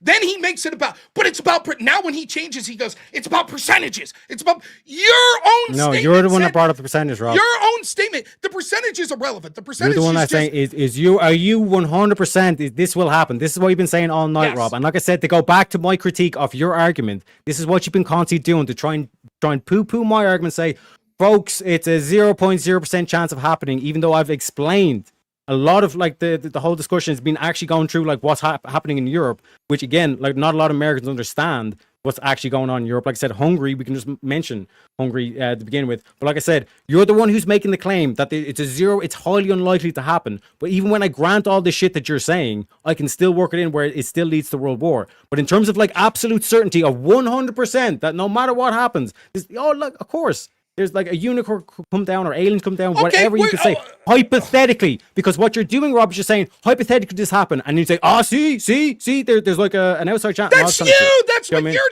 doing. No, I'm That's not. exactly what you're doing. making the... Okay, Rob, okay, if that's what I'm doing, you're making the claim that it's unlikely. Just prove the claim. Okay, you want me to prove the claim that it's unlikely that tomorrow Europe wakes up and says, we're going to give all of our sovereignty over to Russia. You want me to prove that claim that's unlikely? So is it a fear for the Europeans for Russia to invade? What does that have to do with the scenario I just asked? Is it likely? Is that an irrational fear? Exactly. Exactly. I don't know what to say. Exactly. No, wait. Because I have you beat, Rob. I have you beat Yes, it here. is. But is it also a rational feel that I will be dipped in a vat of acid tomorrow?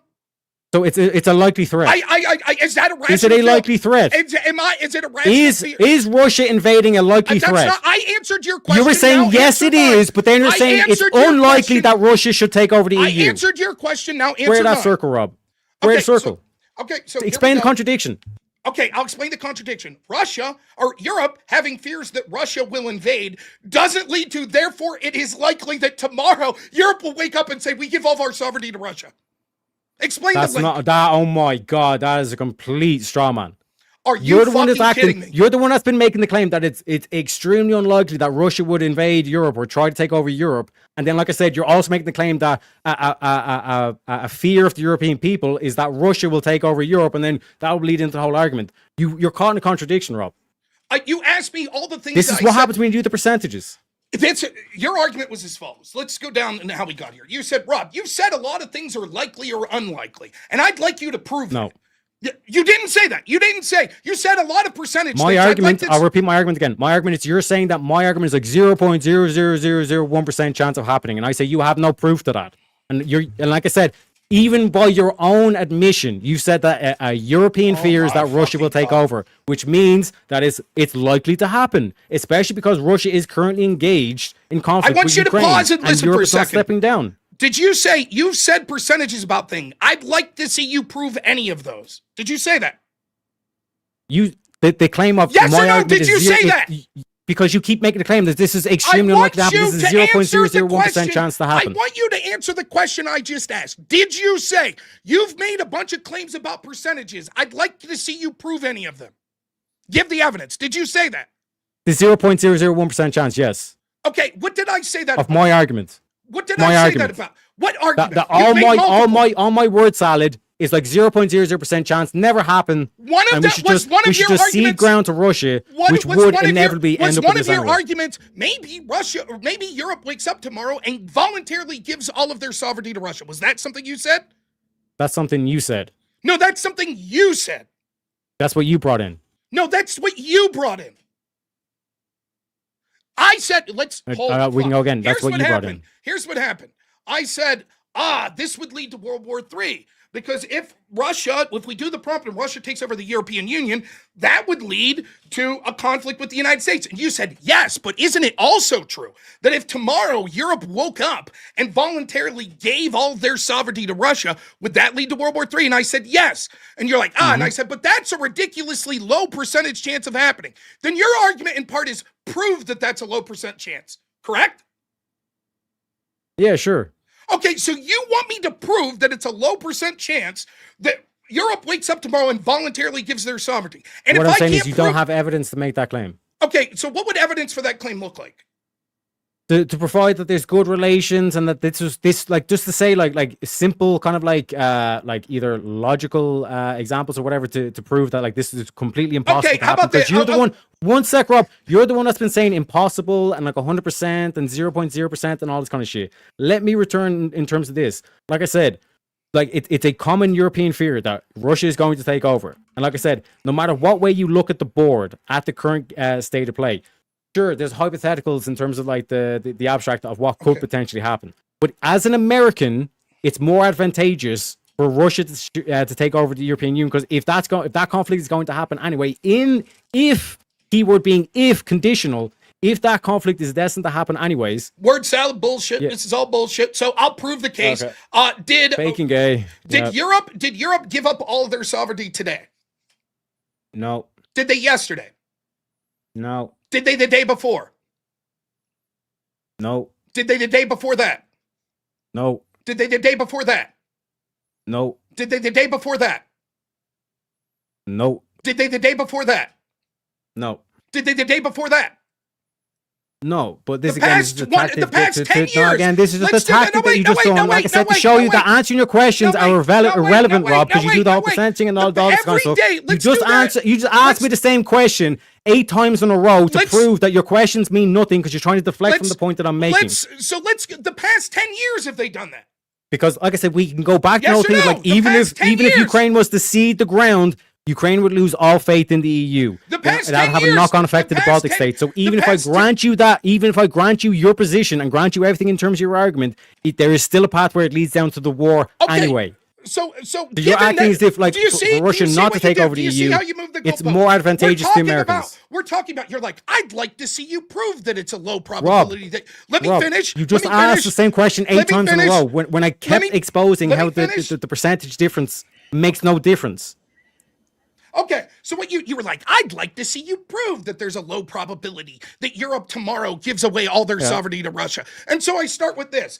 Well, did they yesterday? No. Did they any day ever? No. Has any country ever really done anything like that, let alone a continent? No. Okay, No, ever, no. You did not ask that question. You kept saying the day before that, the day before that, the day before that. Happened? And then I said, fuck this, I'm not doing this. I've answered the same question 8 times in a row. Show me when it's happened. 1 sec.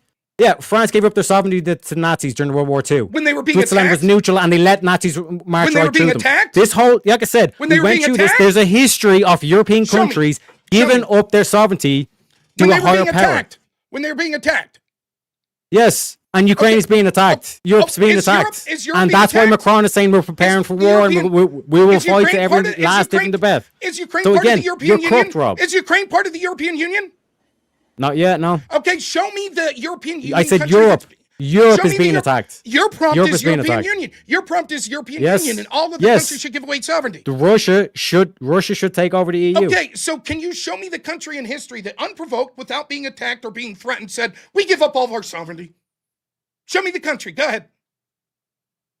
Okay, is the EU sending troops? Are European Union countries sending troops? Are you answering my question?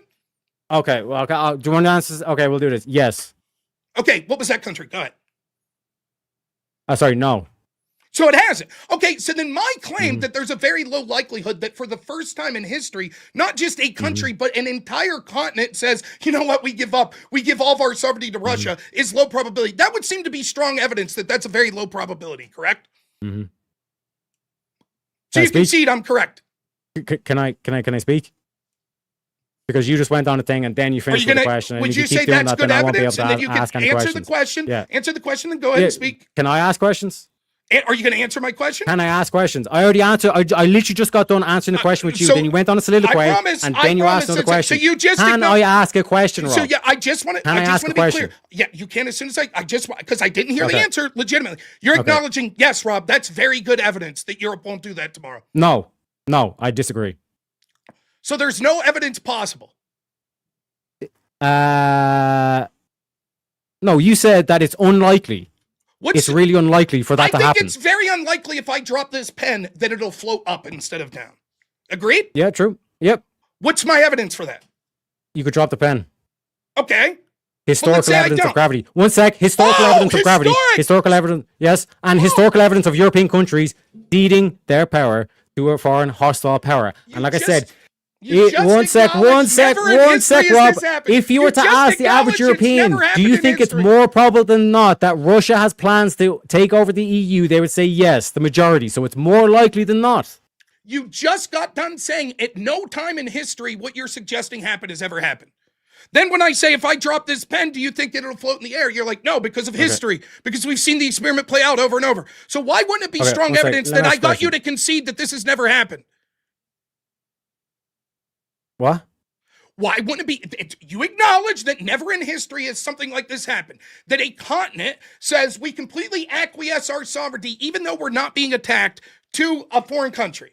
It's never happened in history. And you're like, yeah, but that's still not good evidence that it's likely. No, the straw man you're presenting, yeah, that's relevant, but no, that's never happened in history. Yeah. Okay, so if it's never happened in history that I drop this pen and it floats to the sky, and you'd say history shows that pen will most likely drop. Yeah, no, it's a straw man. It's a straw man. Why is that a straw man? Can I answer? Why is that a straw man? Yeah. Can you explain? Can I answer? Yeah, so I'm giving historical evidence that European countries have given up power. You just admitted that those are analogous, that it's never happened in the way you're suggesting. No, the way you're suggesting, the way you're strawmanning, saying that like this whole continent is just going to bow down to Russia. Suggestion. Can I ask a question? Can I ask a question, Rob? Do you think it's somewhat probable that Russia could potentially take over the EU or try to take over the EU? Maybe. Very low. I would say the chance that they try to take over the EU is probably around 1% to 2%. In order for them to successfully do it, not only would they have to try, then they'd have to be capable, which is another less than like 0.005%. So the chance if you multiply those two percentages together, I would say that it's less than like 1 10,000th of a possibility. Okay. So if that's, there's no chance that happen. Okay. And like basically this whole belief that the Europeans have that Russia's going to. What does this have to do with what we were just talking because, about? like At I all? said, if Russia wants to end the war and America wants to end the war, but the EU doesn't want to end the war, and that's why the war is still going on, why hasn't the war stopped then? Why haven't they just done what you said?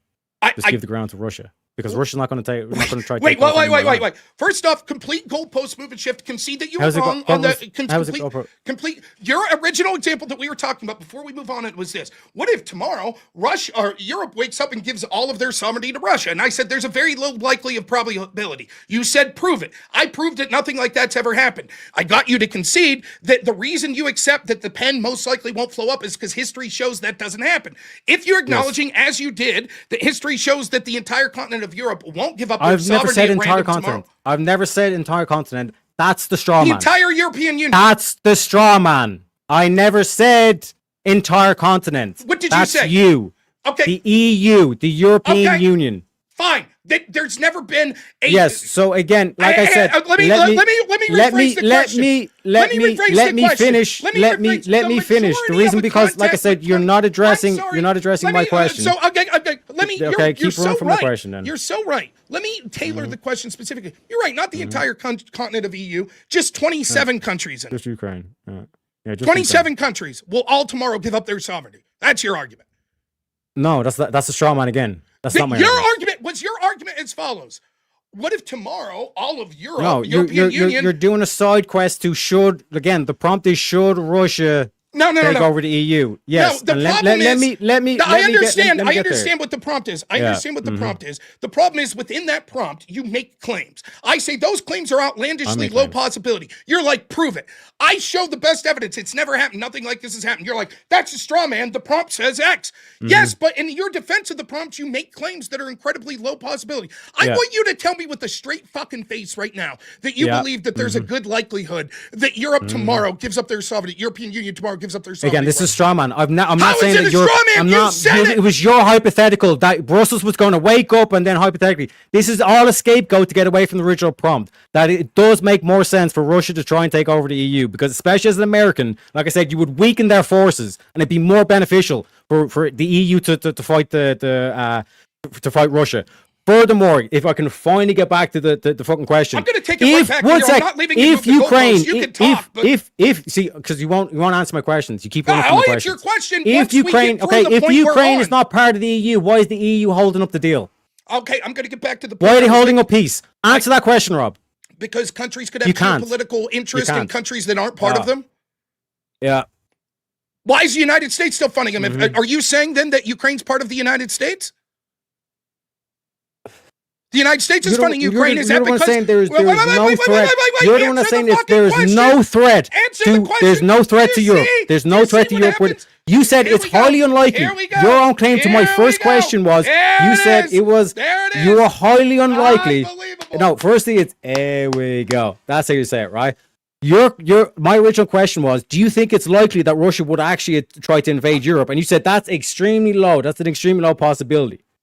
Okay, so here we go. So now we have two scenarios. No, one sec. And you said because the European Union, one sec, Rob, you said because the European Union is not being attacked. Hold on. You asked your question, pause, let him answer.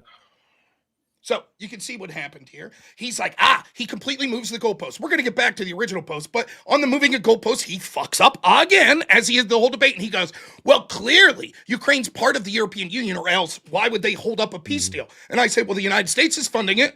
Does that mean that Ukraine's part of the United States? And he's like, the original prompt said, no. You see, he constantly says something and then backtracks. Constantly says something. I point out how stupid it is, and then he backtracks. Nice Mountain Bailey, bro. Did you say, yes or no? Did you just say that clearly Ukraine must be part of the European Union? If Ukraine has no part in the EU, why is the EU the only one holding up the deal? America wants peace, Russia wants peace. Why is America funding Ukraine? Why is the EU holding up the deal? Not funding. Stop goalpost switching, all the stuff you're accusing me of, you're doing yourself, Rob. So you should really listen to your own stuff, okay? So in terms of this back and forth, why is the EU holding up the deal? Why do they have that power? Okay, you ready? You got to be quiet and listen. The implication of the question is that the only reason that European Union would have a geopolitical interest in Ukraine is if Ukraine was part of the European Union. We can see that that's clearly not the case, quite literally, as it is literally not part of the European Union. Countries can have geopolitical interest in other countries that aren't part of their country or part of the unions they're in. Similarly, we see that the United States, it's not, he gives this arbitrary metric of, well, they're holding up the deal. The United States is funding Ukraine, and clearly no one with a brain would say that this means Ukraine's part of the United States. He has no differentiation why holding up the deal means they must be part of the European Union, but the United States giving money to continue the war doesn't mean that Ukraine's part of the United States. Yeah. So again, like, complete obfuscation of what I'm getting to. The reason why I keep pointing out why is the European Union holding up? It means that the European Union has ultimate authority over Vladimir Zelensky, as in he's their puppet, not America's puppet.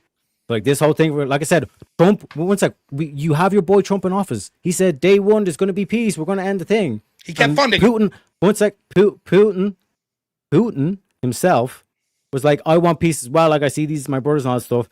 The one group that's sticking their thumb out and saying no, we need to, like, you know, like doing the whole Churchill shit, we need to fucking like send all this kind of shit, is the European Union.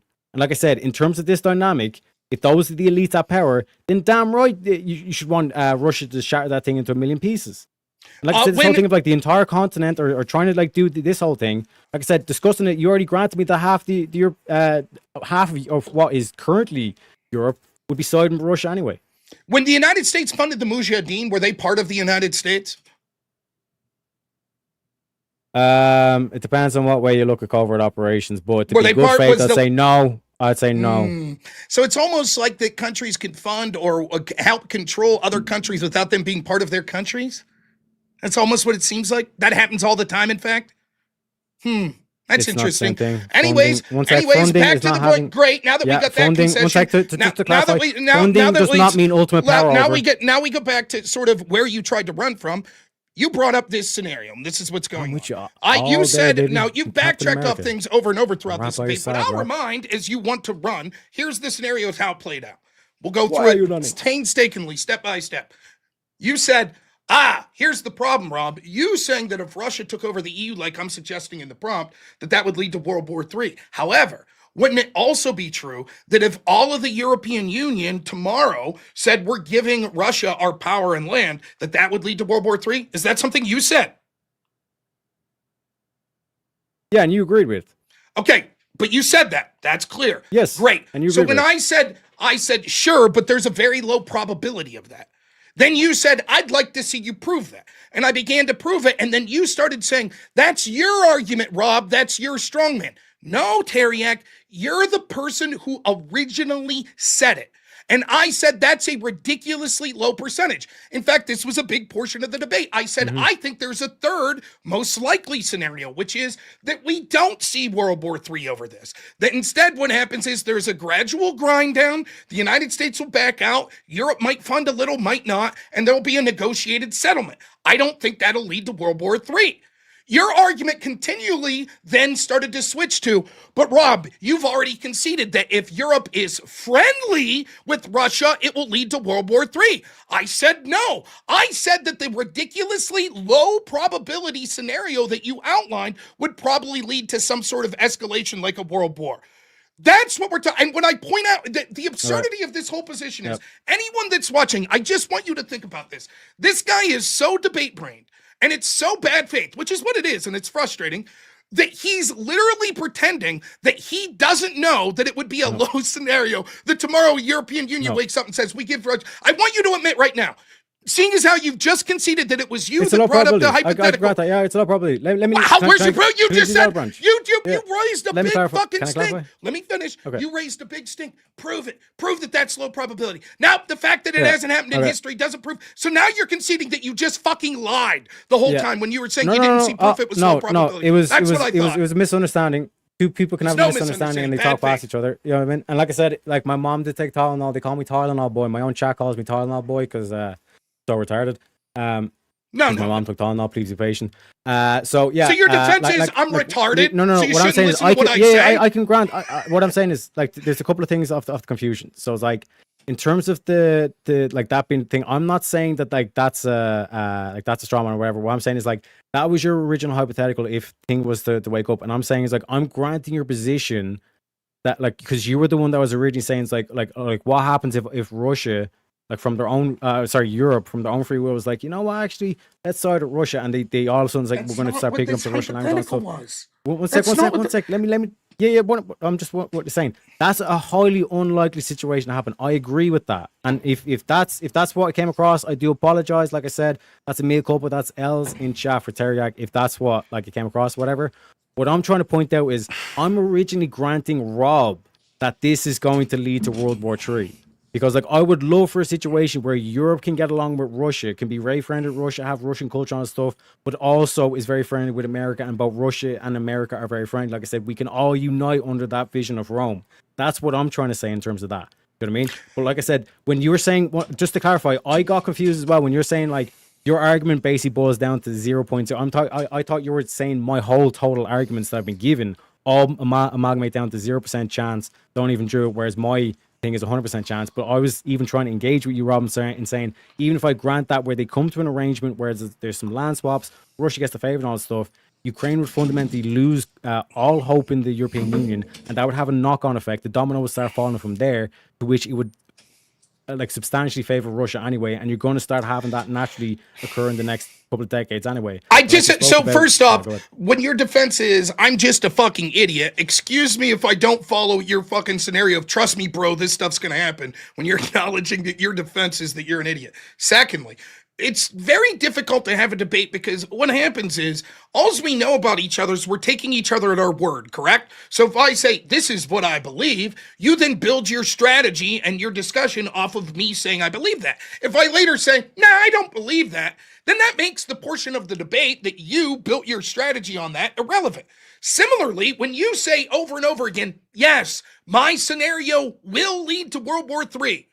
Yes, it will. Yes, it will. And when I'm like, fine, can you also envision scenarios if Russia doesn't take the EU that it won't lead to World War III? You say yes. Now I'm going the extra step and being good faith and saying, but I think your implication is, according to you, that would be a low probability, right? I'm guessing that's what you would say. And I said, I'll still take a low chance of not World War III over a guaranteed chance. Once you realize that your words have lost you the debate, you backtrack and you say, well, maybe now, no. Russia taking over the European Union won't lead to World War III. Now I'll ask you again, will Russia taking over the EU lead to World War III? More likely than not. Okay. Did you previously answer in the affirmative? Yes, I do apologize if that's what the confusion do you still stand by that there's a better chance of not World War III if Russia doesn't take over the EU?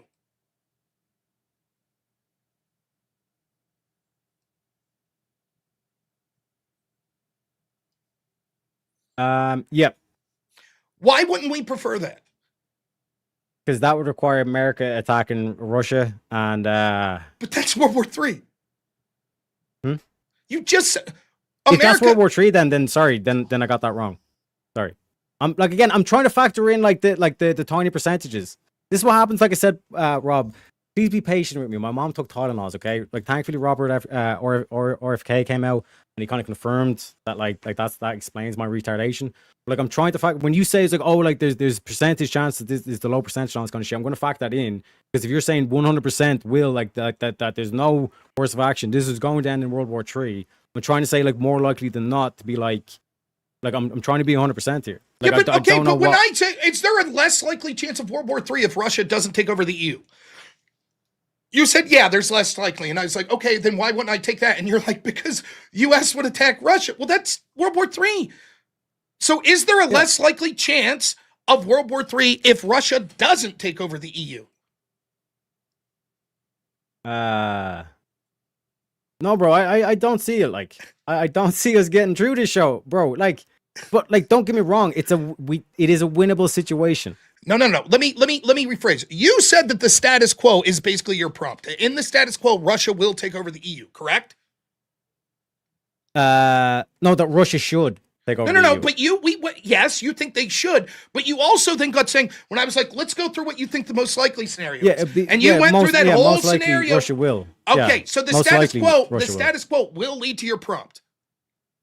Most likely. And yes. that's why you think that World War III is most likely inevitable, because in the status quo or with your rapid advance of it, both of it. So let's say that Russia doesn't invade Europe. Would there be a less likely chance? I know you're saying it's not possible. It's not that likely, right? But let's say that Russia... I said my opinion. This is opinion. Sure. So in your opinion, you don't think it's likely, but if Russia doesn't take over the EU, is World War III less likely then?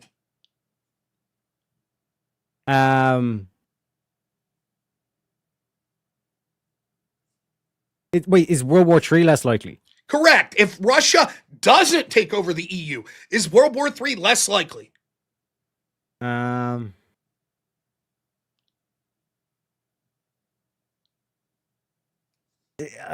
trying to be good faith in terms of this answer, Rob. 100%. I genuinely am. But like in terms of like technically, yes, it would be a low percentage in terms of like it being an official World War III and all this kind of shit. But like, just saying, bro, like America is shady as shit, bro.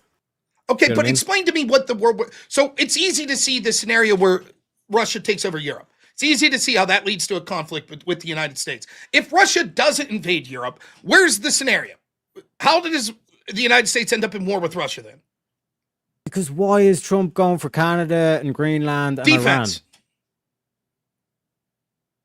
Iran? Bro. Why did Putin... No, wait. You and the boys. One sec. You know that's true. Rob, I get that. Like that's a justification. Yeah, but like that's I like can you and prove the that boys. you believe that's likely the case. You ready? Why did Russia invade Ukraine? Was it to invade the United States? Was it to invade Europe? Defense. Right. So they took surrounding territory because they wanted a buffer zone from plausible foreign powers, correct? Now, but if you're Iran's not surrounding territory, bro. It is when it comes to how close the Arctic is to the United States territories. Iran. What does that have to do with shit? I thought you said Greenland. Oh no, I'm talking about like Iran. Okay, Iran, it's a different situation. Iran's a different situation. That's talking about preventing an Islamic superpower from getting a nuclear weapon, hypothetically. What's that have to do with what? Give me the scenario that leads to World War III. Go ahead. No, what I'm saying is that like there's a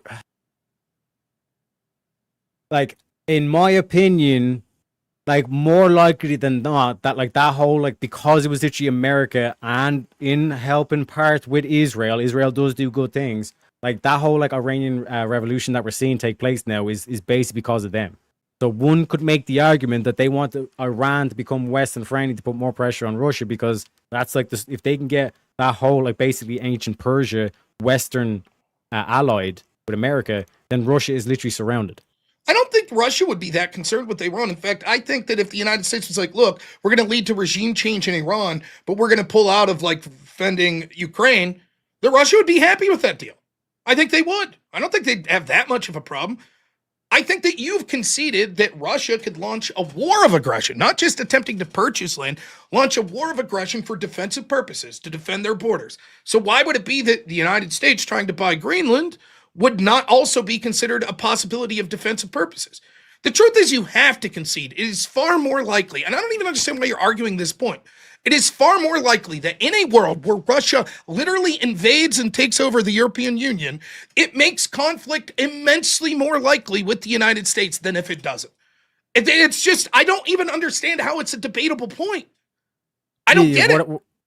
I'm not saying it's not like I already said. It's like it's if Russia doesn't take over the EU, there's like it's less likely of like a full World War III happens. It's more so America just takes out Russia.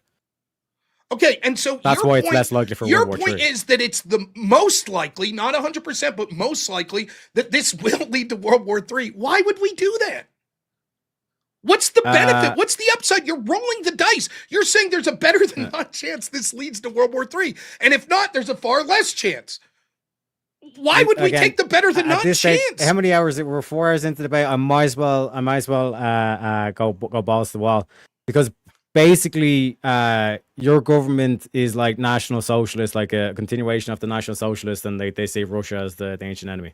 So there you go. So now he tried to sell it to you as Americans. This would be good for you. Now he's saying America's the great No. evil. We're basically the Austrian painter. That's See, yeah, I knew as soon as I said it. It's like National Socialism. Again, this is going to sound so fucked up.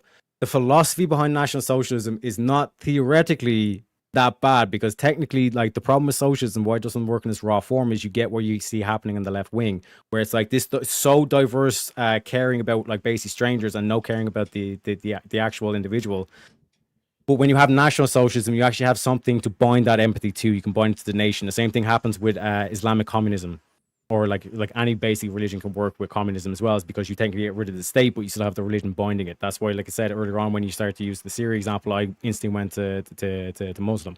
But long story short, to get back to, like I said, to get back to the whole thing, like, I'm not calling America evil just because it's technically National Socialist policies. You know what I mean?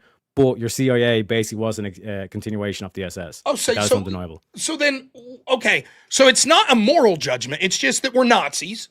Okay. Objectively, objectively no. Nazis, not a moral judgment. American people. Cool, got it. Okay, and so therefore, World War III is good for us. No, it'd be more advantageous because like your end goal is to take out Russia. Like that's my take on it. That's my opinion. So let me get this. Let me get this straight. All financial advice. At the end of the day, it comes down to you're literally you'd make this cut and dry. Take out all the middling shit. War with Russia or not. You say war with Russia between the United States and Russia is beneficial to the United States, correct? No, it's more beneficial if Russia was to try and take the EU in that war. No. See, you're misunderstanding, right? Let me see. Because your scenario you've outlined is very likely to lead to World War III with Russia, right? The opposite scenario where Russia doesn't take over the EU is far less likely. That's what you've conceded. Okay. It's far less likely, yeah. And then you're like, yeah, but actually this war with Russia is a good thing for the United States because they're National Socialists. And I'm like, okay, so then you're literally saying that for the United States, because they're National Socialists, World War with Russia is better than not. That's your argument. No, what I'm saying is that America is gunning for Russia no matter what. So then we get back to the world wars inevitable. Yes, because basically, like, one could argue that we're still been in World War II. It never really ended. But like I said, to cut a long story short, what I'm saying is, like, either way, like the way I look at it, America is gunning for Russia, especially with the most recent geopolitical moves and the setup that, like, up because remember, Biden was the one, the Ukrainian shit went down, and also we have the clips, 10% for the big guy, etc., right? Like, the only way you can justify that is some sort of like deep state or some sort of like powers that be that are like basically trying to enact these plans no matter who's in office, right? And like I said, when you look at the basically the movement that America's been doing, that America has been doing, and we're to say that this deep state is still basically pushing this agenda. Like, they started with Ukraine, now there's the Canada shit, now there's the Iran shit going down, and it's a way to circle Russia. So either way, no matter what way you look at it, from my point of view, like, I look at America gunning for Russia, and I'm saying one sec, let me, because I'm almost there. 2 sentences, please, Rob. Thank you. I'm saying it's more advantageous for America, objectively speaking, just on a war analysis, for Russia to dive into Europe and weaken themselves against Europe, and basically use Europe just as like a soak mechanism to just basically like weaken Russia, and then go for the attack once you have Iran and Canada and all that kind of set up. I mean, so again, now we waffle to, yes, war with Russia is inevitable. After just saying no, now we're back to it is. That's step one. Step two, everything you say is contradictory. It is so obvious that you're just trying to debate brain this and just arguing for the sake of argument. For example, you said repeatedly in the past hour, over and over and over, you said this: Trump's pulling out of funding Ukraine. He's not interested in continuing that conflict with Russia. It's all Europe. Now you're saying, but secretly, Trump does want conflict with Russia. Explain. Not Trump. Okay, so then... Trump is basically a puppet. Like, that's basically my things, yeah. So then why is it relevant? So then you acknowledge that you were full of shit when you kept saying only group, let me finish, it's just Europe. It's just Europe that's continuing the conflict. That's not true. Trump is just a puppet. He's irrelevant. Let's move him off the board. And the real leadership of the United States also with Europe, wants to continue the funding of Ukraine, correct? Because they want Russia to march into Europe. That's to weaken so. themselves. That is a correct. That's what you're saying. Mm-hmm. So then you were mistaken when you said over and over, probably 10 times, you said over and over, it's only France and Britain. It's only Europe. You were mistaken. That's not true. What you mean? Okay, you've made two competing arguments. One, you said Trump and the United States, they're not interested. They don't want to keep it going. Trump's like on the cusp. He's going to pull out. He's saying, I'm not doing it. And it's just Europe that's pushing for this war to continue. Then you say, actually, Trump's a puppet and has no power. And the United States also wants to keep funding. Those two things are completely contradictory to each other. No. What I'm saying is that it's more advantageous for Americans, especially America First or like American Isolation, all this kind of thing, for Europe to engage in this war. No. What you're doing now is you're switching. You're switching from what is happening to what would be good to happen. We're not talking about what would be good or not good. We're talking about what actually is happening. You've made two completely contradictory claims. Your first claim was it is only Europe that wants this to continue and Trump's trying to pull out. Your second claim is actually the United States wants it to continue as well and Trump's just a puppet. Those are completely contradictory. When I point out that contradiction, you go, no, I'm just saying the United States should want. This isn't a question of should right now. It's a question of is. What is happening? What is it? Are you saying that it's only Europe that's pushing for this war to continue or that it's also the United States with Europe? No, it's just Europe. Okay, but so what I'm saying is, from the perspective of America, it is more advantageous that this war actually happens. That this quote unquote. Okay, so we'll get there. Russia going for Europe. It's more advantageous to an American. Now you go back on what you just said. And what you just said was actually Trump's a puppet. And the United States is continuing to push to fund Ukraine. Now you roll that back. And now you're like, no, actually, you go back to a previous position, which I said, and you demurred, which was, so what you're really saying is World War III with Russia is good for the United States. World War III with Russia is better for the United States than not. Not World War III. That Russia invading Europe is advantageous to America. Why? If Trump's Trump wants peaceful resolution with Russia, which you're now conceding. Just talk about America. Say America. If America wants peaceful resolution with Russia, which you're now conceding, and they're going to stop the funding of the Ukraine war, why would it be advantageous to go to war with Russia? No, I'm saying a benefit to World War III, like, sorry, not World War III, a benefit to Russia invading Europe is that you will weaken Russia. And like this whole thing that I genuinely believe that like America is gunning for Russia no matter what. Okay, let's say instead of giving up Europe, then why don't we just continue to fund Ukraine and keep the battle there? You've acknowledged that it'll lead to a stalemate as long as the United States keeps funding it. So if it's really about the United States wanting to weaken Russia, why not just keep funding Ukraine instead of allowing them to take over Europe? Well, like I said, even in that possibility, even if I grant that, like the whole thing of Ukraine losing confidence in the EU, and then you have that domino effect onto the Baltic states, the Eastern states also start aligning with Russia. Then why they won't fail? Ukraine won't fail. United States keeps supporting.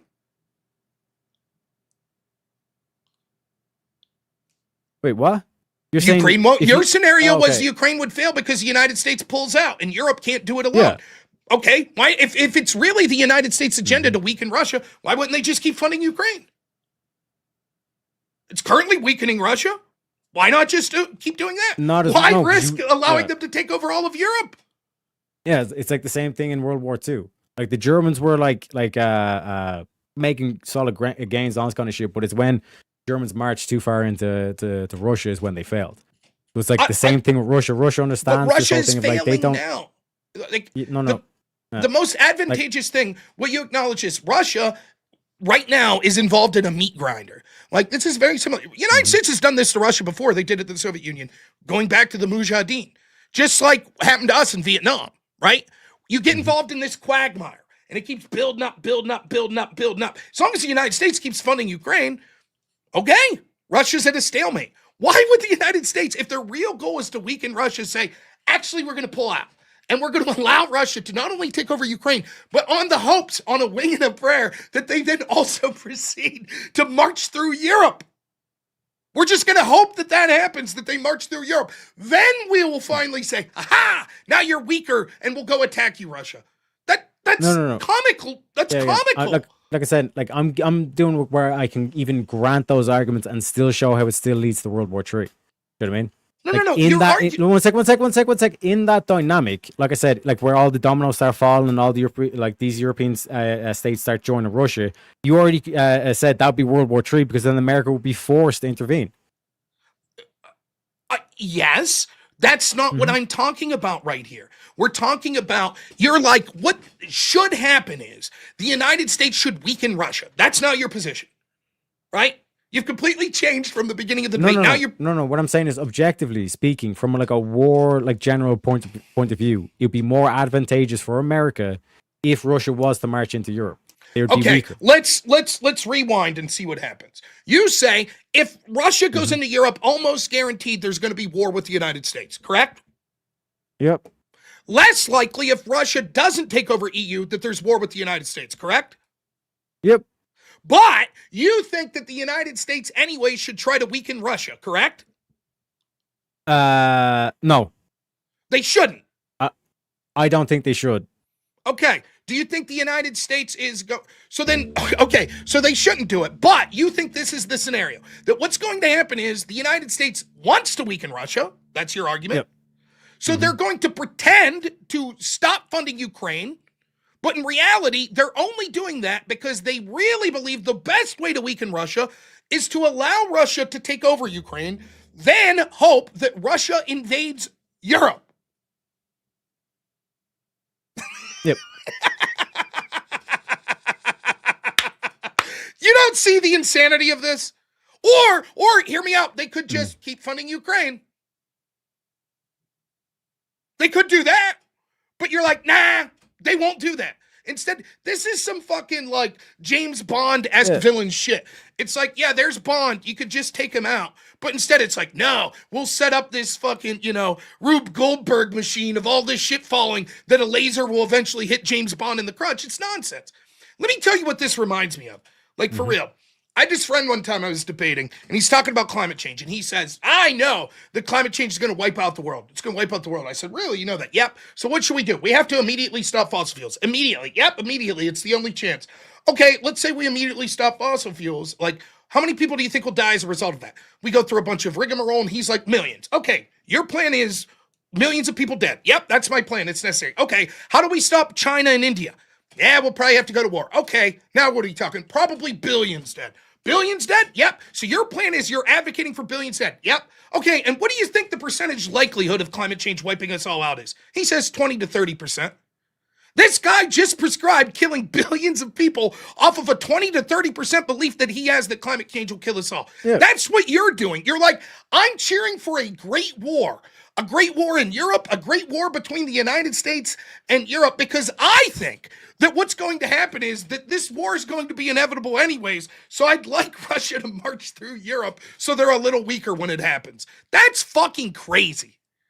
That's crazy. Again, like I'm not saying that I'd like this to happen or any of that. Like, I'm saying that, like, that's your prompt. It should happen. Yeah, this is what I'm saying. Like this is the distinction I'm making. That like what you're seeing unfolding, particularly as a European, the things I'm hearing, all this kind of shit, is basically like there's plenty of sentiment all across Europe that's like sympathetic to Russia and all this kind of stuff, like and all this kind of thing. You know what I mean? And like in terms of the hypotheticals, all this kind of shit, it's like there's different perspectives that you could offer. You could say that if, you know what I mean, like we end up in a scenario where like all these Europeans, like you've done a coup d'etat, and then all these European states all of a sudden are like pro-Christian, pro-conservative, and Russia starts doing very well with Europe, and they start getting too close. You were the one that was saying, well, then that would be World War III, and then we got into World War III here, there, all this kind of shit. Do you know what I mean? Like I said, like if you're going to come at it from the view of like a general, then objectively speaking, you'd actually want this to happen because then Russia's going to end up being more weak. No. Yeah, one sec. If they don't get along, if they do get along, then you have to. It's more disadvantage because then you're the one that's going to be stepping in and saying you two can't get along. You know what I mean? I said, in that scenario, one you're the hero, you're the savior, and all the shit. The other one, you're the villain who's breaking up a beautiful relationship. But again, you put false assumptions into this. You're like, well, if you're a general and you know that conflict's inevitable, wouldn't you prefer them to be weaker? Well, sure. But it's very similar than during the pandemic is saying this. Like, well, if you're a virologist and you're only concerned stopping the virus, wouldn't you embrace lockdowns? Sure. But look at all the negative consequences that come with it. Nonetheless, you could say, yes, but as a virologist, if your sole focus is stopping the spread, wouldn't locking everyone in their house accomplish that? Sure, I guess. You could also, I guess, just eliminate everyone with a firearm, and that also would stop the spread, but that's not what's ideal. So your false equivocation here is like, but if you're looking at it through the view of a general that has to go to war with Russia, wouldn't you prefer them to weaken themselves in Europe first? Yes, I guess, but that's not how we're looking at it.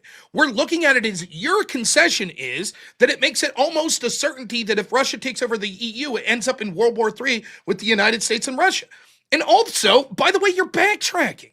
Right. And again, like your debate brain, you don't even realize, like I've been remarkably consistent. You have, think of what you said earlier, go way back. You were like, actually, there's probably very little bloodshed of Russia. Right. Because what you'll see is all of these Eastern European countries will basically go along with them. And then, although there might be some conflict in places like Germany, France and stuff, it'll be very little and Russia will be able to go through with ease. Then they will control the militaries of Europe. So in all actuality, Russia would be stronger and more adversarial to the United States if we embrace your suggestion. That's a bad idea. If your goal is, but you should want this because you want Russia to be weaker, the very policy you're advocating for in your prompt, you acknowledge would make Russia much stronger. So which is it? Yeah, no. The reason why I'm saying that, like, Russia would become stronger if, like, they were able to tap into Europe fully. That's why America would have to intervene. That's what I'm saying that too. But you're saying that the argument it seemed that you've been making the past 15 minutes is this. You're like, look, here's the deal. America's gung-ho. They're going to fight with Russia. So you have two options. Either one, you could fight them at the strength they're at now, or you could drain them out a little. Let them invade Europe and drain themselves out, right? That was the argument you're making, right? Mm-hmm. And so you want America to win, and therefore the weaker Russia is, the better, correct? Yeah, like I don't want this. I don't want none of this. I'm just giving my analysis. No. When you say should, right, I understand you don't want the war. You're just saying that's what's going to happen, right? I'm not saying you're saying you want that, right? You're just saying that's what's going to happen. But who do you want to win that war? Personally, like I said, it's irrelevant, but America. Okay, so then it seems... I don't want to have to learn another language, bro. Okay, so it seemed that the argument you were making was this. Because I think the war is inevitable and I want America to win, I want Russia to go into Europe because it'll weaken them. And then America has an easier chance of winning, correct? It'll shatter the EU into a million pieces, yes. But you're talking about Russia. It would make Russia weaker, correct? Yeah, no, as an American, it would technically make Russia weaker. Yeah, correct. Okay, but you spent the entire first half of this debate saying it would make Russia stronger. That they'd be able to take over Europe with almost no resistance and then control the European military. No. Yes, that's what you said. No, one sec, to clarify. Like that's why I kept bringing up UK and France. Like, they're the two countries with nukes, and those are the ones that would, like, they're not backing down. That's why I gave the whole thing of, like, either the EU backs down and they see ground, which they're not going to do, or they don't back down, and then it's like I said, the whole meat grinder. Then they go up, and all these countries start surrendering all this kind of shit, and then it's like the same way that, like, that France surrendered and all these other countries surrendered and all this kind of shit, and it looked like Europe was all going to be fascist, and then Britain. No. See, you're backtracking. That's why you kept giving the analogy. You're like, look at how France backed down before. Look at how they backed down to Germany. Yeah. Your entire argument was, Rob, it's actually going to be very simple. These countries will probably most like. You even went specifically. You were like, in fact, because you said it was impossible. Let me finish. You're even like, even in the United Kingdom and in France, half of those people wouldn't want to fight. And then you said, all of the Eastern European, not only would they not stop Russia, they would join them. They would join the Russian military. That's what you said. You implied, and I asked said, wouldn't this make Russia stronger? You said, yes, it would. That's what you said. And now you're like, no, it would actually make them weaker. Yeah, no. If that was to stick land, like, that's the potential. Like, once they're, like, as they're doing that, as they're conquering, that's when Canada and Iran put through the heart of Russia, and you literally split Russia in half. Okay, so now your argument is from behind, and their army's out of position. So just to be clear, now your argument is it would be a bitter battle. No, what I'm saying is France like and this UK would is, stand up. Germany probably they'd stand up to Russia. That's your argument now, and this would lead to Russia being weaker. No. What I'm saying is just if Russia was to get to that point and Russia and sorry France and UK was still going to the end, you're going to lose a lot of European life doing this, like this thing. But it's basically Russia is like literally in the heart of fucking Europe, and they're getting split in half by Canada and Iran. I mean, it seems. I think anyone who's That would paying be attention devastating that's to the followed through Russians. this can see that No, this what I'm is- saying is I'm just explaining one way that it could be advantage to America. What for is this to most happen. likely? What is most likely? Like you said. You outlined quite specifically what you thought the most likely scenario was. I pushed back. I still disagree with it, but you said the most likely scenario is this. Russia goes in and it goes into these Eastern European countries and they just acquiesce. In fact, they join Russia. Then they incrementally go one by one. And a lot of countries like Poland, Germany and stuff say, we're just independent. We don't fucking care. If you want to take over the EU, fine. We're not going to. The only countries that would really have any sort of pushback would be the United Kingdom and France. But most of their population And then you would said say, Germany, so I'll give you Germany. okay, but you're like, actually, huge portions of their population still would be like, fuck this. And they I would said roll, Germany's a toss-up. but they would roll over quite easily. That's what you said. Like that Russia would potentially hockey them, yeah. Okay, so then Russia If wins it quite was easily. just based And on- then I yeah, was if it like, was just based on those wouldn't raw this lead numbers, to Russia having their military and shit? And you said, yep. And you said they would be stronger. That's what you said. Now your Eventually, argument yes. is No. 1 sec, because again, you're not factoring in time. Like at that time, as they're conquering France and England, all this kind of shit, they are weak. okay. They've so the drained their United- resources. That 1 sec, they're all the way into Europe, which means at that moment in time, they're at their weakest. But if they were to solidify that and were to bring in conquer, rule, all this kind of shit, and they maintain the rule, then yeah, the potential in terms of like what Russia and Europe could unlock would be devastating to the US. Okay, so if they took over the EU and then maintained Can I control- clarify? Like, just real quick, 2 sentences. Like you're saying, like basically what I'm saying is like if Russia took over the EU in time, they would be a threat to America. But as they're taking over the EU, they're at their most weakest point. So just to be clear, your argument is this. If they take over the EU and then have some amount of time, they're stronger. But in the immediacy of them taking over the EU, they're weaker. They're in the middle of it, yeah.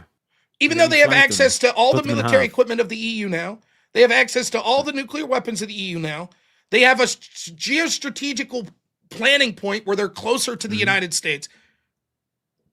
Yeah, and So- real quick, 1 sec. Well, while their troops are all fighting in France and Paris and London and all this kind of shit, while all their troops are over there, Canada's coming down from the north and Iran's coming up from the south. And they're splitting the country in half, which means like half the resources in Russia can't get to Russia.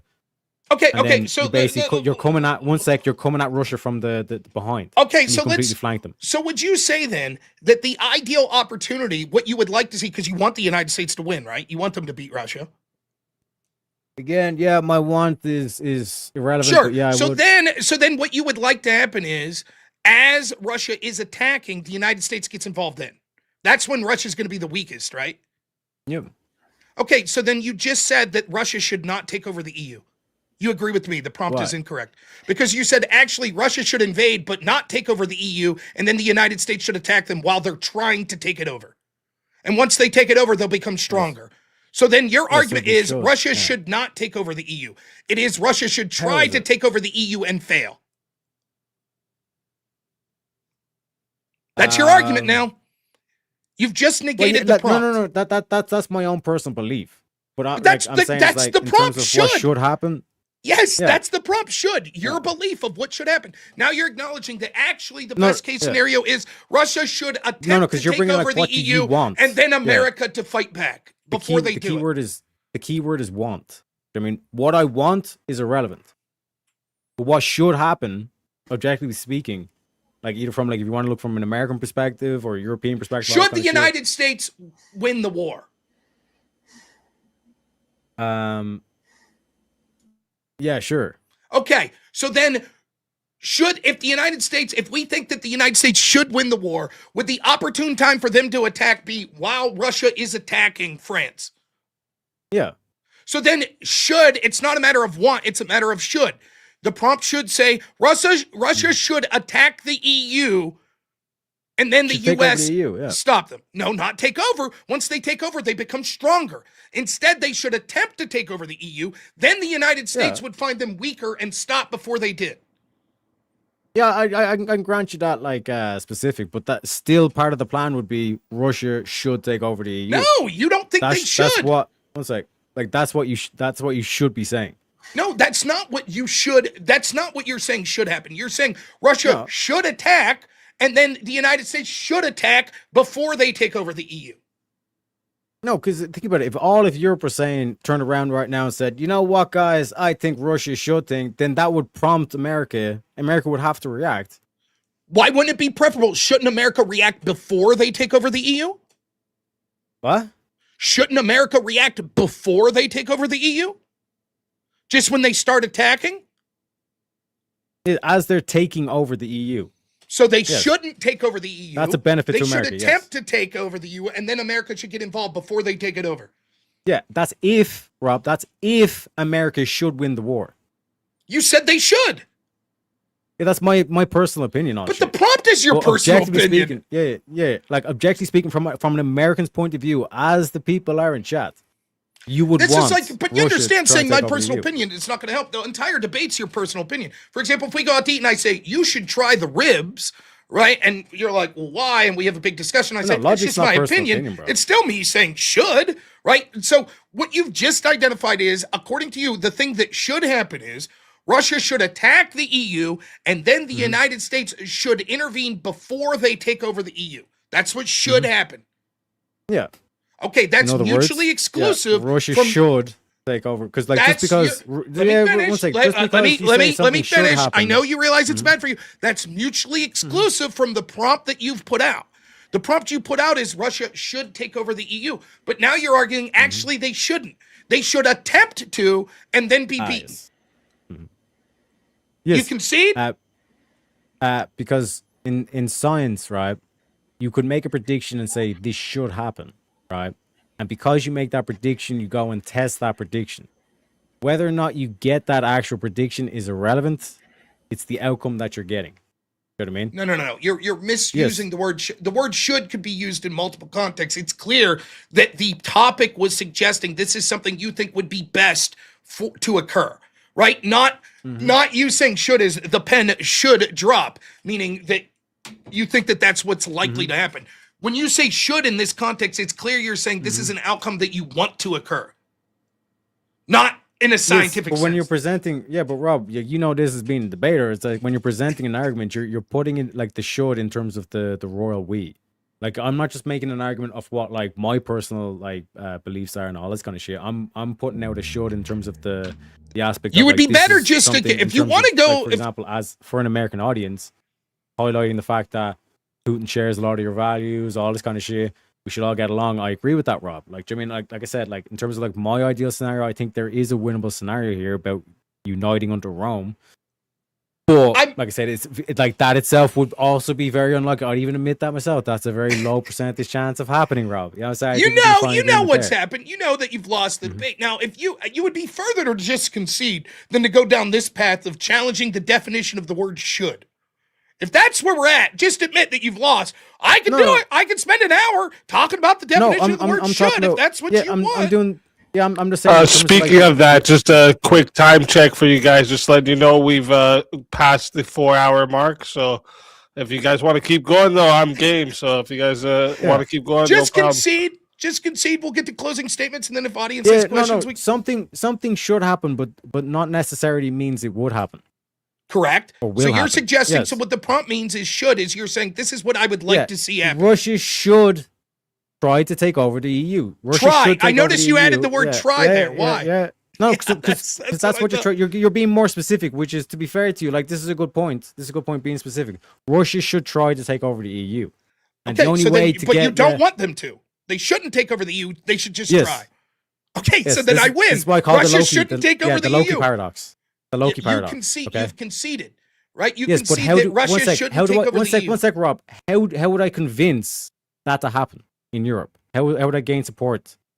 Even though, like, I think they should. I think they should try, but I want them to fail. How would I encourage that? I would then have to say, guys, Russia should take over the EU. So let me get this. Now your Gentlemen, argument it's is called the you've Nobel known line. from Go the ahead. get-go that the prompt is wrong, but performatively you had to pretend to endorse the prompt No. to get to the real outcome that you wanted.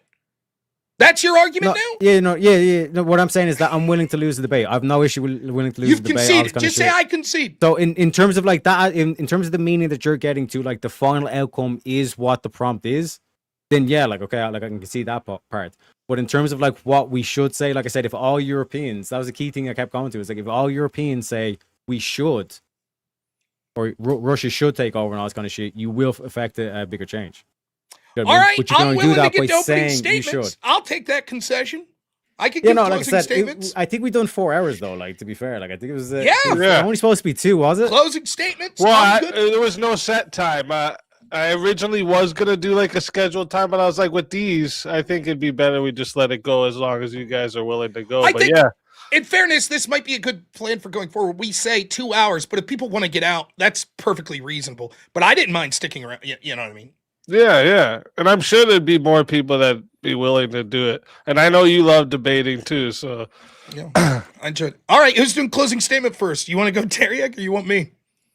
Yeah. Wait. What way? Because I went first. So what way is the You wanna go balanced way last? that you do it? Easy. Normally, the person whatever's goes way first to goes finish. last. That's normally how it works. well, yeah, that's how like Yeah, cool, man. but I do it different. But for these, yeah, that's what we're gonna do. So you'll get the last word, Teriak. You'll go last. So Rob will go first for closing statements. We'll do like 5 minutes. 5 to 7 minutes.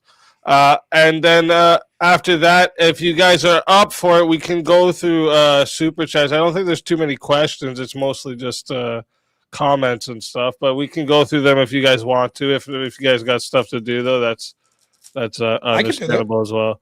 So yeah, but Rob, whenever you're ready, I'll start the timer back here with your voice. Yeah. All right. So to get to the initial parts, like I think that he conceded a lot of things on his initial argument. Now he does contradict himself, and we won't bury the lead. We'll get to that at the end. But we do see right-wing populism rising right now in Europe, and I don't think that we want to throw that away by triggering something that would obviously be a war, right? In addition to that, we can see that any time that you're cheering for something that's most likely to lead to war, you should really check yourself. It's really a bad mentality to be like, well, I'm doomer to the point where I say, let's just have a big fucking war because I think it'll be beneficial. War is no joke. I'm some fat loser that never served, but my goodness, I know people that did, and it could be really traumatic, cause people injuries, etc. We could be talking in a world war, literally, of hundreds of millions of people dying, and you're in a really an enviable position when you're defending that as your prompt. Particularly in a prompt that you got to choose. So it's not like he was backed into this corner. He literally takes a prompt where he's like, my plan will almost guaranteed lead to a world war. That's fucking crazy, right? He was all over the place in this debate, but I think that it's worth saying this, right? I think that it's clear what happened here. I don't mind it. I see what's going on, but it's sort of debate pro stuff. Like, I'm just going to continue. You see this a lot of times when people are on the meta argument, right? They're trying to win the meta argument. They don't understand how that involves the entire forest of the argument that they're making. So you see these contradictions all over the place with him, right? And he ends up defending a bunch of stuff that's just like, well, prove that it's a low probability that Europe tomorrow won't just acquiesce and give their entire, continent or the European Union up to Russia. It's just nonsensical. But at the end of the day, I think that going through the hoops, even using his logic, he's forced to concede. Now, I could talk about this at great length, but I'm not going to. Instead, I'm going to use the rest of my time to say this. How fucking awesome of a debater am I that I could not know the topic, not know the person, have no prep, my opponent have it, and not only that, get him to concede at the end, because you almost never get concessions. Now, he's going to come up and he's going to try to salvage it and go, well, technically I conceded the topic, etc., etc. No. He's wrong on a litany of ways. We could go through all of the ways why the wars are bad, etc., etc., etc., etc. But when it comes to the actual easiest way to win the debate, we could see that he's just wrong and he's forced to concede. So I enjoyed it. I think people could notice. It does get frustrating when the meta shit comes out that's clearly like fucking being annoying. That's true. It gets frustrating. But at the end of the day, good times were had. I hope people appreciated it. And let it be known that I got a fucking concession on my first debate doing this. So that's it. That's all I have. All right. Thank you for that closing statement, Rob. And Teriak, I got the timer restarted here for you. So whenever you're ready for your closing statement, go ahead and I'll start the timer up with your voice. Yeah, so like Jimbo will tell you, Rob, like I have no issue like conceding in debate. And in terms of like the phrasing that you used, like I think was the correct way in terms of the way I would want it to play out. And I guess the only way to kind of explain my argument is we can all agree that people shouldn't lie. Okay? But what did you get from Santa last Christmas? Russia should take over the EU. All right. Thank you for that closing statement. Nice, short, and sweet. I like it. I like it. So that is going to wrap up the closing statements. First off, I want to say to everyone too in the chat, huge thank you all to the chat for watching, engaging, supporting the show. Special thanks to everyone who sent in super chats, and obviously this support helps keep this going. Shout out to both the debaters showing up, staying in it this late, giving you all this crazy entertainment. I think this is one of the most engaging, entertaining debates we got to see in a while. And also, if you think you can take on Rob in a NOerr prep debate, we're always going to be looking for challengers. So join the Discord at discord.gg/bearcave. And then you can message me directly in there, and we'll set up a debate for you to come in fully prepped while Rob gets none. And we're gonna do this. We're gonna try to do this twice a month on Thursdays, and hopefully, you know, if this keeps going as good as this has been, we're gonna get it up to, you know, maybe we'll do it every Thursday. You know, Get some lefties. I know there's probably not a lot. Listen, that's what I want. Bring on the fucking lefties. But. All right, we got super chat. Are we gonna do? I'm more than willing to stick around for them. Yeah, if you wanna stick around for the super chats. All right, let's get through these here. We got starting up at the top here. We got a gifted membership from MW. Thank you very much. Premonition comes in with the $5. Says you hit 9K. Congratulations, 20K in 6 months. Let's go. Hugs to the family. Hugs to you, based grandma. Thank you very much. Yeah, we we just hit 9K yesterday. It was great. Or was that yesterday or the day before? The days all blend in now. When you stream at night, I feel like the days just all blend in. Kokomo for $10 says, "Come on, chat. Great entertainment." Thank you very much, Kokomo. Zach sends in $10, says Teriak has no semblance of the history of Eastern Europe and their culture. The countries he listed, for the most part, and especially Ukraine, are not cousins of Russia. They are mortal enemies. You want to say anything to that? No, bro, like I said, look at what the EU's doing. Look at what Putin's saying. Now the problem is, like, it's 99 difficult. rare balloons. It's difficult to get into sort of the nuances of each individual. So I tried to tackle it as just like, it's sort of an absurd proposition to say, I think that half the European countries would just willfully submit to Russia. And just because they share the language, like, it's certainly true. I was going to go with this argument, like, Ukraine itself proves, like, part of his argument was like, well, Ukraine would be furious and then side with Russia. But why? They're currently fighting Russia. They might begrudgingly lose, but the idea that they'd be like, yay, our Russian overlords, just because they're mad at the West, I don't see that coming, you know? Now, there'd be certain individuals in the country, but it's not going to be more than 50% of the population. But like that's what I'm trying to get at in terms of they should try. You know what I mean? Like, I'd want that to happen to at least, like, because in terms of like that outcome, I see it a lot more favorable rather than just playing stalemate and just being meat grinder kind of thing. You know what I mean? Yeah. Well, all right. We got another $5 comes in from Premonition, says 9K and going up. Congratulations. Thank you again. Zach sends in another $10. Says the Soviet Union didn't rule those countries by their choice. Case in point, after the Berlin Wall fell, why didn't those countries stay in the Republic of Russia?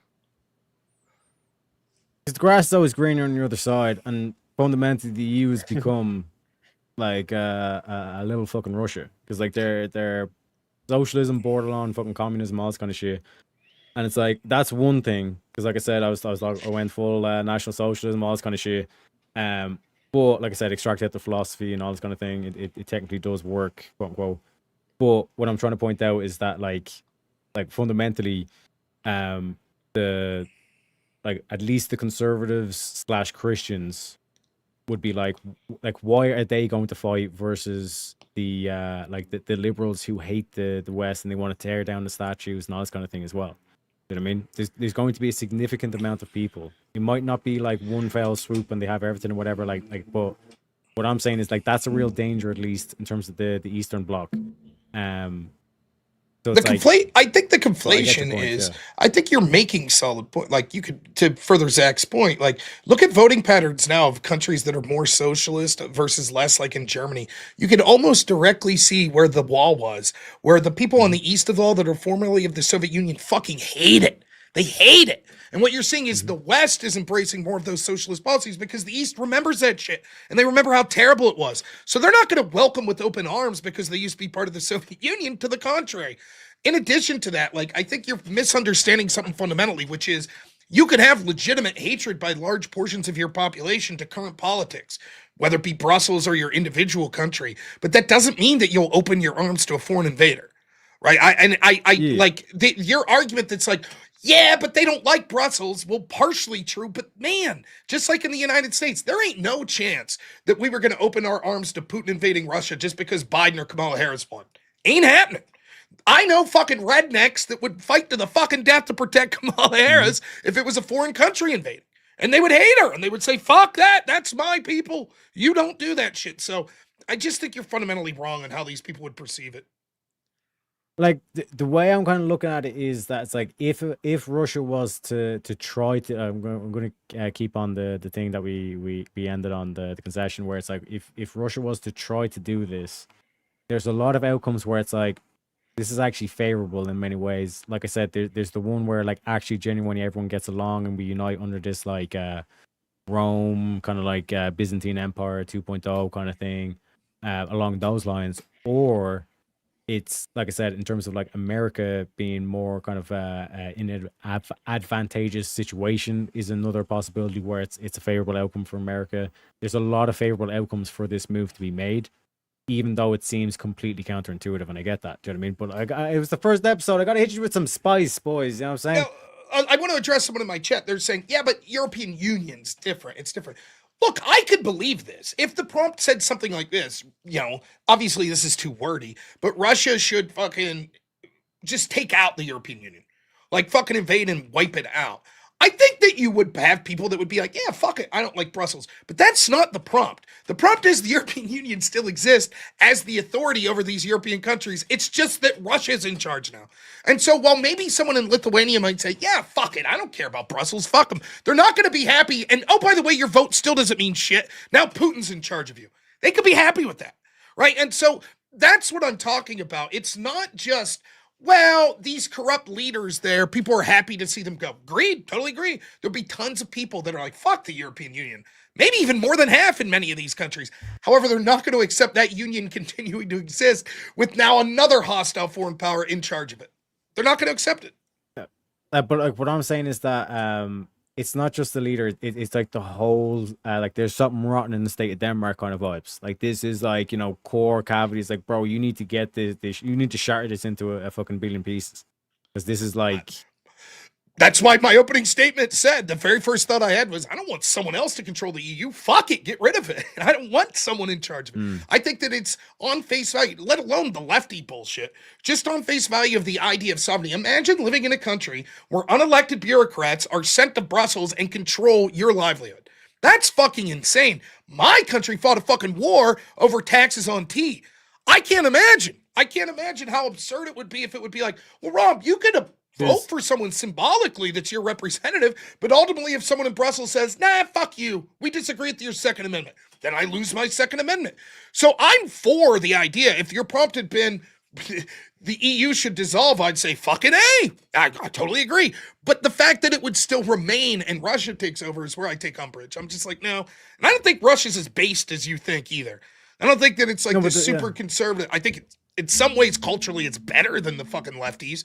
But there's also a lot of bad shit. Like, you know. But, 100%, like, to be, like, 100%, like, with the show on my cards, it's like, basically, it's like Rob NOerr, like Normal America with Rob NOerr, and I was like, what would be the one thing we guarantee you disagree with? And I was like, okay, I'm gonna like, start doing the Russian accent, like, because we definitely get disagreement. Because I didn't want it to be like basically we agree like 99%, and it's like this like small percentage that like we're disagreeing on kind of thing. I want to make sure it was a staunch disagreement, and like I said, that even just to make the argument to an American audience where, comrade, maybe the Russians not too bad, you know what I mean? Kind of like that aspect.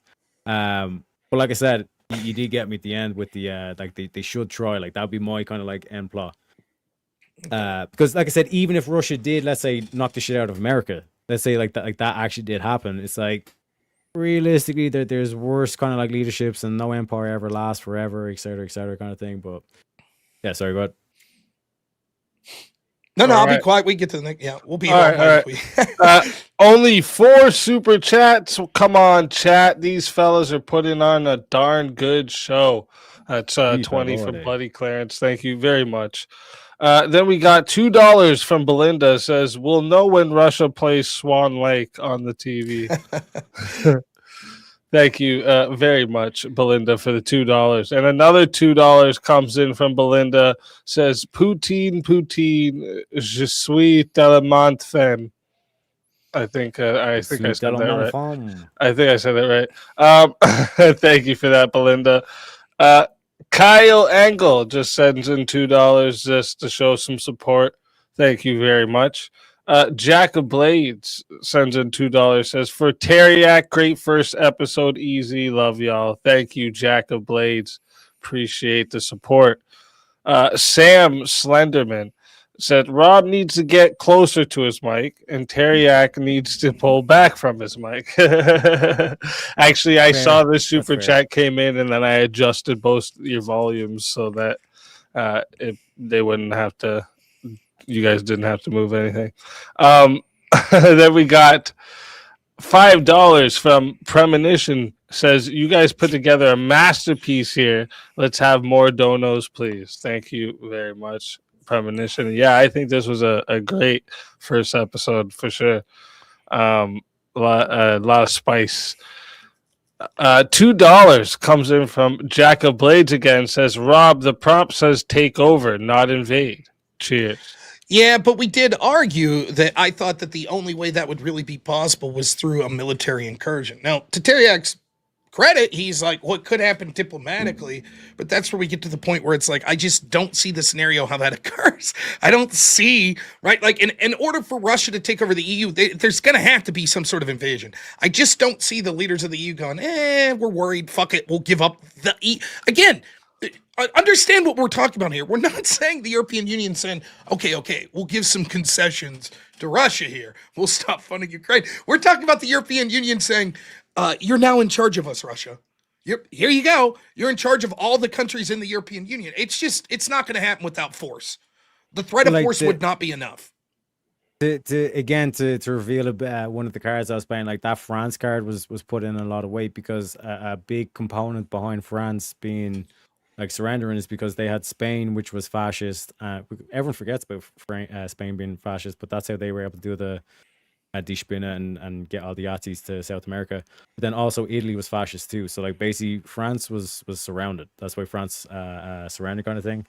And it's like in terms of when you look at like Italy, like that's why I'm kind of mentioning Rome. If it's that kind of aspect, then like I said, it'd be kind of one of those things where you'd want to see Italy rise up because it's it's getting a bit late, in terms of like demographics, and they kind of came up in the debate and all that kind of stuff as well. But I just need to go back to him as well. Real quick. All right, no worries. Next one that comes in is from Belinda again for $2. Says, "Can we Candyman the issue?" Like saying his name several times. I I'm don't know. just It's been a wondering. while since I've seen the movie. Yeah, I'm Great wondering. actor though, man. Unfortunately passed away there. What's his name? He's amazing. The guy that played the original Candyman. The original, right? Yeah. Very good. Yeah, his name I can't Todd, remember. something Todd. Yeah, I think you're right, Todd. I think that's his last name. If I'm not. Anyways, I'll look it up. Someone will know in the chat. Yeah, exactly. Someone will know for sure. Someone says Sam Hyde. No, it was not Sam Hyde. It was, though they do call him Tony Todd. They do call Sam Hyde the Candyman. But yes, Tony Todd's the name of it. Yep, there we go. That's it. Yeah. Next one that comes in is Big 50 from Useless Intellectual. Says, "Hey, Rob, would 78% of 100 illegals on welfare from Scotland be a bigger financial drain, or 50% of 200 illegals from Somali? Unban me, fucker. You don't know who funds you." Well, thank you. I don't know why you're banned, but I'm sure it's for good reason. You seem like a very personal person. So there's not enough information to decide the answer. If we accept that the welfare is equal for each person, then it would be the latter. The Somalians would be a bigger drain because it would be roughly 100 illegals that would be using welfare as opposed to 78 of the Scottish. However, we would have to know what each individual's welfare was. For example, if the Scottish people were on various forms of welfare on average and the Somalians were only on one limited for, you could actually have a situation where 1 or 2 people on welfare are more of a net drain than 100 people of a different group if the amount of welfare was more significant. And go fuck yourself. How about that? True. Thank you very much. We got $10 from Otis Driftwood. Says, "Why did an unprepared Rob beat you?" Oh, this is for Teriak. Teriak's ran into the washroom. Maybe we can ask him. If I remember, I'll ask him when he gets back. Zach coming in with another $10 says, "That's a false statement. Conflating being friendly to Russia and being part of Russia are two separate things."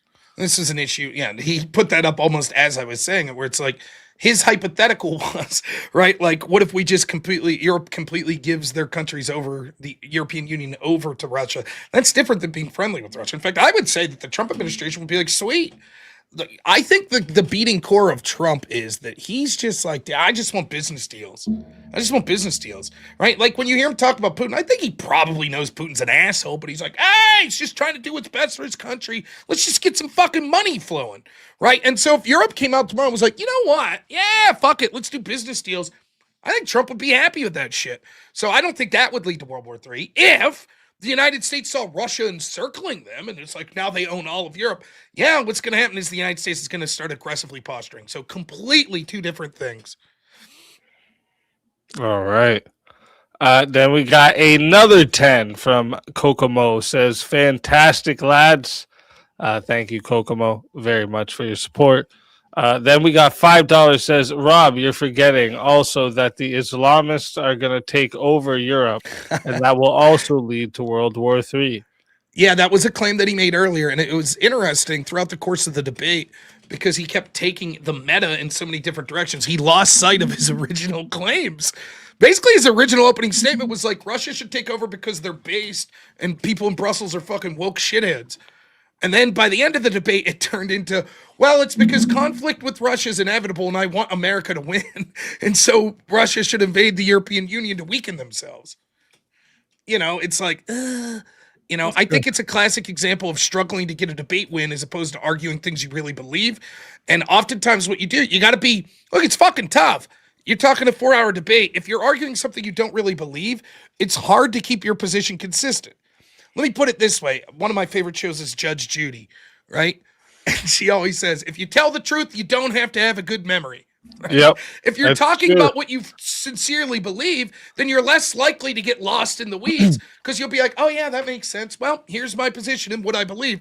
But if you're like, I want Russia to win, I want the United States to win, all of a sudden you get tangled up in all these, you know, scenarios. So Yeah, my grandmother used to say that too. So you never have to remember the truth. It's just the truth. It's there. Yep. You know, you lies. You always got to remember that shit. No, like to be fair to Rob, he did get me in the aspect of like Russia should try to take over the EU. Because, like I said, in terms of like the possibilities that it offers, puts on the table, all this kind of shit. At worst case scenario, EU is going to wake up real fast and not be taking all this kind of shit for granted. Like, for example, like I think the UK alone is like responsible for like 60% or some shit like that, or the EU is like responsible for 60% of the social benefits worldwide, which is crazy in terms of the total population. They're like, I think 10-15%. Yeah. So in terms of the social benefits and all this kind of shit, it's like even just from a fundamental base, like that money at least should be spent on military because you're not even protecting yourselves. Well, I think as a European, I would also like, look, it's the problem is obviously there's problems with like globalism in Europe and everything, but like the United States basically, let's say they adapt this sort of principle, like, fuck you, we're not world police anymore. There's danger in that because what should happen if I'm a European, I'm like, okay, let's build up. Fuck that. We can't rely on the United States for our defense anymore, so let's do it. Let's build a military. Now, there's disadvantages to that. If you're a country like the United Kingdom with your national health service and all that shit, all of a sudden you're going to have less money to spend on social services. Europe's been able to have a lot of really flashy programs, right, that they brag about. Oh, our healthcare systems and this, that, and the other, because they don't have to pay for defense, basically. The United States is taking care of it. So the downside for Europe is like, okay, we're going to have to spend more money on this shit. But the upside is you don't want to be relying on someone for your protection. Then they're your big brother. And when they say, we want Greenland, you have to say, fuck, okay, right? I mean, what else are you going to say? If Trump comes out and it's like, look, we're going to pull, this is probably what happened if you read between the lines at the Davos, like Mark Rutte, I think's his name, is like the leader of NATO. And I think what happened is Trump went in and was like, hey, listen, no disrespect. You don't give us Greenland, we're pulling out of NATO. Either you're going to allow us to have the land to be able to protect, or we're going to say you're on your own. And the truth is, right now, Europe's in no fucking position. They're like, shit. And so they're going to have to make a deal occur. Now, probably what's likely to happen is Trump, as his strategy, the big ass, give us it all. Fuck you, Denmark, give us all. And then it'll probably compromise down to something that's like what Trump really wants, which is like access to this, maybe technical ownership of Greenland, but some sort of like sharing of assets, etc. That's what's likely to occur. But I mean, it would be infuriating for me if I was like Irish or if I was British or whatever, in part to see like we can't even protect our own fucking borders. We have to rely on these arrogant fucking Americans. That sucks. Fuck them. It's obvious that these politicians are retarded. Like they're like worse. They're somehow worse than fucking Alexandro Ocasio-Cortez. I'm trying to like give you like American references to put these images in your head. These like the zero carbon policy, or the zero thing policy, bro. Like these 15-minute cities and all this kind of shit. You know what I mean? It's like the fact that that's even a thing. It's like this is just ridiculous. This is nonsense. You know what I mean? Yeah, it's like and because like the way I look at it is like that system needs to be shattered to a million fucking pieces. It's too big, too it's like the snake that's eating itself kind of thing. You know what I mean? Ouroboros. So, yeah. Exactly. Next comes in 5 gifted memberships from Verna Desar. Thank you very much for the 5 gifted memberships. Then we got $5 from Zach. Says, I don't know what's crazier, the dude's line of thinking or Candace Owens. And then Jack of Blades comes in behind with $2, says it's definitely Candace Owens for either person. Yeah, Candace has been on some crazy stuff lately. Zach for $5 says, I know you know because I know, but I don't know you know. But we do know, you know. All right. Nailed it. We know. All right. Thank you for that. Now we know. Zach sends in another $5 to say Russia allows abortions. How base are they? But Teriak might not care about that so much. You smartly appealed to like, like the audience is going to be like a right-wing Christian audience. You're like, I'll throw in this orthodoxy claim. I get it. I know, even used Andrew's name, bro. It's pretty 67%. I'm just saying, 67%. Like it's a relatable. He's a public figure. He's been on Piers Morgan. You know what I'm saying? I'm just saying, in terms of he's Orthodox Christian, and when you look at the principles and still, these guys are legit. You know Maybe Andrew will be the guest next week. I'll smack him around. That's fine. Boom. Hey, this guy. Just clip it. Send it to him. Clip it and ship Clip it. it and Let's ship it, go. That'll be a good one. BB 808 BB sends in $10 just to show support. Thank you very much. I appreciate that big time. Like I said, the support helps us keep this going, so thank you very much. And make sure you guys go to both the debaters and show support as well. Go send them lots of money. All right. $5 from Vernon Desire says, would quality of excuse me, sorry. Would quality of life in the EU increase from Russia taking over the EU, or if they didn't and left the EU? Bro, like the EU's that oh, sorry, go ahead. No, go ahead, please.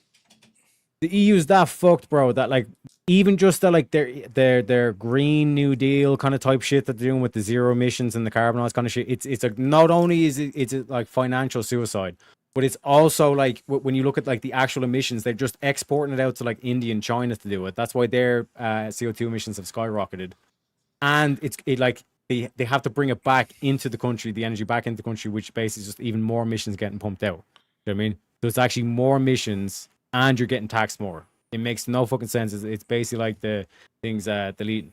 But like I said, in terms of the general situation, it's very difficult to say because like I could say, oh, like X, Y, and Z said it would be great, like this is gonna be awesome, but in reality, it could be actually dog shit, and it's just completely like pure oppression, all this kind of shit, tyranny, and all that kind of thing. Grass always greener kind of aspect. Yeah, I don't think Russia taking over. Obviously, for the pragmatic reasons I said that it'll probably lead to war. But even aside from that, if you could have this situation and there wouldn't be a war, I think that the countries would generally be better off with leaders that they get to vote for, that there's more of a direct impact to them than having outsourced to countries that you have no connection or say in. And so for me, the concept of the European Union being dissolved and sort of Brussels having control would be far better than it existing, but Russia now being the ones controlling the levers. I just don't see, even from a pragmatic standpoint, if I'm Putin, like, and somehow this magically happens, I'd be like, why the fuck do I care about the people of England? Why do I care about the people of Ireland? I don't give a shit. I'm going to exploit their resources for my people back home.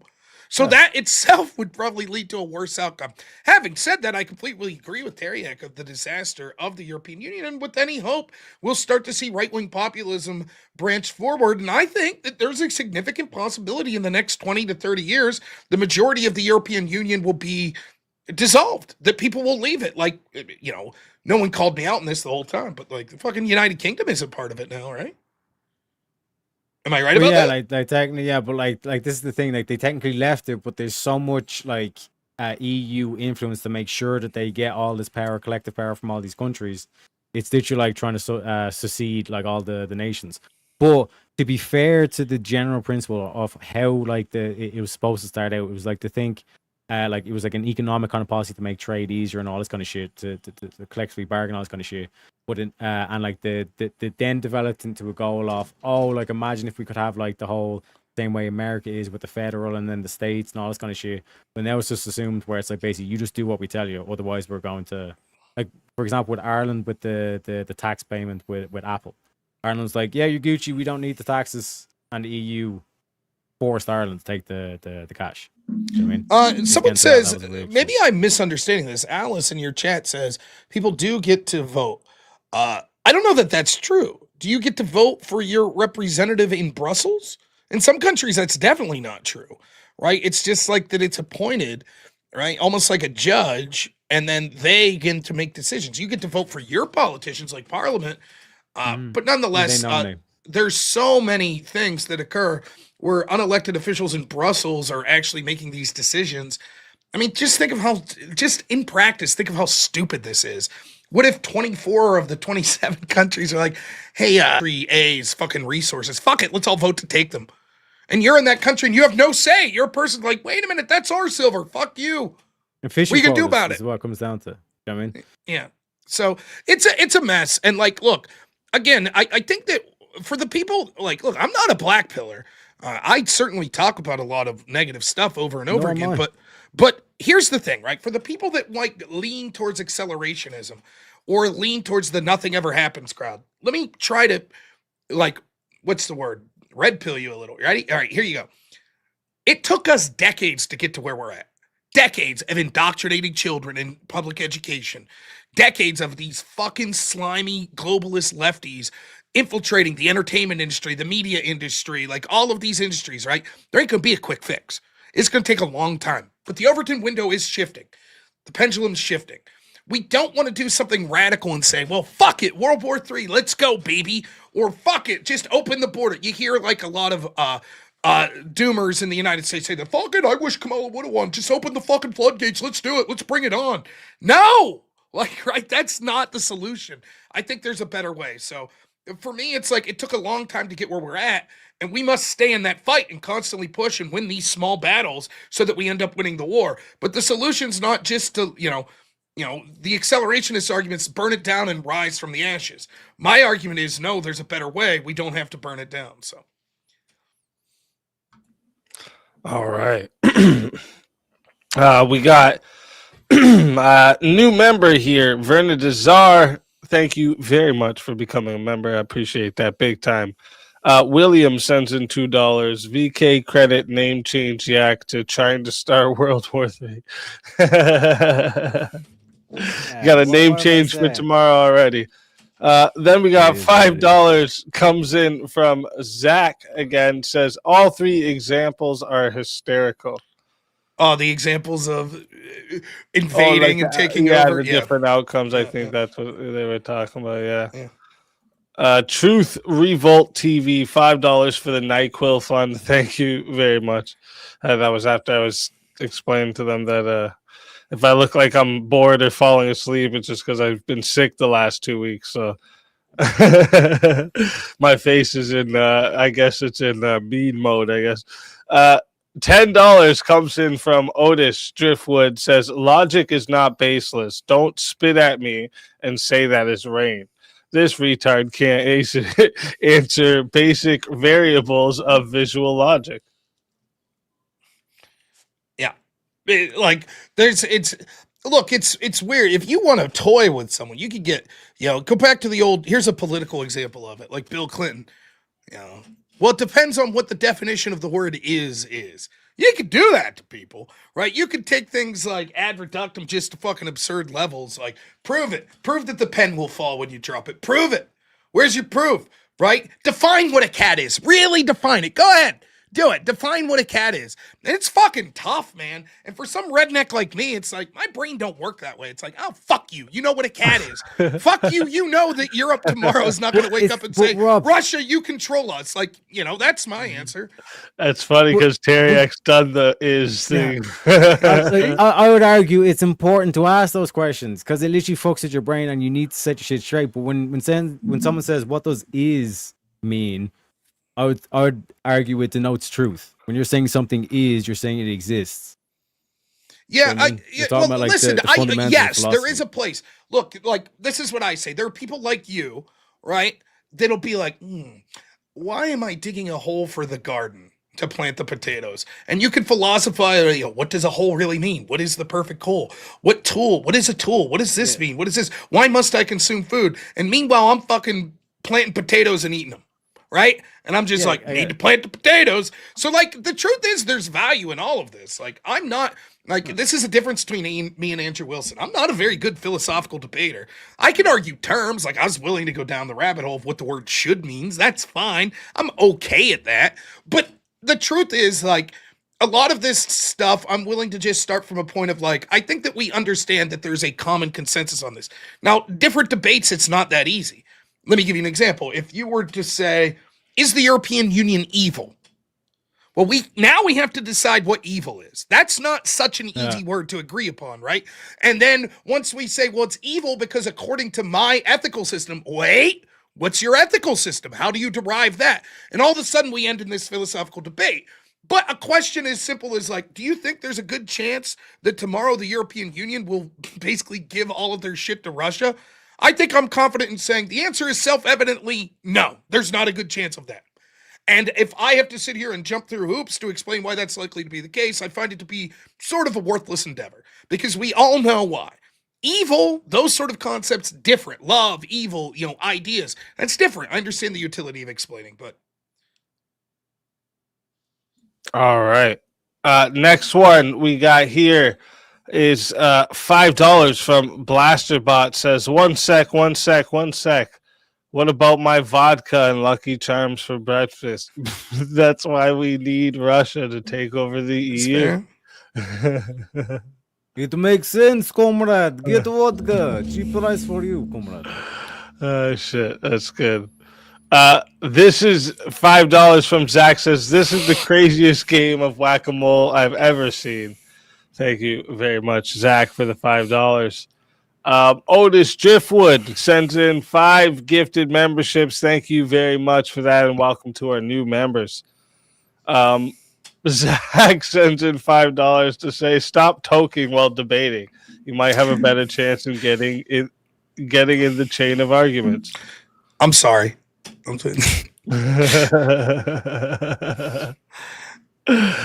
Shit. Thank you, Zach, for the $5 super chat. Chop sends in $5. Says another successful addition to the Speakeasy lineup. Nice work, brother. Your creativity shines through. Appreciate your work and efforts. Let's fucking go. Yes, thank you very much, Chop. I appreciate that big time. Yeah, when Rob came to me with the idea, I was like, "Yo, I want to do all of that." Yeah, No, I appreciate. I know we'll say this before we leave, but I appreciate Teriak you coming on and also speaking. I can't thank you enough. I think it's a great idea, and like I told my audience this, but I'll just be honest. Like, yeah, it does give odds to my opponent, which is fine. But the real reason for this is I'm a lazy son of a bitch, and I don't want to prep for debates, and I don't want to find opponents. So it's easy to have the excuse of I don't have to do shit. Speakeasy will take care of it all for me. So yeah, I couldn't be happier. I'm very excited with it. So yeah, and we got some good ones already lined up too. I got some really good ones lined up, so including this one already tonight. Jack of Blades sends in $2 to say, "I'm for the toking. Don't listen to him, Teriak." My man. Thank you, Jack of Blades. Zach, again, with another 5, says, "Order to stabilize the region and putting pressure on Russia is a byproduct, not their main goal." yes. Was responding earlier in the debate. Yeah, But like that would be like the like I said, to give it definitive. There's a lot. It's like a game of badminton or whatever. It's like there's a dice roll element to it. It's like you never really know which way a war is going to go down and all this kind of shit. Like I'm saying, like the Russia would not like 100% do this and all that kind of shit. And Rob was right to call me on that. But when you look at like the European Union is the one that's crazy right now, and like Russia is the one that's saying that you can bring in the order. But 1 second, there's someone at my door. All right. Next one that comes in here, or unless you wanted to keep going there, Teriak, maybe. Oh, okay. it's fine. Yeah, if he wants to keep going, we'll let him when he gets back here. Otis Driftwood for $2. 66 alien doesn't understand you should breathe. Oh, that's Otis Driftwood and Alien were in the chat going at each other, so that must be towards. Thank you very much, Otis. Jack of Blades says that was a banger, boys. Proud of you all. Thank you very much, Jack of Blades. Southern Man for $5 says I agree with Teriak, but Rob won the debate. Okay. So agrees with Teriak's statement, but says Rob won the debate. All right. Oh, I hope you change your mind. We don't want Russia to take over the European Union. Dissolve the European Union, but don't have Russia take it over. Yeah, it might not be greatest stuff. Even Teriak conceded at the end, you know. $2 comes in from Otis again. Good shit speak. Thank you very much, Otis. I appreciate the support. Jeff Willard with a big gifted 10 Speakeasy memberships. Welcome to all our new members, and thank you, Jeff. I appreciate that big time. Kieran comes in for $10, says, Teriak looks like he just ran a marathon. Rob looks like he just took a stroll along the beach. Thanks for the show, fellas. If I ran a marathon, I would be out. Thank you for that, Kieran. Unapologetic preacher Rev Russ says, awesome and entertaining debate. Both men did a fantastic job, and major props to Teriak for going 4 hours with the GOAT. But Rob takes the win. Look, I think for anyone out there, the key to win, like with the audience, is that you're going to have to be more right wing than me, because Speakeasy in my audience is probably more right wing. So if you come at it from a more right wing, and like Teriak's position, definitely in some cases more right wing than my position. So I was like, oh fuck, smart strategy, for this particular audience. Now, full disclosure, 90% of the people in the world that aren't watching me or Speakeasy would be like, this is fucking batshit crazy insanity that Teriak's like suggesting, but that's where we're at. So Yeah. And there's a lot of topics that come through over on this channel that I think a lot of people would say that. They say, people are debating this shit. What's wrong with these people? Zach comes in for $10, says, what I'm saying, these countries absolutely hate Russia. And just because they don't agree with the EU doesn't mean they're going to side with their mortal enemy. Then why are you giving them 12 points in Eurovision? They hate them. they're not going to sign. Zach's right. They're just not going to. Otis Driftwood sends in another 10, says Rob W. Thank you. Thank you, Otis, you legend. Gravios 24 for $20 says, to be fair to Russia, I think a lot of dumb boomers are stuck in this idea that somehow current Russia is still the USSR. I don't think Russia wants to go commie again either. Yeah, that's probably true. Now, I think they're more interested in state power, but yeah, sure. Yeah, like I said, at least what Putin's been saying, he's like, he wants it to be equal kind of thing, like respect and all this kind of stuff, not like America like barking orders at Putin. And I think like America's like, shut the fuck up, bitch, you do what we say. Kind of like that kind of vibe. All right. Fisher the Breeze Builder.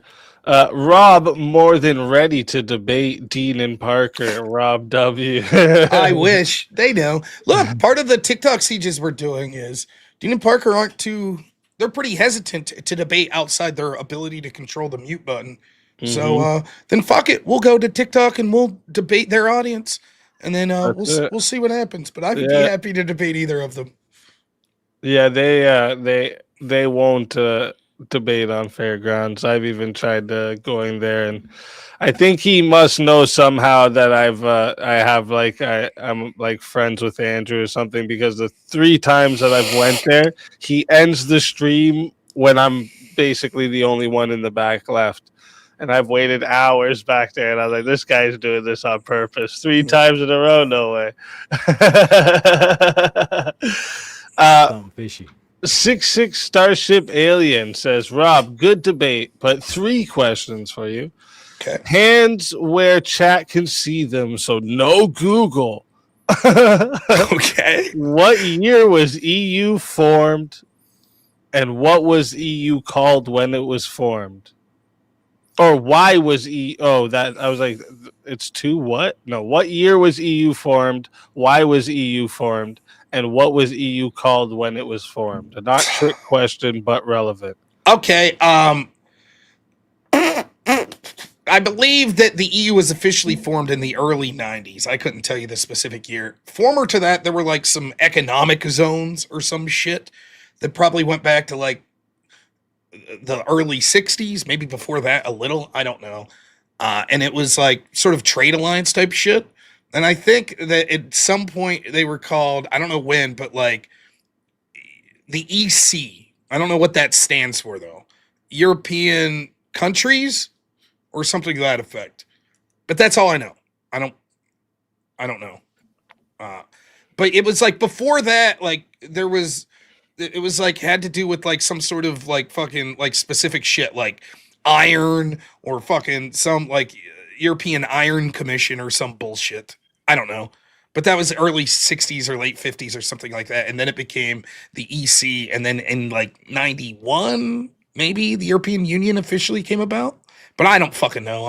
I don't see the relevance, to be honest. All right. Yeah, so I think it's like ECC, so it was like the European Commerce Commission or something like that. Like the original intent was in terms of like just for like the trade, financials, all this kind of shit.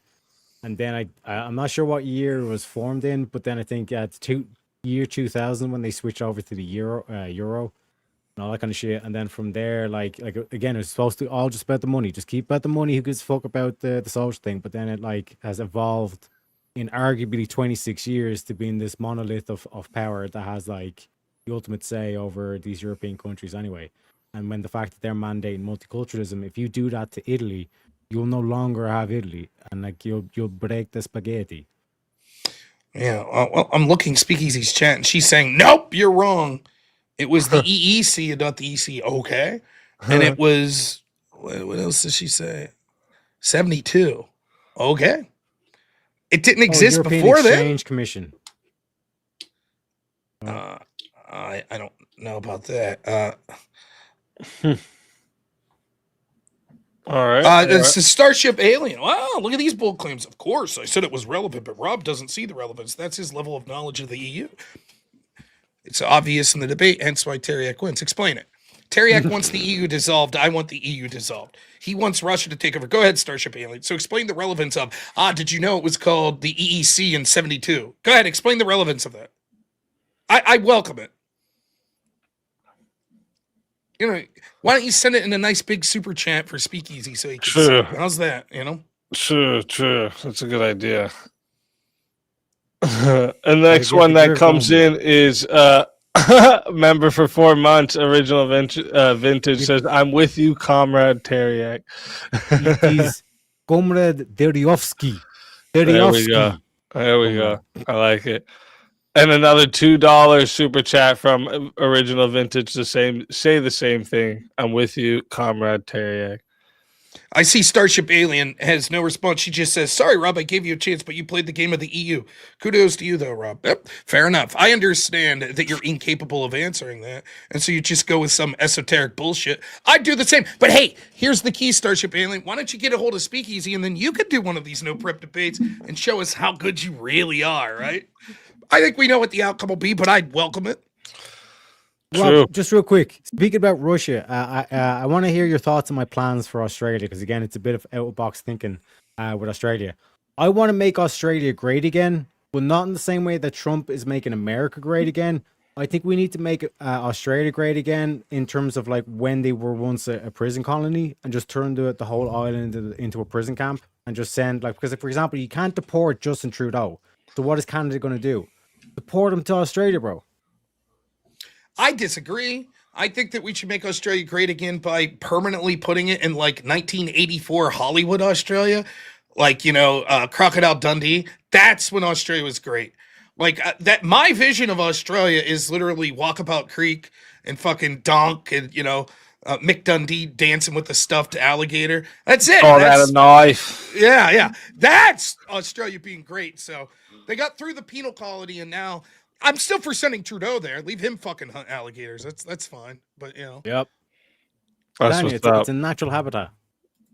$2 from Trench Deacon says, "Teriak, you're glowing. Did Rob get you pregnant?" Trench, you're fucking wild. And another $2 comes in from Trench. Says, "Right ring yak is a gay pagan commie."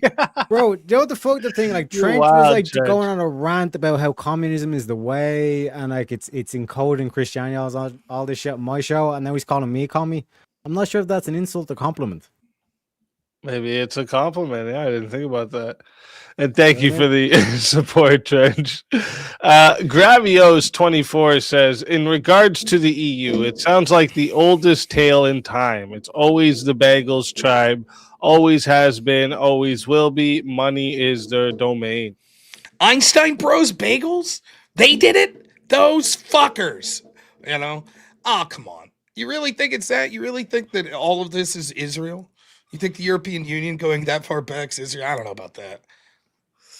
I've heard other people make these same claims too. Yeah, I like the euphemism though. Bagels tribe. The Bagels tribe.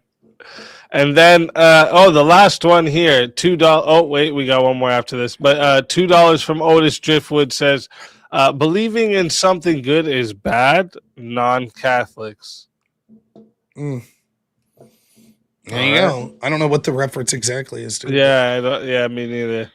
But thank you for the $2 super chat. I appreciate that. And then another $5 comes in from Trench. Says, now Yak is rocking a night robe like me. Dude, get your own style.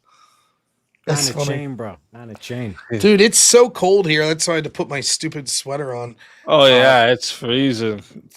Unreal, But look, that is all for super chats on my side. Did you want to read any of your side, or are you going to do that after? I'll probably just do it after. Okay, I'm going to speed read through them because, it's just, we'll be here all night. Okay, one more. We got one more quick. Disavow these ridiculous Australian reform proposed. Both debaters lost. Speakeasy won this one. Do better. Oh, thank you. You're amazing. Thank you, Bloody Clarence. Absolute legend. Oh, shit. Put another shrimp on the bobby. Yes, thank you, Kieran. The Australian. We do got a lot of Australians in the chat. Now they're going to come in hard. We should do a Crocodile Dundee watch along. Right? It's one of my all-time. I still have it on VHS somewhere in this house. I used so to watch good. the shit out of that movie. There's something about, I don't know what it is. Like, there's just something about, and I know it's fake. He's like the Australian Rambo, you know what I mean? Like, it's just so good. So good. Oh, shit. A big $100. One more. Here you go, Speakeasy. And yes, it is them.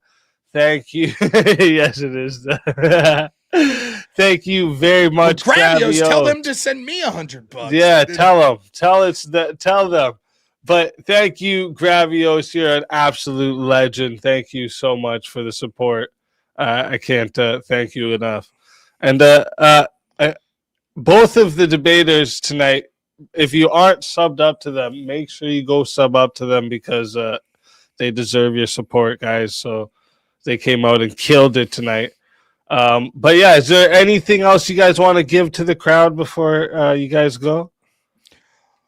Oh, no, I thought it was fun. I hope that, feel free to give any constructive criticism to Speakeasy or myself. Obviously, this was the first episode, and I think both of us want this to be as entertaining as possible for the audience. So, but I thoroughly enjoyed it, and happy to do it again. Can't wait for it. So, yeah, and yes, any criticisms, anything that you guys think we should do differently, let me know, and I'll incorporate what I see is best.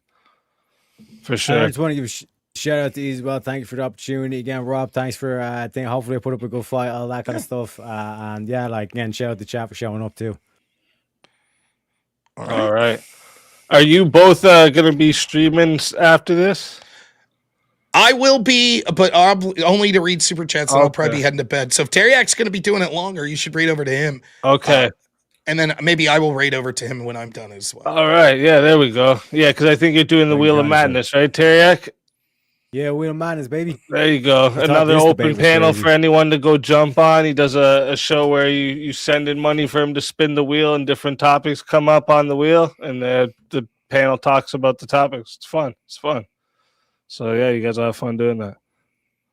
And it's madness too. It's like I said, it could be even just reading out the question, and then like I said, someone could donate $10, spin the wheel mid question. Craziness, madness. I say, madness. I say. All right, thank you guys both. It's been absolute pleasure. And so none of you are streaming from here, right? I don't have to end. No, okay, good. Nope. Okay, awesome. Thank you guys for coming. And everyone in the chat, you guys are absolute legends. I can't thank you all enough for coming tonight. Let me run one more thing here before I send you guys over to Teriak's. Who's that debater? No prep, no warning, no time to think. Walking cold, stand your ground, say what you believe. No script, no notes, no place to hide. Red actions drop, the room goes live. NOerr prep.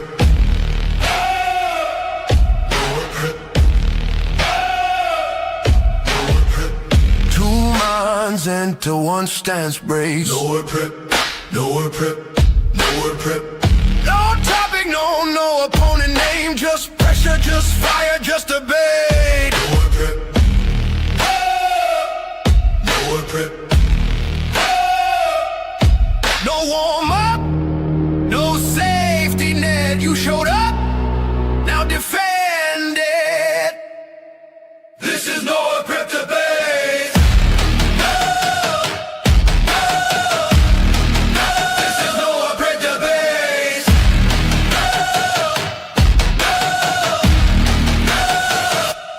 NOerr prep. And remember, it could be 30 in the chat. It could be 2,000 in the chat. Best chat on YouTube, hands fucking down. I love you guys. God bless you all. And for now, This is Sparta! Spartans! What is your profession?